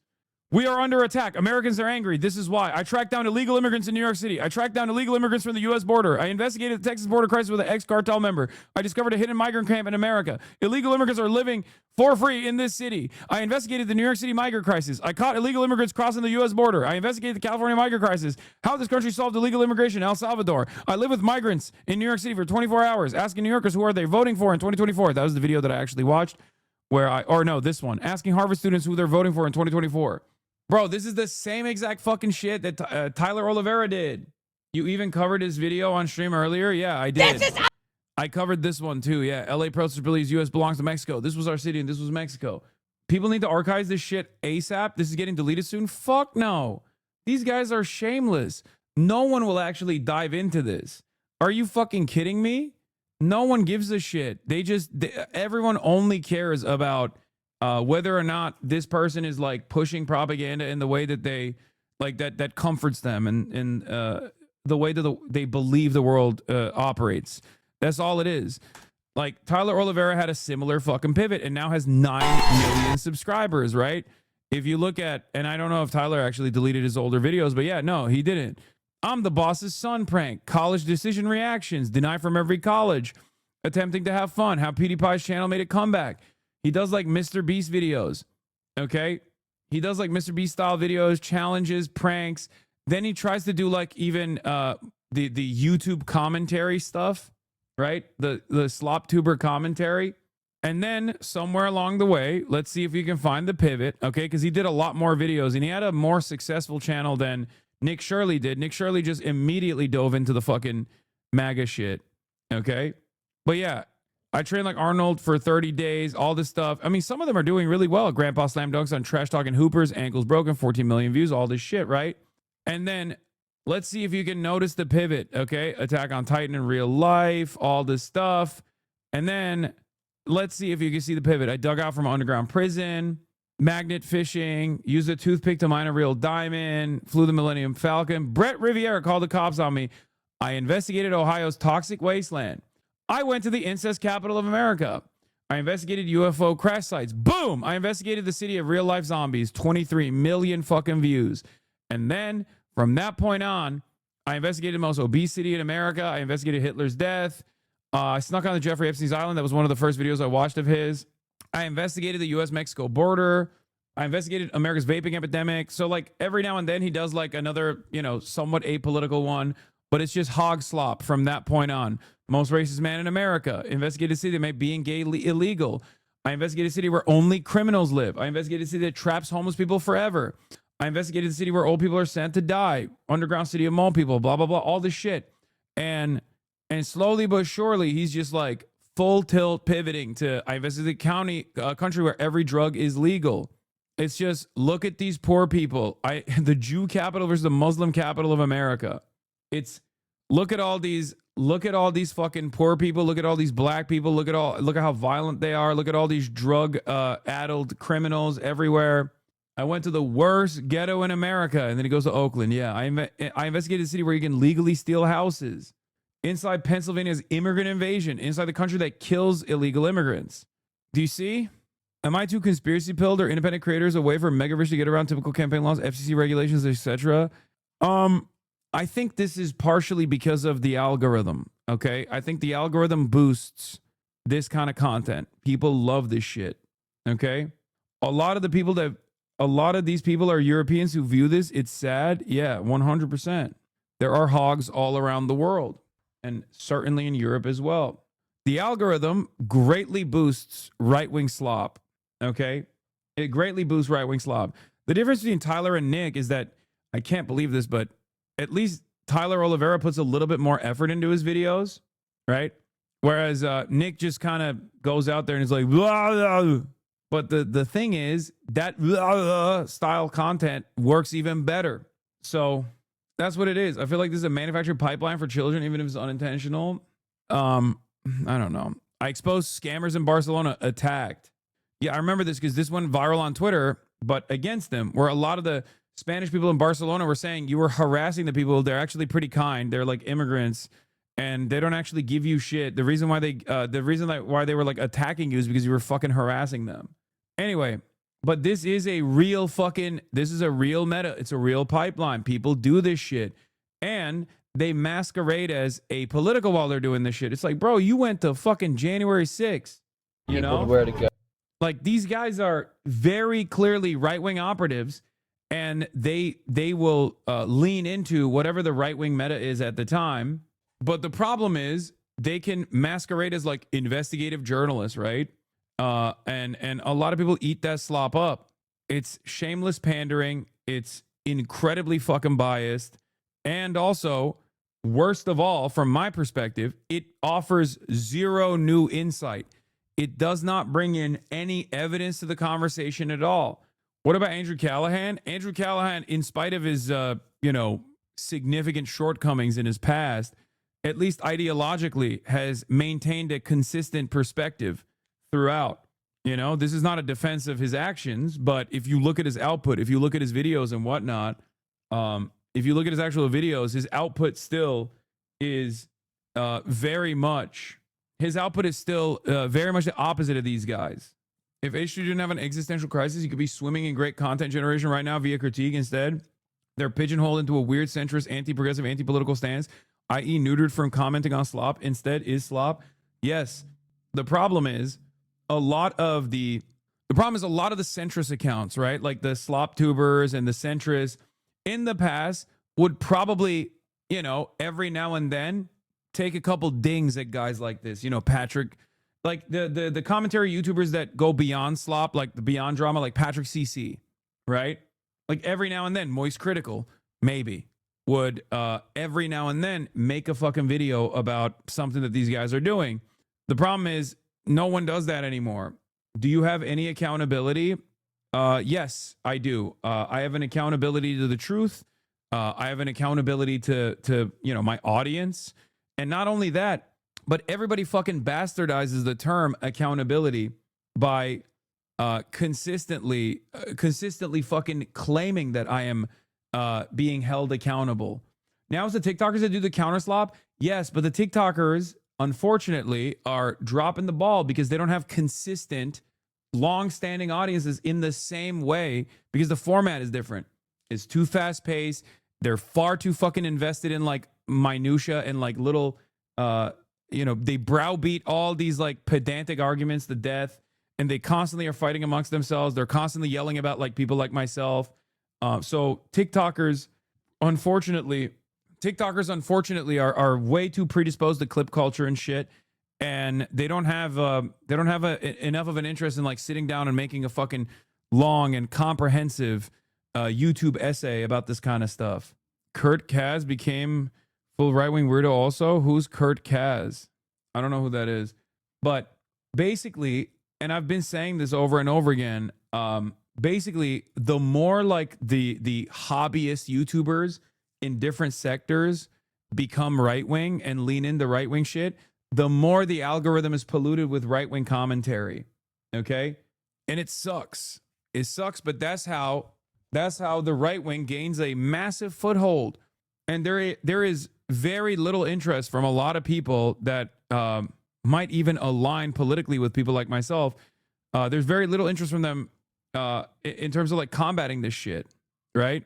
There is no interest from them in combating this shit because they want to maintain their large audiences. They don't want to offend. There are certain appropriate targets, right? There are certain appropriate targets. I clearly am one of them, right? I'm an easy target because I'm on the left. Other leftists also despise me, as is the case with every leftist. And then liberals obviously hate me because I consistently call out liberals. And Republicans despise me because, I oppose everything they believe and everything that they stand for. So in that situation, I'm an appropriate target. And it's not just me. Every other leftist content creator that reaches a certain level of prominence will always get the exact same mountain of fucking hate, right? That's just how it is. That's just how it is. And there are different vectors of farming hate. For the liberals, you can say Hasan actually wanted Trump to win. He's a rich guy. Hasan is actually racist. He's a white man. Hasan is actually sexist. He's a white man. He's heterosexual. And then for the right-wingers, Hasan is Muslim. Hasan is an America hater. Hasan, loves 9/11 and wants to do 9/11. For the centrists, they do a bit of both, right? Depending on whichever way the wind is blowing. They do the Hasan is both sexist and also a Islamist terrorist, all this shit. And for the left content creators in this media landscape, other left content creators, it's always a fucking knife fight. And there are ideological delineations and minor differences in opinion or misunderstandings that they lean into. And no matter what happens, like once someone reaches a certain level of prominence as a left content creator, you will constantly get ass clapped by everybody. And you will constantly have to like deal with drama that's happening, right? Now, I choose not to do that for the most part, but I recognize that has created this media environment where, because I am seen as an appropriate target by a lot of, because I'm seen as an appropriate target, an appropriate vector of hate, where you can just like farm my haters, there aren't many people that will come to my defense openly, because if they do, then they'll get attacked too. They just keep farming that over and over again. And meanwhile, there are alternatives that prop up because they don't get any scrutiny whatsoever in the process. And, the alternatives are like Asmongold or Nick Fuentes even, and like more dangerous versions of this. And guys like Nick Shirley or Tyler Oliveira actually play in the front lines, even though they're like objectively, openly far right with the commentary, with the propaganda that they're putting out there. All these fucking supposed centrist YouTubers will shy away from attacking them. And the reason why they shy away from criticizing them and criticizing their commentary is because they are terrified of invoking the anger of other people who think that these guys are actually doing real, responsible, serious journalism. As Mongler's editor montaged a video together together review saying his name a bunch of times over and over, try to make you seem obsessed. Maybe your editors could do the same as well. It doesn't matter. My video will get 10,000 views. His video will get 10 million views. My video doing that will get 10,000 views, even though if you look at every metric, Asmongold has covered me 100 times more than I have covered him on any of my YouTube channels. I own 2 YouTube channels, and if you look at like the actual times that Asmongold has, you know, covered me and posted me on his clip channel, covered me and posted me on his regular YouTube channel, you will see that for every like 4 videos that he covers of me, I sometimes will cover him. But it doesn't matter. No one actually cares about the truth. It goes back to the same thing that I was talking about. See, look, he's doing it again. Bro is talking again about Asmongold. Ha ha ha. Do you see what I mean? The reason why I brought it up is because someone brought it up in the chat saying that his YouTube editor actually talked about you, or actually cut a YouTube video of you talking about him. If you're an actual Asmongold fan, you already know he talks about me all the time. His fucking fans actually talk about me all the time in his chat. But it doesn't matter. It doesn't matter to you at all because you like when he does that. You don't like when I talk about him. So you have to turn around and say, oh, you know, you're obsessed. I mean, 99% of the time, it's you covering his coverage of you, lol. Exactly. Anyway, my point wasn't even about Asmongold in general. My point was that there are a lot of centrist and quote unquote liberal content creators. There are a lot of centrist and liberal content creators who have consistently attacked me as a valid, appropriate target, worthy of all the scrutiny. And if you were to only get your information from guys like that, you never actually hear about Asmongold in a negative fashion at all. You only hear about Asmongold when he's in your algorithm. You get to watch his videos initially. If you had not encountered me in a negative framing, you would probably just see some of my videos on your algorithm. You would make up your own mind. Maybe you would like it. Maybe you wouldn't like it, right? But when you actually see me presented over and over again in a negative fashion, before you ever actually encounter my views without any sort of negative framing, you already develop your mind. You think, oh, this guy's awful. This guy's a bad guy. And in that process, as I kept repeating over and over again, I am no longer just one individual that's being like attacked. Now the entire ideology in the eyes of a lot of people are being attacked because they treat me as a vector for left ideology. Okay? All clips frame you as angry and whiny? Yeah, of course. So what will you do differently next year? I'm going to continue doing what I'm doing because the reality of the matter is if you're getting a steady flow of content from those guys, you don't actually see what's going on here at all, right? If you actually came in here either by accident or because you were genuinely curious to hear what my perspective was, you probably saw a fuck ton of things that I did throughout the year, whether it be going to protests, whether it be doing, reporting on the firefighters that were fighting wildfires, whether it be helping the next mayor of New York get elected. Like, there are a shit ton of things that we did this year. And that's part of the reason why, despite the fact that a lot of these guys consistently claim this is a lol cow, you're a lol cow, no one takes you seriously, they can't stand it when I'm getting press coverage and very solid media coverage, or consistently doing interviews with politicians and people like that. They literally, because it goes against the narrative that they've designed. And that's part of the reason why I, put my head down and keep doing what I'm doing, in spite of the fact that, there's a lot of people who would love for me to stop. I could save time in a bottle. The first thing that I'd like to do is to save every day till eternity passes away, just to spend like Jean-Luc Mélenchon them with you. Speaking at the pro-Palestine rally in D.C., linking up with Zohran Mamdani when he was at 5%, who's underdog. Linking up with AOC at the Zohran Mamdani rally. More ICE coverage. Going to Coachella to stream the Kneecap concert that became, international news after the fact. We've had a pretty fucking banger year. That's why it's ironic when motherfuckers will turn around and be like, you never leave your home. Or when they say stuff like, oh, well, you only leave your home for clout. Or you have no impact whatsoever. Or you just play videos and you just let your chair do the reacting to the videos. It's all fucking bullshit. Again, I would spend them with you. Of course, if you don't see this stuff, you'll believe this shit. Here's another Palestinian rally, pro-Palestinian rally. Protest in France. Another Zoran rally. Looked around enough to know. There's a Zoran victory rally. But yeah.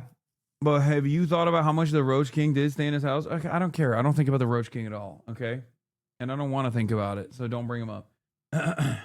Look, I've been around. I've been around. Okay. And this was my most politically impactful year. Okay.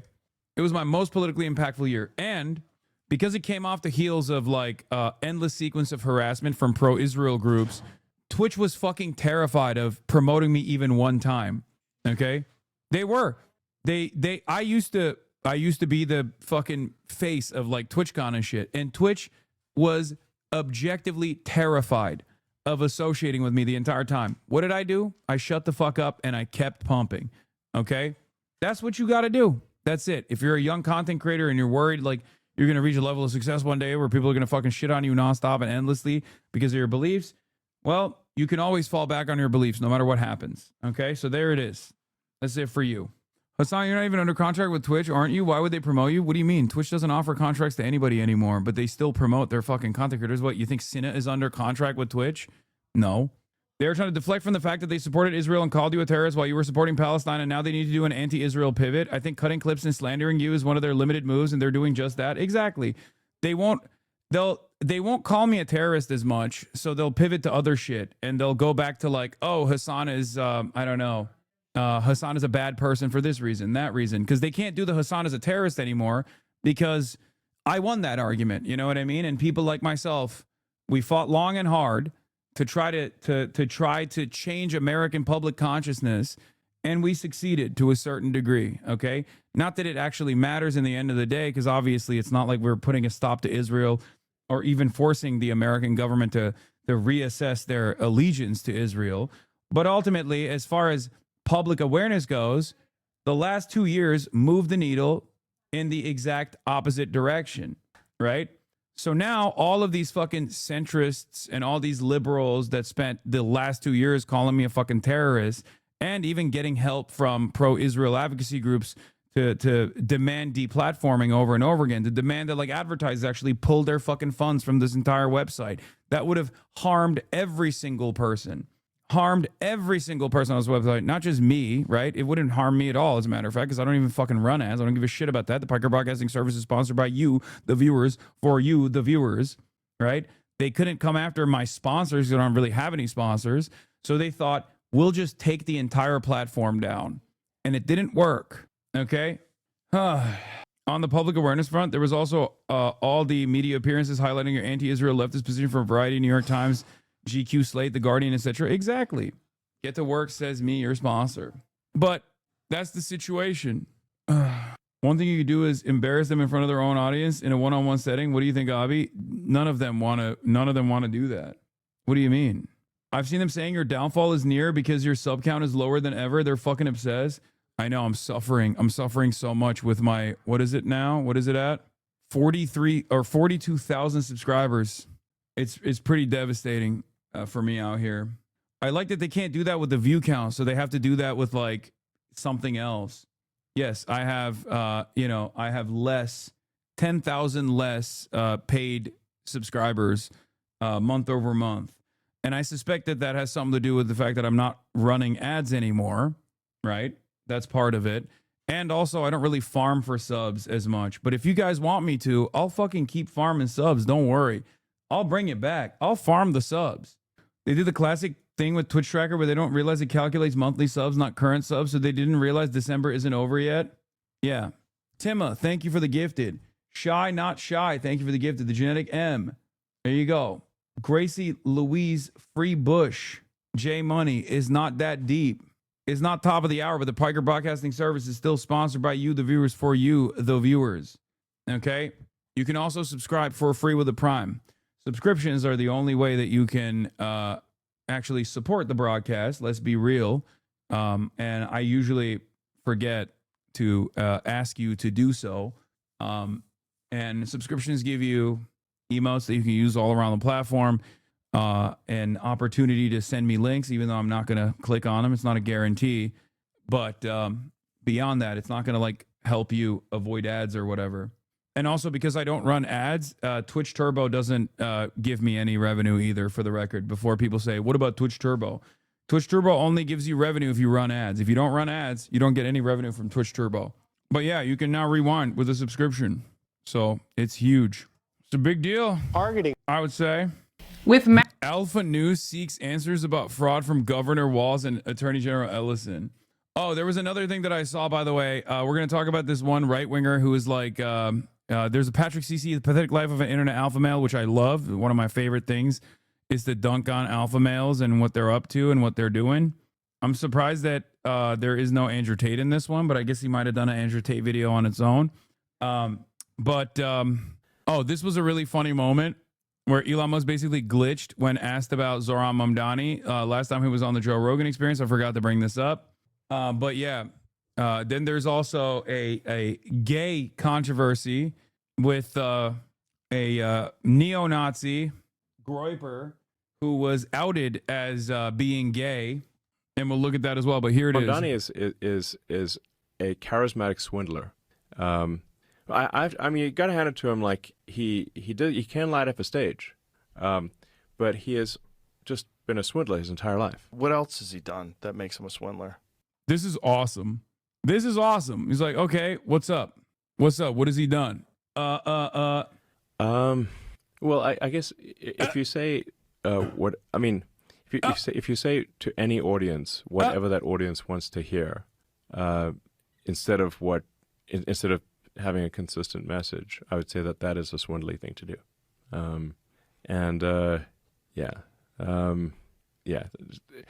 But he is charismatic. That's awesome.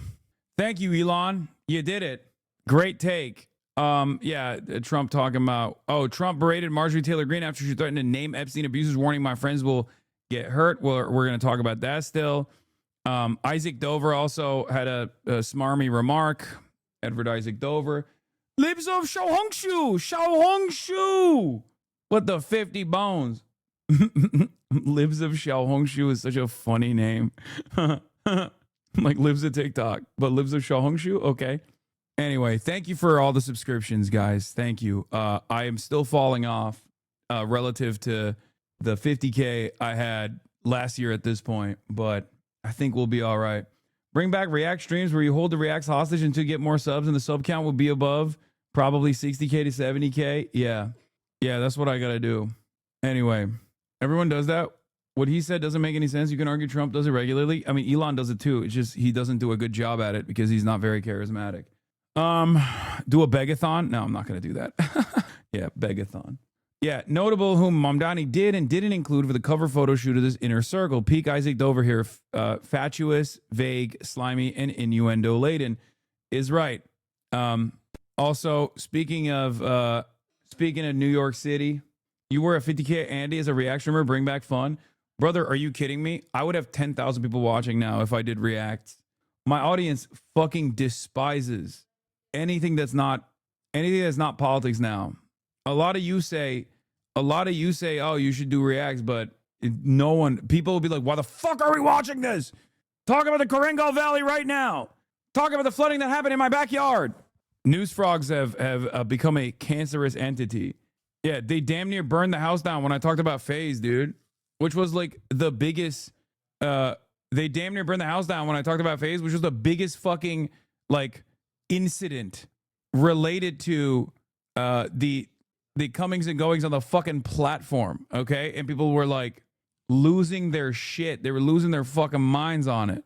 Anyway, speaking of which, my haters will be the painters at the threshold of success. City Hall getting the legally required landlord special, a fresh coat of paint before the new renter comes in. Anyway, first they came for the billionaires, says Matthew Iglesias. It's time to take a bold stance in defense of America's off-maligned billionaire class. Oh, wow. Matty Iglesias wrote an article defending billionaires. Let me tell you how shocked I am.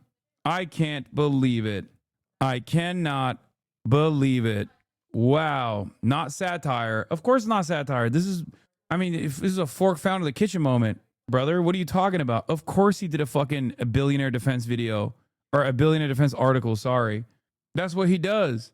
It feels a little absurd to write a pro-billionaire post or do takes like not all billionaires, or say that some of the billionaires I've met over the years have been very thoughtful and perceptive people. I guess I don't really think that the anti-billionaire demagoguery is going to get out of hand and lead to blood in the streets and orgies of destruction. But I do see people working themselves up, not about the details of tax policy or the regulation of any particular business, but about billionaires in general.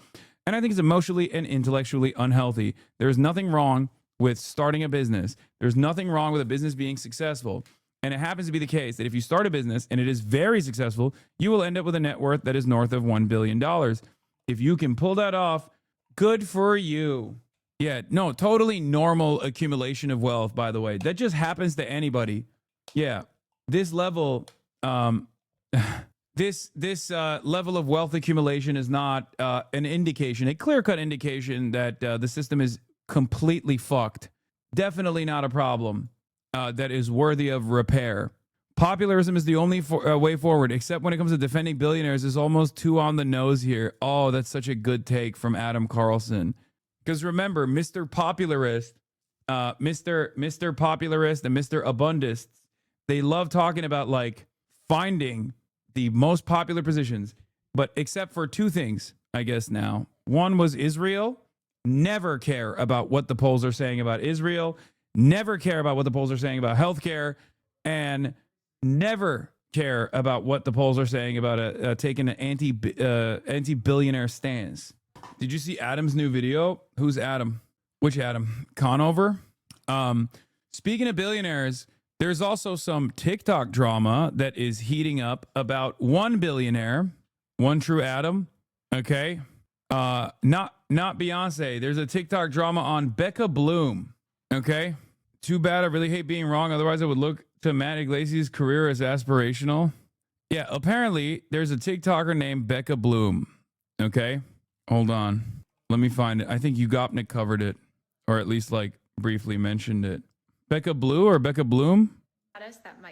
I can relate more to a jungle macaque smelling his own ass than I can to these people. The soullessness behind their eyes doesn't make me pity them.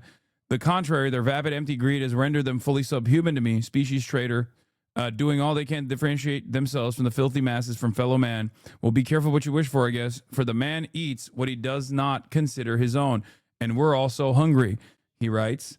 And the reason why he's saying this is because Becca Bloom, this person, okay, has apparently been a very beloved aristocrat on TikTok that is showing people how to be rich the right way.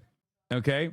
Things about us that might surprise you. I started TikTok to make my cat go viral, but I'm actually secretly allergic to him. Sometimes we fly to Japan to go to a fish auction. Okay, they're koi. There's still fish to the birds that eat them. I have crippling anxiety and OCD. In high school, I locked myself in the bathroom for 8 hours doing math problems. But she scored almost perfect in the National Math Olympiad. Contrary to what you might see on Becca's stories, we're actually in bed by like 9 p.m. every night. When we've had a bad day, we'll drive through the Santa Cruz Mountains. Macaque, is that some deep cut rare racism? No, Ugopnik is. I understand why you would think that because he's a Balkan man, but no, I think he's just saying that like an animal, I have more in common with a wild animal than I do with a billionaire. Screaming into the forest. Sorry if you live in any of these places. I have over 150,000 open follow requests on my Instagram profile, and I really appreciate the interest, but I'm sorry, folks, I can't get to it. Things about us that might surprise you. So I guess a lot of you touch grass and don't know who this is. I'm so proud of you. So for context, she's a billionaire Nepo baby and arguably the greatest normalizer of billionaires on the planet Earth, and should be treated as such. She gets 10 million plus views and 1 million plus likes per video. So no, it's not an overreaction. So the reason why this is like, the reason why he hit this line is because as of late, for the first time ever, from what I understand, Becca Bloom turned around and made a TikTok where she actually talked about something that is not wrong. She talked about the gender pay gap and the gender disparity that exists. Okay. And it's interesting because as soon as she brought up the word equality in her first ever video, people realized, hold on, you're a fucking billionaire. The fuck do you mean equality? Someone actually responded to Becca Bloom. Oh, yeah, but you have servants, Becca. Here. Someone actually responded to Becca Bloom saying, hey, sis, I'm all in favor of equality. Would you like to, you know, give your families billions of dollars to some of us or something like that, right? And now I love this personally because it's one of those things where it's like, if you're a billionaire, what the fuck are you doing on TikTok? What are you doing on TikTok? Why the fuck are you trying to talk to the unwashed masses? Like, if you do that, eventually they're going to say, hey, give me the fucking money then, dickhead. I mean, seriously, accessibility is one of the worst things that you want as a fucking billionaire. Okay, I like that we move from Matt Iglesias defending billionaires to this. Okay, like there's no reason for you to chase clout. You can literally unlock whatever kind of experiences that you want to have all around the fucking world. Okay, and as a matter of fact, I think in the olden days, billionaires knew that. Obviously, the internet was not around in the olden days as well, so that's probably what made it a little bit easier. But they did everything. The ivory tower is supposed to be inaccessible. Okay. The ivory tower is supposed to be removed from access from the unwashed pores. Okay. Old rich used to be silent. New rich, they want admiration. This entire segment you were about to do is going to get clipped the fuck because you have a house. Yes, I know. The irony is that people have no capacity to distinguish between a fucking Twitch streamer who purchased a house for himself and his fucking family, who, yes, is fortunate, incredibly privileged, incredibly fortunate, that I have amassed a level of not only fame, but also wealth that many people will not actually experience. Okay? That's the fucking problem. That is the issue. And people will turn around and be like, says you, which is insane when you are talking about a fucking billionaire, and you will never understand this difference. I am someone who has to literally go live to make my money. Okay? I don't have the money in the market. I don't have capital accumulation. If I stop streaming tomorrow, it's over. I could take the money and put it in the market if I wanted to. I choose not to. This is how I make my living. Okay? She doesn't have to. She has a fuck ton of money in the market already. So yeah, shouts out to the chatters for subscribing, even though you don't need to. That allows me to purchase this house for myself and my family. But yes, compared to someone like Becca Bloom, or compared to like the actual movers and shakers in society, someone like myself, the wealth that I have is a rounding error. And not only that, but someone even like Billie Eilish, who has a fuck ton more, right? Who has a fuck ton more than even I do, right? Think about that. You're like, I'm the wealthiest person you've ever fucking seen in your life, right? Not the case, but even then, her wealth is a fucking rounding error, right? Lord Pegasus was right. Who's Lord Pegasus? You're not in the market, but what about prediction markets, though? I know for a fact, okay, yeah, I'm not in the market, but the market is inside of me, okay? You panhandle with a webcam. I gave a woman $10 so she could get some gloves and not be cold while being houseless. What's the difference between you and her? I don't know. I don't know how many viewers the person you're talking about has, but that person absolutely deserves the $10 more than I do, or needs the $10 more than I do. Let's be real. So I'm glad that you did that. But it's also a silly comparison to make, you know, especially because I'm not holding you at fucking gunpoint. You don't have to give me any of the money.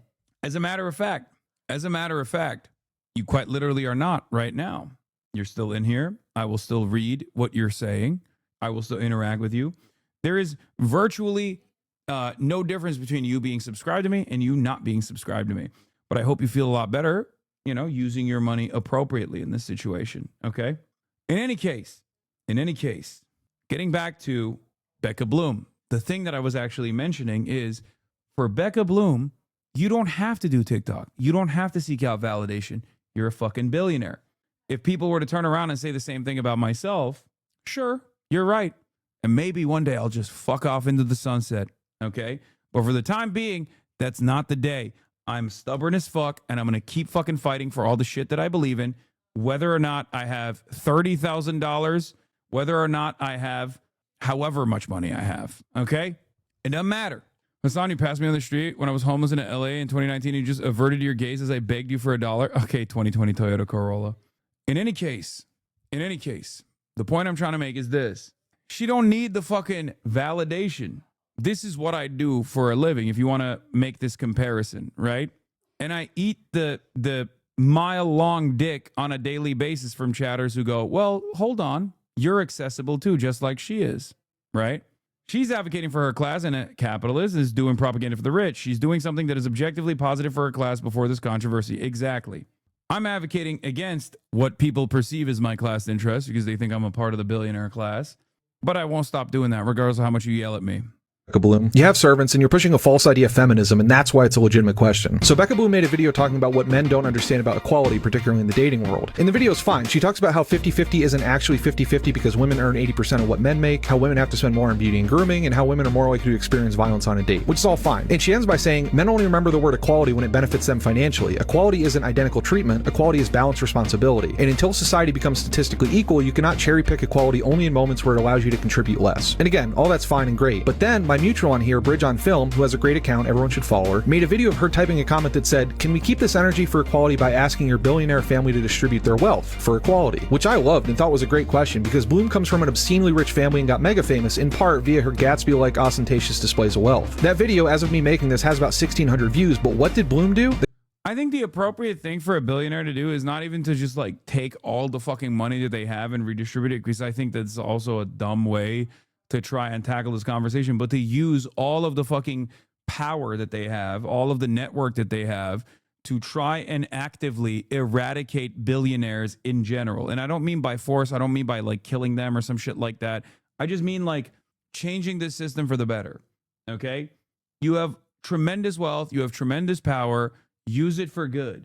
Use it for privilege. Use your privilege for good. Become a class trader. That is what I invite all of the super wealthy to do. Obviously, they won't fucking do that. I'm just saying that is probably a more appropriate way to deal with this issue rather than simply being like, oh, this one billionaire is going to fucking give away all their money. You're absolutely wrong. A billionaire should go. No, I'm saying in order to effectively eliminate the concept of billionaires, I think I would rather have these people involve themselves in the exact opposite way that they're involving themselves in the systems. It's never going to happen, of course. It's never going to happen. Let's be real. It is against their class position. It's against their class interest. But that would be probably a more successful, more viable way to eradicate billionaires in general. Okay? Someone wants to give the DSA a Gundam. Do you understand? Because the reality of the matter is, the way that the system is designed currently is that it is propped up by so many billionaires that even one singular billionaire giving away all of their wealth would not even be able to fucking put a dent in it. Okay? That's just it. That's just the unfortunate reality of how horrifying the wealth disparity has become. Although these people are so unimaginably wealthy that one singular person's distribution of their wealth could potentially change a lot of people's lives, you know, like an entire area, you know, eradicate homelessness in one area if they wanted to, they chose to do so. Okay? Charity will not actually eradicate poverty. If that was a real thing, then charity would have eradicated poverty by now. There are plenty of people who do voluntary contributions, plenty of wealthy people that engage in philanthropic endeavors. This does not actually put a dent in the problems. As a matter of fact, it sometimes worsens those problems. Okay? The comment disappeared, she may have deleted it even, and Bloom literally went into Bridges' comments and accused her of cyberbullying. But again, you have servants, Becca Bloom. It sounds neat to have a chef that prepares your meals at home. I wouldn't know. But consider what that job means versus how your family made its fortune in the business world. As many of your commenters pointed out and you liked, there's a difference between equality and equity. The reason you're able to spend tens of thousands of dollars on Hermes shopping sprees, and so generously share that experience with us, is because our society has, as feminist scholar Nancy Fraser puts it, quote, the institutionalized separation of two supposedly distinct kinds of activity. On the one hand, so-called productive labor, historically associated with men and remunerated by wages. On the other hand, caring activities, often historically unpaid and still performed mainly by women. Yeah. There was another guy who also had a statement on this, okay? Even though the wokes will say this was actually somewhat patriarchal or misogynistic, new wave liberal feminism will obviously have a take on this, but it's abolishing the bourgeois family structure, because a lot of the caregiving labor that is reproductive labor that is necessary for the labor force to continue growing, all of the work that goes into caretaking, caregiving is actually never realized, never acknowledged, and also never fairly compensated.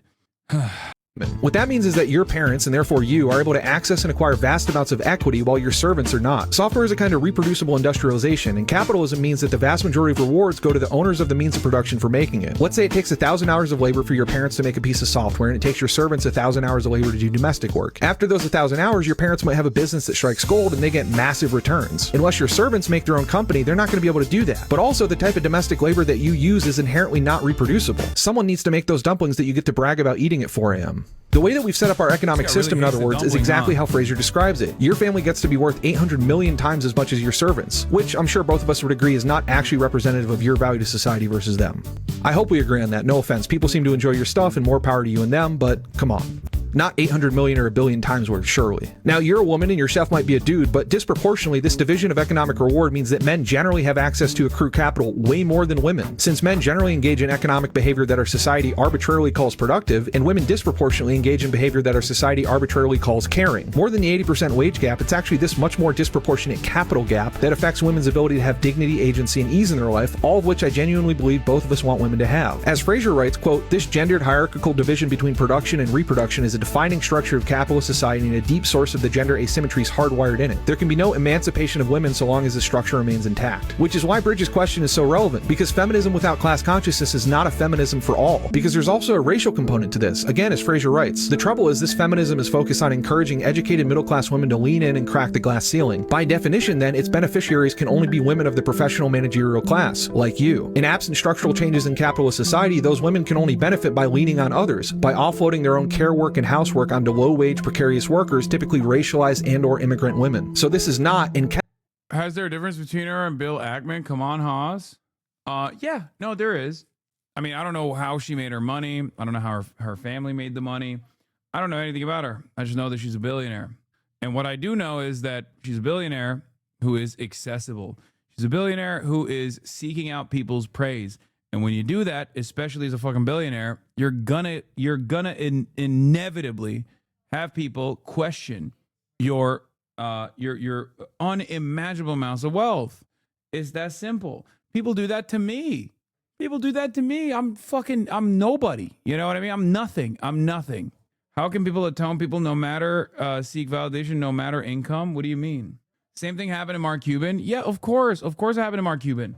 No matter what, there's always, if you are accessible and you're wealthier than the average person, people are going to be like, well, says you, bitch. You're living a life of fucking privilege. But this is not about the trials and tribulations of being an endlessly fortunate person that is seeking out validation on the internet or being accessible on the internet. Okay? The point is, you cannot have equality without, you cannot have real equality, as she was suggesting, through simple liberal feminism. You must advocate for and you must actually advance socialism. That's it. Doesn't matter. Doesn't matter what your financial status is. Doesn't matter. Doesn't matter where you are in society. If you're a millionaire, thousandaire, doesn't matter at all. Remember when Mark Cuban came on that Twitch event with Austin, wild couple of years? Yeah. Cannot be a feminism for all women. In other words, not only do we give vastly fewer economic rewards under capitalism to women, we also give vastly fewer economic rewards to minorities, especially immigrants. And all this is completely arbitrary. We don't have to set up our society like this. And we shouldn't. I think the type of domestic labor that your servants do is just as difficult and valuable as anything your family's ever done. And anyone who has or has had a family member who's worked as a nurse or cook or cleaner will agree. But lastly, the reason you should think about Bridges' question is because you brought it up. As you said, quote, "You cannot cherry pick equality only in moments where it allows you to contribute less." Just as that means I shouldn't ignore the privileges I have of being white and cis and so on, you shouldn't cherry pick your outrageous privilege as a billionaire that can afford to have servants. Because doing that is, I believe, kind of truly corrosive to your soul. And that's my theory behind why you felt the need, as a billionaire creator with 4.8 million followers, to go into a video with 1,600 views and accuse them of cyberbullying you. And since I'm a movie channel, the movie I recommend to you so you can understand why I think you did that is the movie Sallow by Pier Paolo Pasolini. What the fuck? It's an adaptation of the Marquis de Sade novel set in fascist Italy in the 40s, and the thing it communicates above all else is what having that much economic and political power does to people. It makes you want to further control and exploit people. On some deep soul level, I think every rich person like you understands that their ability to exist, they do rely. Bro said, watch Sallow. That's crazy. He was like, yeah, you should watch that. He's trying to punish her. This is a trick. Becca Bloom, don't do it. On crimes against someone somewhere. You're an heir, so you may not be totally aware of the specifics of your case, but it's absolutely true what Balzac said. Behind every great fortune, there is a crime. Like, not only are you defending the circumstances that allow you to spend $50,000 on shopping sprees, but you also want us not to criticize you. It feels like you want to control not only other people's economic existence, but also how we think and feel about you, which is corrosive to your soul. It should be enough for you to be happy with your $800 million and your 4 a.m. dumplings and your shopping sprees and whatever else. The fact that you immediately dismissed Bridges' comments out of hand and how you responded to her is kind of proof of this. The way you even phrased it, saying, quote, if you knew even a fraction about me or my family, this question wouldn't have made it out of your drafts, is kind of a vaguely fascistic insinuation that you have access to some objective truth that Bridge doesn't. You may— Okay, he's hyper woke too. This bro hates dumplings, and this is the woker, okay? No, I think she's just basically saying you don't know me, not implying that she has access as a wealthy person to some like objective truth or anything. I think she was just trying to deflect and trying to imply that like she's overcome great trial and tribulations. I really like this guy though. You own a lot more money than the rest of us, but you don't own reality, which is why Bridges' response was much more telling of a soul properly aligned with the common good of the world. She wants to have a discussion with you, which I think you should do if you have the time. Anyway, I'd say he hates you too, but he's American, so probably not. No one did this woke. No one this woke as an American wearing a cowboy hat is gonna have that kind of smoke for me. Let's be real. Come on now. In any case, we were going to talk about the gay thing. Well, not clavicular, but that's a different gay thing. But let's watch this clip. Apparently he was talking about, would Charlie Kirk have gotten assassinated if he were Chad? Well, probably not, and here's why. Good-looking people experience something called the halo effect, so it's quite possible that if Charlie were to be better looking, someone wouldn't have hated him enough to assassinate him. What happened to him is quite terrible, and this might be an insensitive video to make, but I'm really trying to bring awareness to how brutal the black pill is. Looks really are going to determine the quality of your life to a high degree, so if you're not doing everything you can to maximize them, you're missing out. brother, what the fuck? That's crazy. Dude, oh my God. Dude, I'm bringing awareness to how chopped this man was. Yeah, hey guys, this might come across as insensitive, but the guy who was shot in front of the entire planet basically was shot because he was chopped. He was so ugly, he was killed for his ugliness, which is crazy. You would think this is like peak satire, except he is dead ass. Okay? He is not even remotely kidding. That's the craziest part about it. He is as serious as a heart attack. Wow. Charlie Kirk was assassinated because he didn't mog hard enough. A real mogger would have been able to mog the bullet. Are they all collectively trolling now? Nick Fuentes goes all in on voting for Newsom over Vance in 2028 because he's handsome. I don't know what the fuck they're doing. I actually don't know what the fuck they're doing, but there is a state of panic on the far right. Drama in Nick Fuentes' world tonight after prominent groyper Rilliam, I don't know how you fucking say his name, was exposed for wearing women's clothes and describing himself as gay. Huge blow to the groyper community. Rilliam blames JD Vance supporters for digging up the dirt on his gay past. It was some gay shit. Higher tier groyper Beardson called into Rilliam's Crisis X space to offer his support, but it turned out that his help amounted to telling Rilliam to change his legal name, get an actual job, and leave public life entirely. We'll be all right without you. To which I replied with, didn't Nick Fuentes go on a date with a cat boy? Why are they even fake mad at gay shit? That's the other thing that I don't understand. I feel like these guys are all omega gay, like all the time. And I don't get it. And then this person says, he seems to be a big fan of yours. Yeah, no, this person, I think they're accusing him of being a secret fan of yours because of this retweet. No, he is a fan of mine. I know he's a fan of mine because I first encountered this fucking creature when the slap thing happened. He was the fat groyper next to the manlet groyper with the mustache. Remember, outside of the New York Young Republicans Club, we watched a video, and there were two groyper creatures outside, and one was the manlet groyper with the mustache, and the other one was the fat groyper. It turns out the fat groyper was also gay back in the day, and I assume still gay. And no, not the fat one. Not the fat one that actually slapped the short one. The fat one was the The fat one wasn't a groiper, I don't think. I think he was just a regular racist Republican. Okay? The other fat groiper. Yes. These are like cryptids. Anyway, do we have the video? Do you remember this? I can't believe I'm hearing this conversation as if it's normal. Unfortunately, this is how it is. Okay? This is what it's become. This is what commentary in the United States of America in 2025 is all about. But yeah, all we need is a single image of you standing next to the manlet and we will achieve socialism. It doesn't work that way. I mock all of these fucking losers. It doesn't really matter. Okay, so yeah, they're all also calling one another gay now, which is pretty funny. Sneeko on JD Vance says he's fat and overweight. He's married to a bleep wife. I'm not voting for JD Vance. Complete subhuman. Gavin Newsom, total Chad. Now, what's really interesting about this is that Sneeko is going back and forth on the white supremacy stuff because remember, he was like, oh, I'm done with this red pill stuff. I'm done with this red pill stuff. And he actually felt really sad when, the president, the current president and the current vice president kept saying Haitians are eating cats and dogs. Now, why was he sad about this? He's a white supremacist. Well, because he's Haitian. He's Haitian and Filipino. So he kept trying to be like, hey, guys, I know we love, making fun of all the different races, but like Haitians are kind of chill, actually. My dad was Haitian. My dad is Haitian. And everyone was like, shut up. You eat cats and dogs as well. That was not enough to snap him out of this. And he kept, doing more and more right-wing commentary, red pill commentary, manosphere commentary, and white supremacist commentary. And only recently did he say, before he went to the actual New York Young Republicans Club, that he was going to be done with the red pill shit. But it turns out he's still very firmly on the red pill shit. So what I don't understand is, what's the racial hierarchy here? Because you're half black, half Filipino, right? But you're also shitting on JD Vance for marrying an Indian woman. I don't really understand what the racial... Is there a racial hierarchy? Jeet means victory in multiple Indian languages. I laugh every time white people try that on me.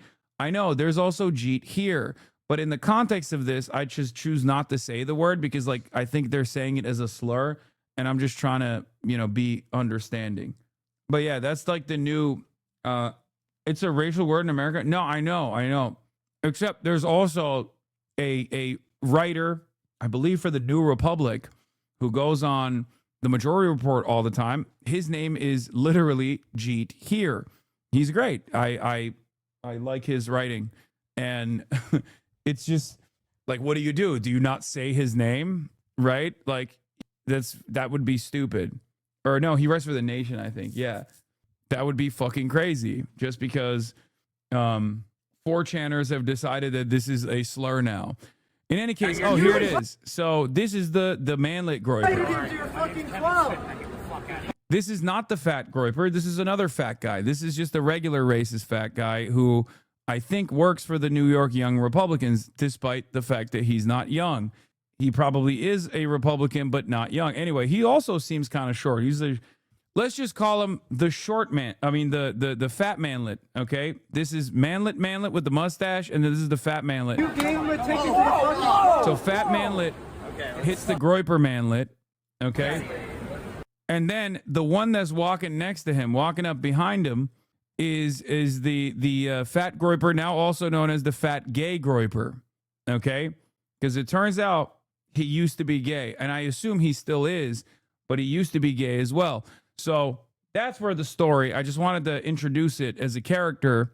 Here he is right here. There he is.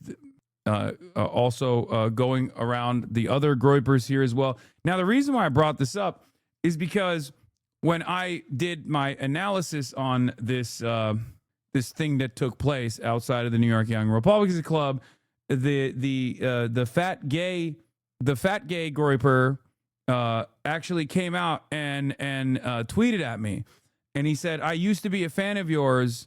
I am no longer a fan of yours. I hate the Jews now, and also I don't know. I don't fucking remember what he said. It was not very memorable. In any case, that's when I found out he actually was a fan of mine back in 2020 when he was gay. I assume he's still gay, but he was openly gay back then, right? And he wasn't a groiper, okay? So then he became a groiper, and I guess he dropped the whole gay stuff. He was like, I'm not gay no more. I am delivered. But it turns out they found, I don't know what started the drama, but it turns out they found his old account where he's very much being gay and very much not being a groiper. Groiper influencer William has been mass deleting everything after his homosexual past has been exposed by his forgotten Twitter account. About that in a government way. Like, there's only... It angers me to no end to see, like, people talk about that in a government way. Like, there's only one person who should tell any woman, especially you, to do with your uterus. And that person is me. I don't really understand, though, because he's also seemingly trying to fuck women here. Obviously, it's not going to work because he's omega cringe. Okay, this is the most cringe shit I've ever seen. I'm actually pretty happy that this person actually left the community and became a groiper instead, because I feel like this is far too cringe and I do not want to be associated with whatever this creature is. Yes, I covered the Will Sommer approach here. That's how I started it. But yeah, he has reportedly blamed Israel and JD Vance for these leaks. The groiper world is in shambles. He has this photo, internet princess, me leaving any function where it's mostly straight men and I have to fit in, dab me up. Now, one of the things I will say is that, like, he probably seemed to be a lot happier back then, I suspect. And I don't really know, like, he probably would have been more comfortable at least. Like, he didn't have to, like, lie about, if he didn't have to lie about his, like, sexual proclivities or his sexual desires. Insane that HasanAbi saw my account and said I'm a Nazi, given the fact that I actually started my interest in politics via his streams. Used to be a huge fan. Now it's 2025 and you helped create the rise of fascism in America. Okay, well, it turns out you're also helping with the downfall of fascism in America. I made myself entirely unemployable after saying Jews at an organization that literally have publicly and advertised for. Where is this funding? Right-wing commentaries, a well-funded grid. Oh, yeah, okay. He's like replying to me. He was a reply guy. And he kept saying over and over again that he was a big fan of mine. I find it very interesting. Big fan of this guy in 2020 before I realized he just hates whites. The working class can't be empowered when the financier class has the ability to replace them with infinity Haitians. He lauds China's autocracy, says ours is racist. Bio-Leninist filth, 100%. I wonder who played a pivotal role. I wonder who played a pivotal role in him moving away from his potential socialist journey in the direction of anti-socialism. I wonder what steps he took between someone like myself and someone like Nick Fuentes. I wonder who could have instilled in him the hatred. No, not National Socialism. That's not it at all. There was absolutely a anti-communist slant. No one says bio-Leninism unless there is some significant anti-communist tendencies that he was brain broken by. Also, this should be a cautionary tale for all of you. If you only develop your worldview by watching YouTubers and Twitch streamers, then yeah, you're gonna be at the mercy of whoever is more convincing to you. Make up your own fucking mind. Anyway, so he's obviously infiltrating the Republicans to fuck them. I mean, maybe. In any case, he also made a reply video that he deleted. But you know, this is Max Nordau. He also obviously is a shithead. This guy is LARPing as a straight man, even though he's gay. And this guy is LARPing as a Jewish man, even though he is not Jewish. That's how much he loves Israel. This guy, Max Nordau. For those of you who don't know, this guy with a beeper on his Twitter description is actually not a Jewish man. He says he is muscular Jew in his description. He is not Jewish. He actually is Goyim. That's right. I think he's British or something. And his name is literally Brian Griffin. That's right. In any case, I don't know if he's muscular at all, but I do know his name is Brian Griffin. Okay, but he is such a pathetic Zionist that he also unironically LARPs as a Jewish person on the internet. Not exactly certain as to why, but who knows? Anyway, Did you know Laura Loomer isn't Jewish either? I don't believe. I'm pretty sure she is. At least she has said she is. I would be shocked. Wait, really? Laura Loomer LARPs as being Jewish too? No, I think Laura Loomer is Jewish. I've heard her literally try to fuck a Nazi guy by being like, "Oh my God, you're like an Aryan god, and I, you know, all the Nazis here, they hate me because I have what does she say? Big tits and an Ashkenazi IQ or something." Yeah, I mean, she literally told a Nazi at the Nazi party that she was Jewish. I feel like you don't say that unless, I don't know why you would ever say that, really. I'm not even going to defend that or try to fucking figure out a logical through line there. That really doesn't make any sense. Why are you, as a Jewish woman at the Nazi party, trying to fuck the Nazis and telling them that you're Jewish at the same time? Very strange. Anyway, okay. As far as I know, that ex-gay Nazi guy is the only person who is claiming that she is not Jewish. Okay. Interesting. You're not a woman. Don't judge her. You're right. Believe women. Believe women. That's what I was doing when I believed Laura Loomer when she said she has a Jewish tits and a Ashkenazi IQ or something. I don't remember what she said to a Nazi that she was trying to fuck. Okay. She's a free spirit, Laura Loomer. Okay. So here is his video response to being outed as a gay man or having a gay man past and also being a HasanAbi head, I guess, while he was gay. He's right, and your anger is irrelevant. Most of my full Anglo family is cucked politically, avowed Democrats with zero racial conscience, pro-meritocracy, pro-migrant, pro-LGBT, etc. The ethnics will save us. Oh, okay. There's this was about Nick Fuentes talking about how there will never be an Anglo Nick Fuentes because the Anglos are too boring or something. Anyway, he was just like fucking horny posting quite a bit. I'm not going to show you all the photos in his old account. The gay account. But here is apparently his video on his past. If he was claiming he was a former fan, do we have his logs? Oh shit, he probably deleted everything now. So I don't know if we can like identify what his Twitch account is. Dude, so many characters have come from this community. That's kind of like me and Felix have different reply guys that we've created. I guess like it's just like people might not know this, but you know who is a reply guy of mine? Was Jason Hinkeldink. Jackson Hinkle. Jason Hinkle? Which one was, what was his name? The ACP guy. Yeah. He was a big time, like he would do like ad breaks, dankies, that kind of thing in this chat. And I think also he was, who else? I think Haas was in here for a little bit too. Sneeko is another one. Yeah. Hinkle would post poggies in the chat. Yeah. There's a lot of side characters that have come from this community. I'm ashamed. You mean the Houthi guy? Yeah. I mean, that was the coolest thing that he's ever done. I will recognize that. Reply guy, dude, Jackson Hinkle was a Hosquarter. Yes. That is definitely the coolest thing that a Hosquarter has done, myself included. That was objectively a cool thing that he did. One Piece level side characters though, like being here shortly or being a real viewer. I mean, you make up your mind. He was in the Discord, and not only was he in the Discord, but he also was. Oh, here it is. Hassan Piker is allowed to have a nice home. Jimmy Dore is allowed to have a nice home. Marxism does not oppose wealth. It opposes exploitation and profits. Let's focus on the real issues. Hassan Piker. 2 years after that, Hassan Piker does Adolf Hitler with painted fingernails. Yeah, one band later. Perma, so desperate for viewers, you're leeching off the HasanAbi Discord. Don't quit your day job, brother. Okay, well, guess what? He got banned permanently from the Discord, and he actually did quit his day job.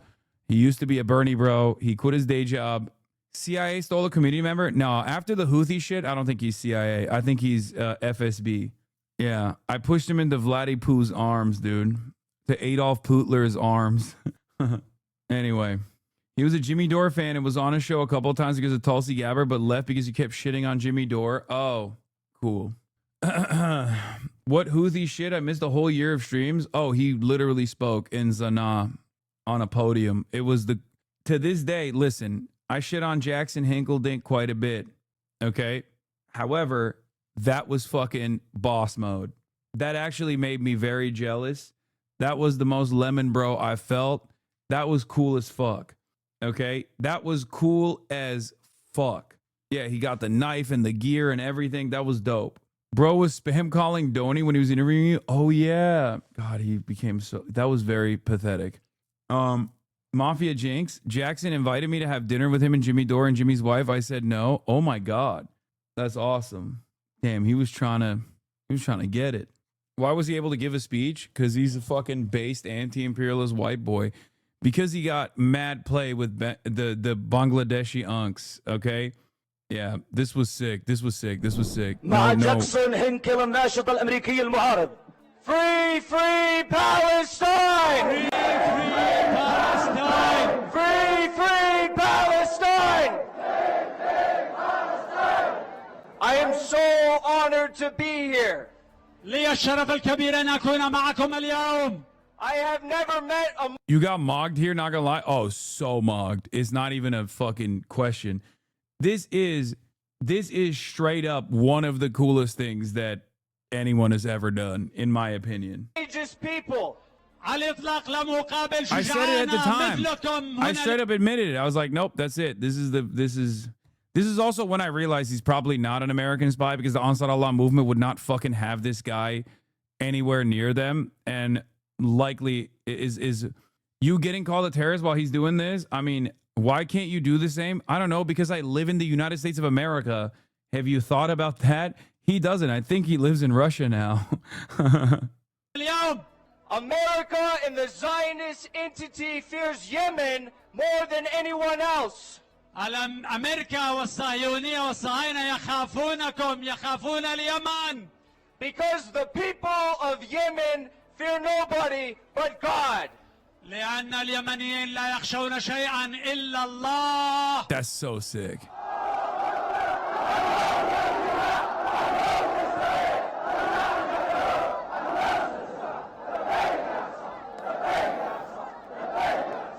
I don't think he's CIA, but how the fuck did he do this and then come back to the U.S. without any issues? He never did. I don't think he did.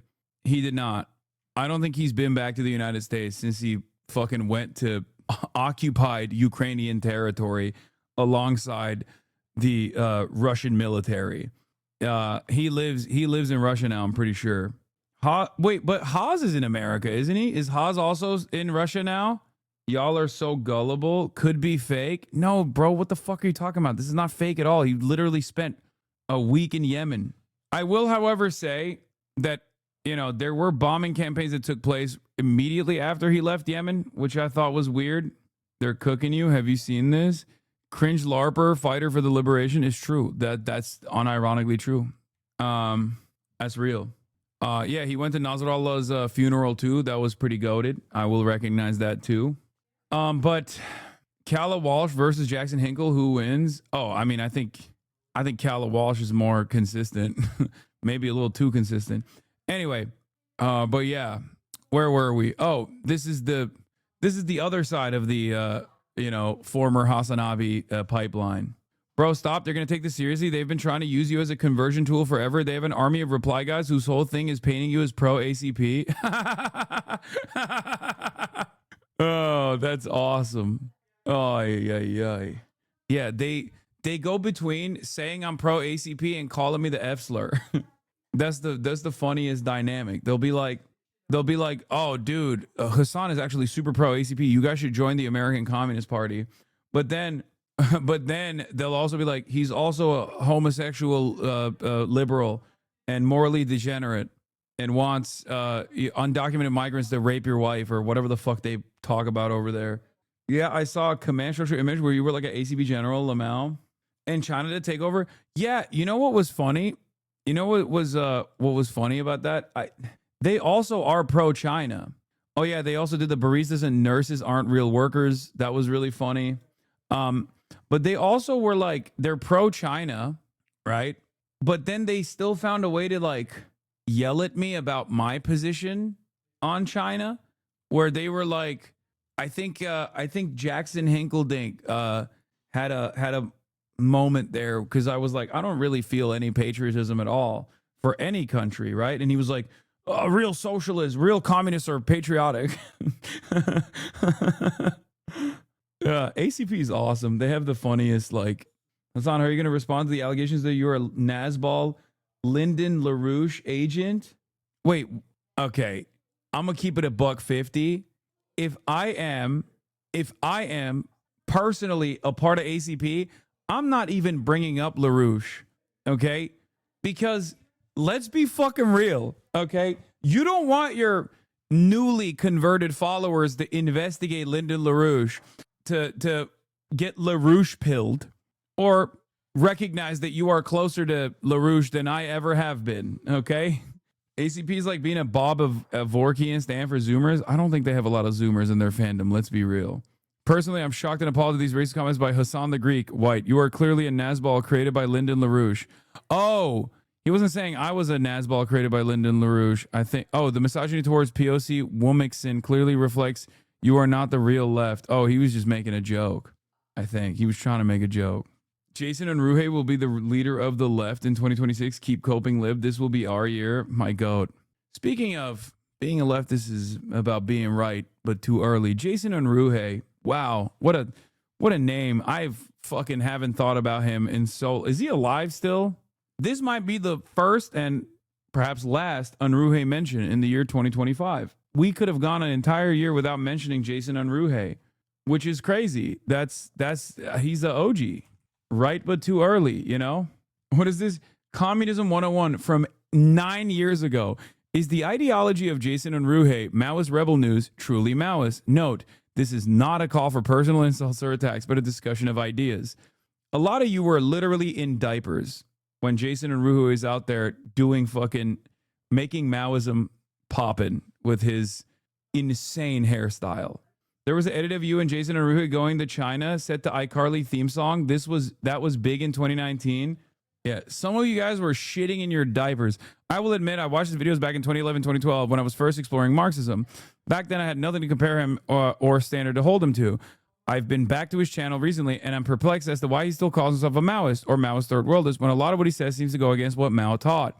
For example, Jason Unruhe has made a ton of videos against what he labels as identity politics and insists most feminists, Black Lives Matter, and SJWs, a term which comes from the political right, are anti-Marxist liberals because they don't talk about the production relations or rather adhere to rigid economism.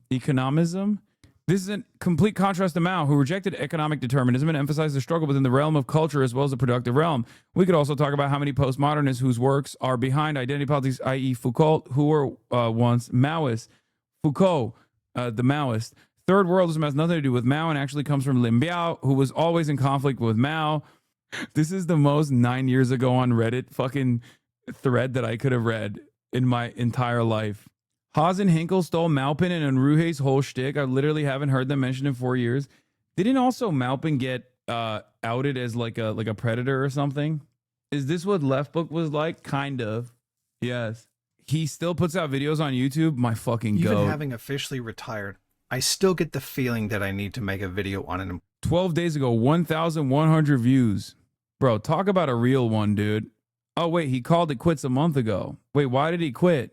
Hozbot's Chinese homophobia. Wait, is he attacking is he attacking the ACP as the one true, I don't even know what he is anymore. The Soyspiracy? Will the cutting a snap lead to a revolution? Wow, my fucking goat, dude. God damn. Hold on. Let's see. 15 years ago, El Speed Bumpo, Maoist rebel news. Ayn Rand admired serial killer William Hickman. Why am I not surprised? It should be no surprise given the cold-blooded nature of the right-wing elites. It also explains why the followers of Ayn Rand also display the least concern for human life. As you are no doubt aware, El Speed Bumpo, thank you for the 200 gifted. My lord. Ayn Rand is the occult philosopher who had great influence over the right-wing and libertarian crowd. Dude, what a The article itself says, one reason most countries don't find the time to embrace Ayn Rand's thinking is that she is a textbook sociopath. In her notebooks, Ayn Rand worshipped a notorious serial murderer dismemberer and used this killer as an early model for a type of ideal man she Okay, so that's from 15 years ago. Let's look at something more recent, okay? Not like super recent, but why I don't support the troops. U.S. war with China almost inevitable. See? Right, but too early. whitewashing a mine accident investigation, the banking reform a fraud, teabagger fail. And at a certain point, he realizes that I think his hairline is receding. So then he goes. I mean, when I found out about Jason Unruhe, he had the coolest haircut. Which, where the fuck is it? I mean, that's like, god damn, he was posting so much. Holy fuck. Unruhe walk so you can run. North Korea super drink debunked. What happened? Hello, Kaya. Yeah, the Malhawk. That's what. Come on, guys. Spoiler alert. We haven't gotten to the Malhawk yet. Iran, Russia quits U.S. dollar for trade. Alex Jones versus the Young Turks. 13 years ago. Kaya, what are you doing? Caleb Maupin's contribution to Maoist foundational text. Burger King. Oh my God. The legends, dude. Dude, he is so old. He is so fucking old that Vladimir Putin had just been fucking president and was young. Okay? He's got young Putin in the thumbnails. Okay, that says nothing. Please stop. Get back to right-wing infighting. Wait, what? No, this is left-wing glazing. Okay? Israeli false flag revealed. Shoe thrown at Anders Breivik.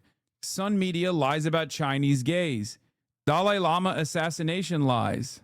Predator drone used to arrest American.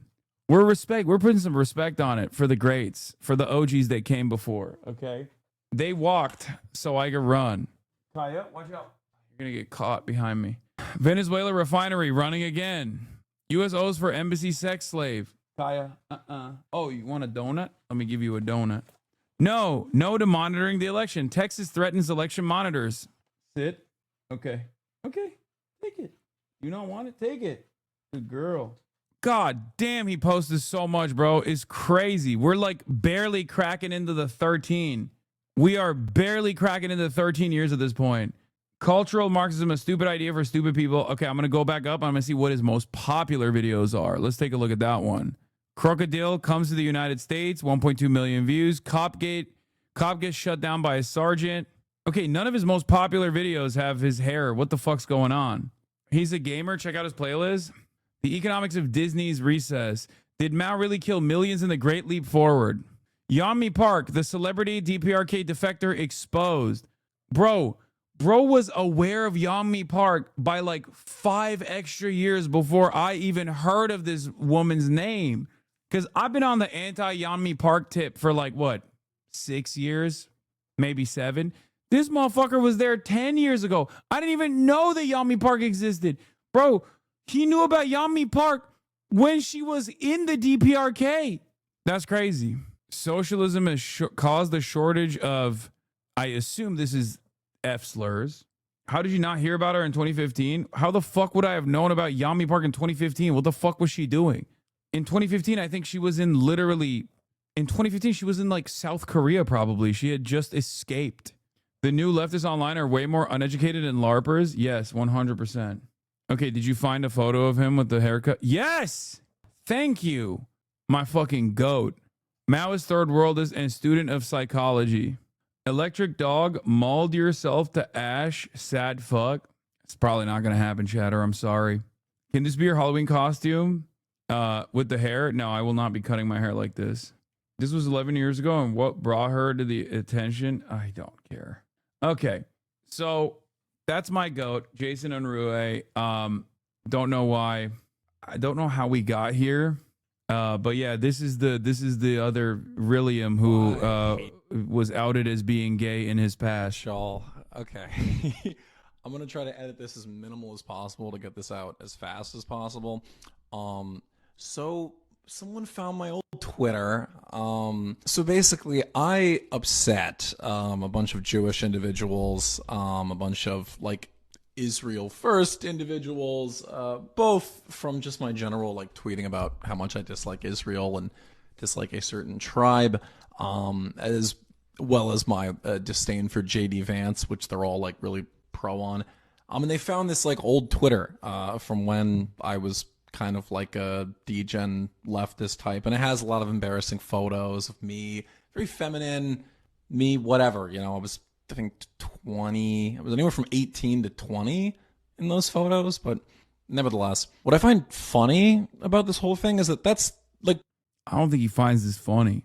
Part of my testimony. Like, I was a leftist, degen, like fucking punk rock type, and then I found Jesus Christ. That's like a certain tribe. That's clearly anti-Semitic.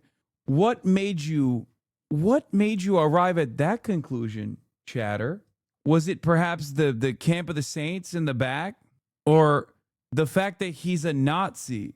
Chatter is real detective. He's noticing. He literally said the Jews found my gay account. Yes, he's a Nazi. He's gonna drop the K slur in a minute, and Chad's gonna be like, I think he might be anti-Semitic.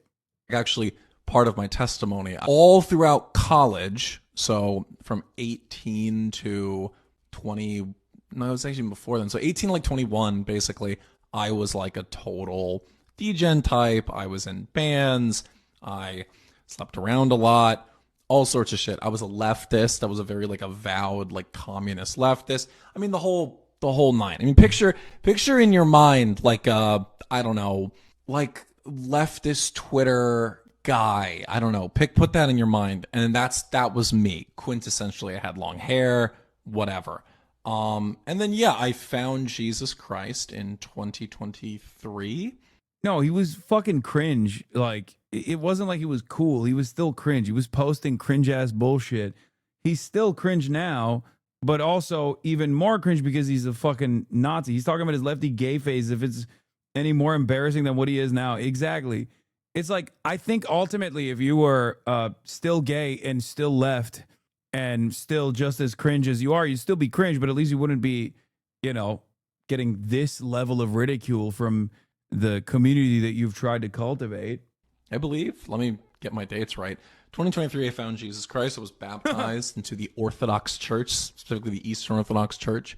I'm not going to say where because that would like be doxing that church. But yeah, I've changed my life around. I found Jesus Christ. I love these guys that always like, they can't just go like straight Presbyterian or some shit. Like, it always has to be like, what do you mean an Eastern Orthodox Church, bro?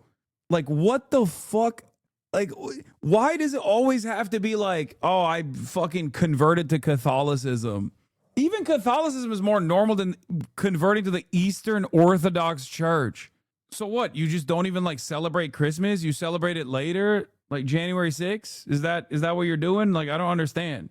Orthodox are the super base one. Catholics are soy now. Anyway, or January 7th. Is that when it is? January 7th, you mean? I'm sorry. I don't know what the fucking Christmas is for the Eastern Orthodox Church, Chatter. Jesus Christ.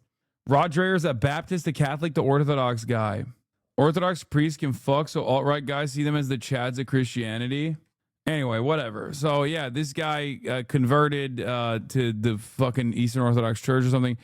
Here's my YouTuber response video. A bunch of kosher right type people found an old Twitter of mine from like 2020 and back before I came to Christ and turned my life around. I don't get how this is a gotcha when this is like a staple of my brand. I was drug-addled, sexually deviant, leftist degenerate who was saved by Christ in 2023. Maybe people just aren't familiar with my story. The only reason they're doing this is because I attacked Vance. That's it. This has nothing to do with journalism or anything else. It's solely because they all saw I got some motion after a few tweets hating on JD Vance, and they're trying to snuff me out of the cradle. If my past degeneracy and nonsense makes you want to unfollow, go ahead. I'm not for you. Isn't this kind of not right-wing at all? Like, he's like holding, he thinks like Nazis get to have a redemption arc or something, but in the Nazi direction. Like, I think it doesn't work that way, right? Yeah. Anyway, yeah, he has a bunch of gay photos and stuff that they found. And that's it. He has a bunch of gay photos, and now he's outed as a gay guy, and they're cutting him out. They're cutting him out of the Groyper army.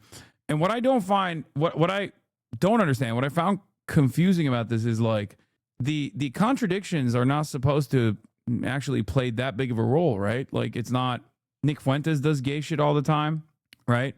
I've heard about deep lore. I've heard deep Nick Fuentes lore about how when he was in, dude, look at this. First comment, where Kaya at?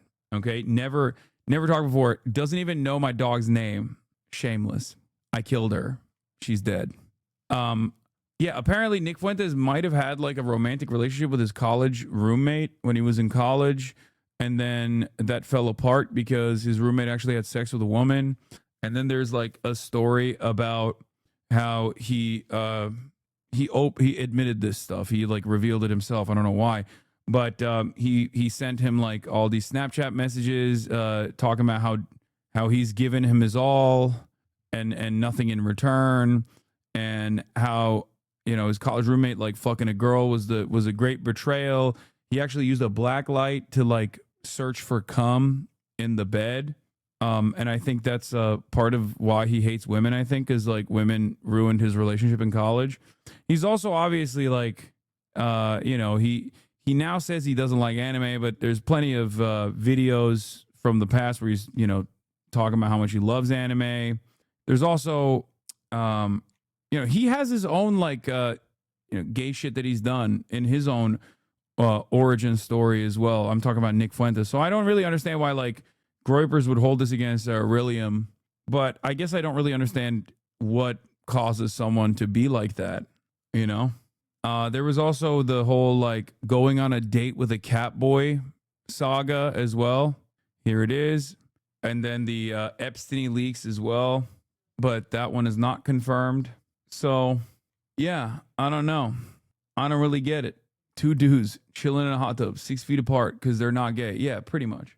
Don't forget him actually streaming gay porn. Yeah, oh yeah, that's true. He also did accidentally stream gay porn one time. That was another crazy thing.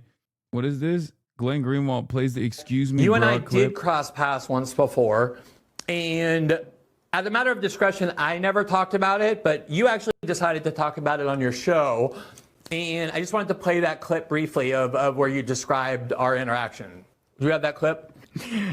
Glenn Greenwald. Hey, Glenn Greenwald. Excuse me, brah. You're excused. You're excused. Glenn Greenwald passes by me. He's in this is a gay club, by the way. Don't ask me why I'm there. This is a gay club because Glenn Greenwald's there. Don't ask me why I'm there. I'm there to kill everyone. I'm kidding. I'm kidding. It's a joke. Whoops. So you did. I don't get it. As a straight man, why can't these guys just be gay and happy and keep themselves off the internet? I don't know. Have you seen the Abdel Fattah stuff in the UK looking to revoke his citizenship? No, I have not. I don't know why you keep asking this. I have no idea what is going on there. Glenn Greenwald suggested I'm a shill for the Dems again today. Oh, dude, I love that. Dude, Glenn Greenwald is so hot and cold on me, okay?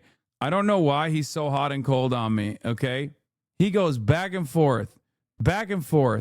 Many podcast streamers on the both left and right love the posture as brave radicals, but at the end of the day, the price of admission to mainstream circles, which they happily pay, is party fealty. So funny to watch a GOP hack shocked that his cool, edgy guest won't comply. You see this on the left a lot with people like Hassan Piker who will say, dude, I'm literally a communist. I've never said that. Yet I'm somehow getting invited to talk with senior Dems and getting glowing profiles in the New York Times and on CNN. How can this be? I simply say I have no issue with the term communist. I have no issue with the concept of communism, because as long as you instruct your flock to vote every 2 years for Dems, which again, I don't think Glenn was around. It's kind of a big point of controversy here. I didn't do that, and I stand by the fact that I didn't do that. And everyone always yells at me for, you know, not doing that. And so much so that they say that I'm responsible for Kamala Harris's loss. But yeah, as long as you instruct your flock to vote every 2 years for Dems or on the right for the GOP, it doesn't matter how vulgar or radical you are in between.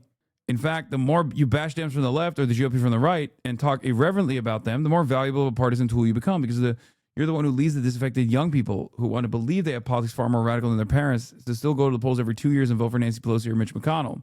That's why AOC is one of the most valuable tools the Democratic Party has, not despite her posturing as a party dissident, but precisely because of that. Reliable partisan fealty is the price of admission for and the guarantor of mainstream acceptability. Couldn't the same critique of Hassan Piker be levied against Megyn Kelly and Tucker Carlson? I don't think Megyn brands herself as a radical. And I don't think you'll see Tucker campaigning for the GOP in the midterms as though it's most important that they retain their majorities. Wait, what? I'm sorry. Glenn, this is my biggest critique of Glenn Greenwald, aside from, you know, This, I think, captures my biggest anger and resentment for Glenn Greenwald. The person who, by the way, literally not only endorsed but delivered remarks at the Trump Madison Square Garden rally is less of a shepherd for the Republicans than the guy who got fucking kicked out of the DNC for standing on his principles about Israel. Okay? It's so fucking lame. Glenn does this shit all the time where he's like, oh, I'm skeptical of the Democrats, but I never will offer that same level of scrutiny to my friends on the right. He's talking about 2026. Don't try to act like he's actually taking a principled stance. The fuck do you mean? Tucker Carlson has clearly done way more promotion for the Republican Party than I have of the Democrats. And yet, Glenn Greenwald thinks I'm more of a shepherd for the Dems than Tucker is for the Republicans.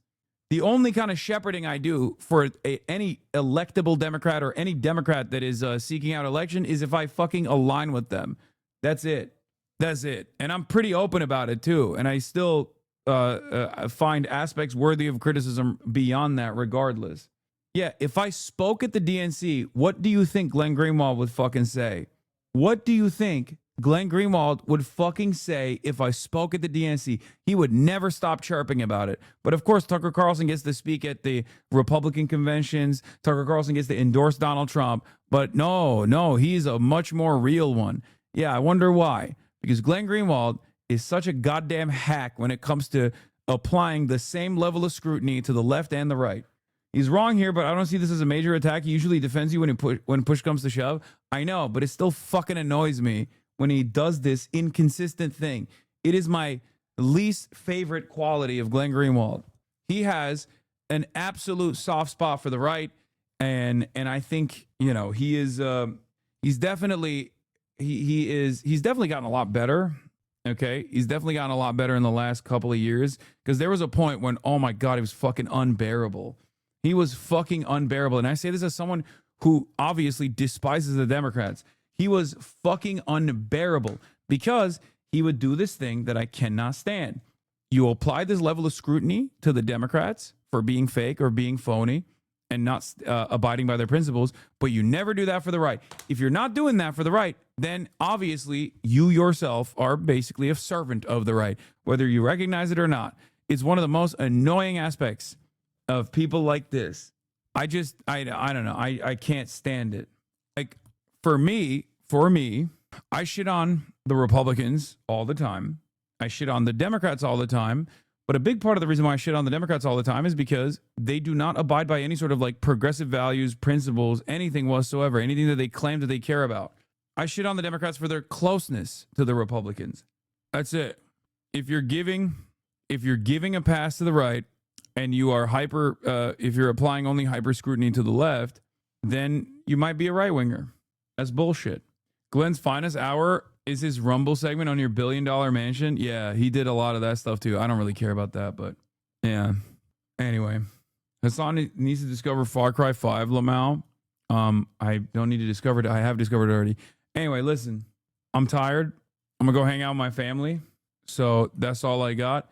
I did watch the second season of Fallout. I watched the first episode. I was watching part of the second episode, but I didn't finish the second episode yet. But it's fine. It's not like nothing crazy, but it's not bad either. Anyway, love you guys. Half day Hassy, 6 hours and 46 minutes, clocking out. See you tomorrow. Peace. Sunny Los Angeles, California, says Hassan. The starlock to the topic just begun. There he is again, Hassan is streaming, Hassan is streaming. There he is again, Hassan is streaming, Hassan is streaming. Reviewing the P.O. box, Uncle Uger's face. Sudden Discord agitprop, great names take on break. Tiny Bernie Sanders Yes, LGBTQ Air Force. The whole left at your fingertips, Ane at your door. H3 crowded debate, the Young Turks online show. 3 full fucking years of this, plenty more to go. 90-day fiance talks of champagne bourgeoisie. A Trump rally live reaction, a mass riot at DC. There he is again, Hassan is streaming, Hassan is streaming. There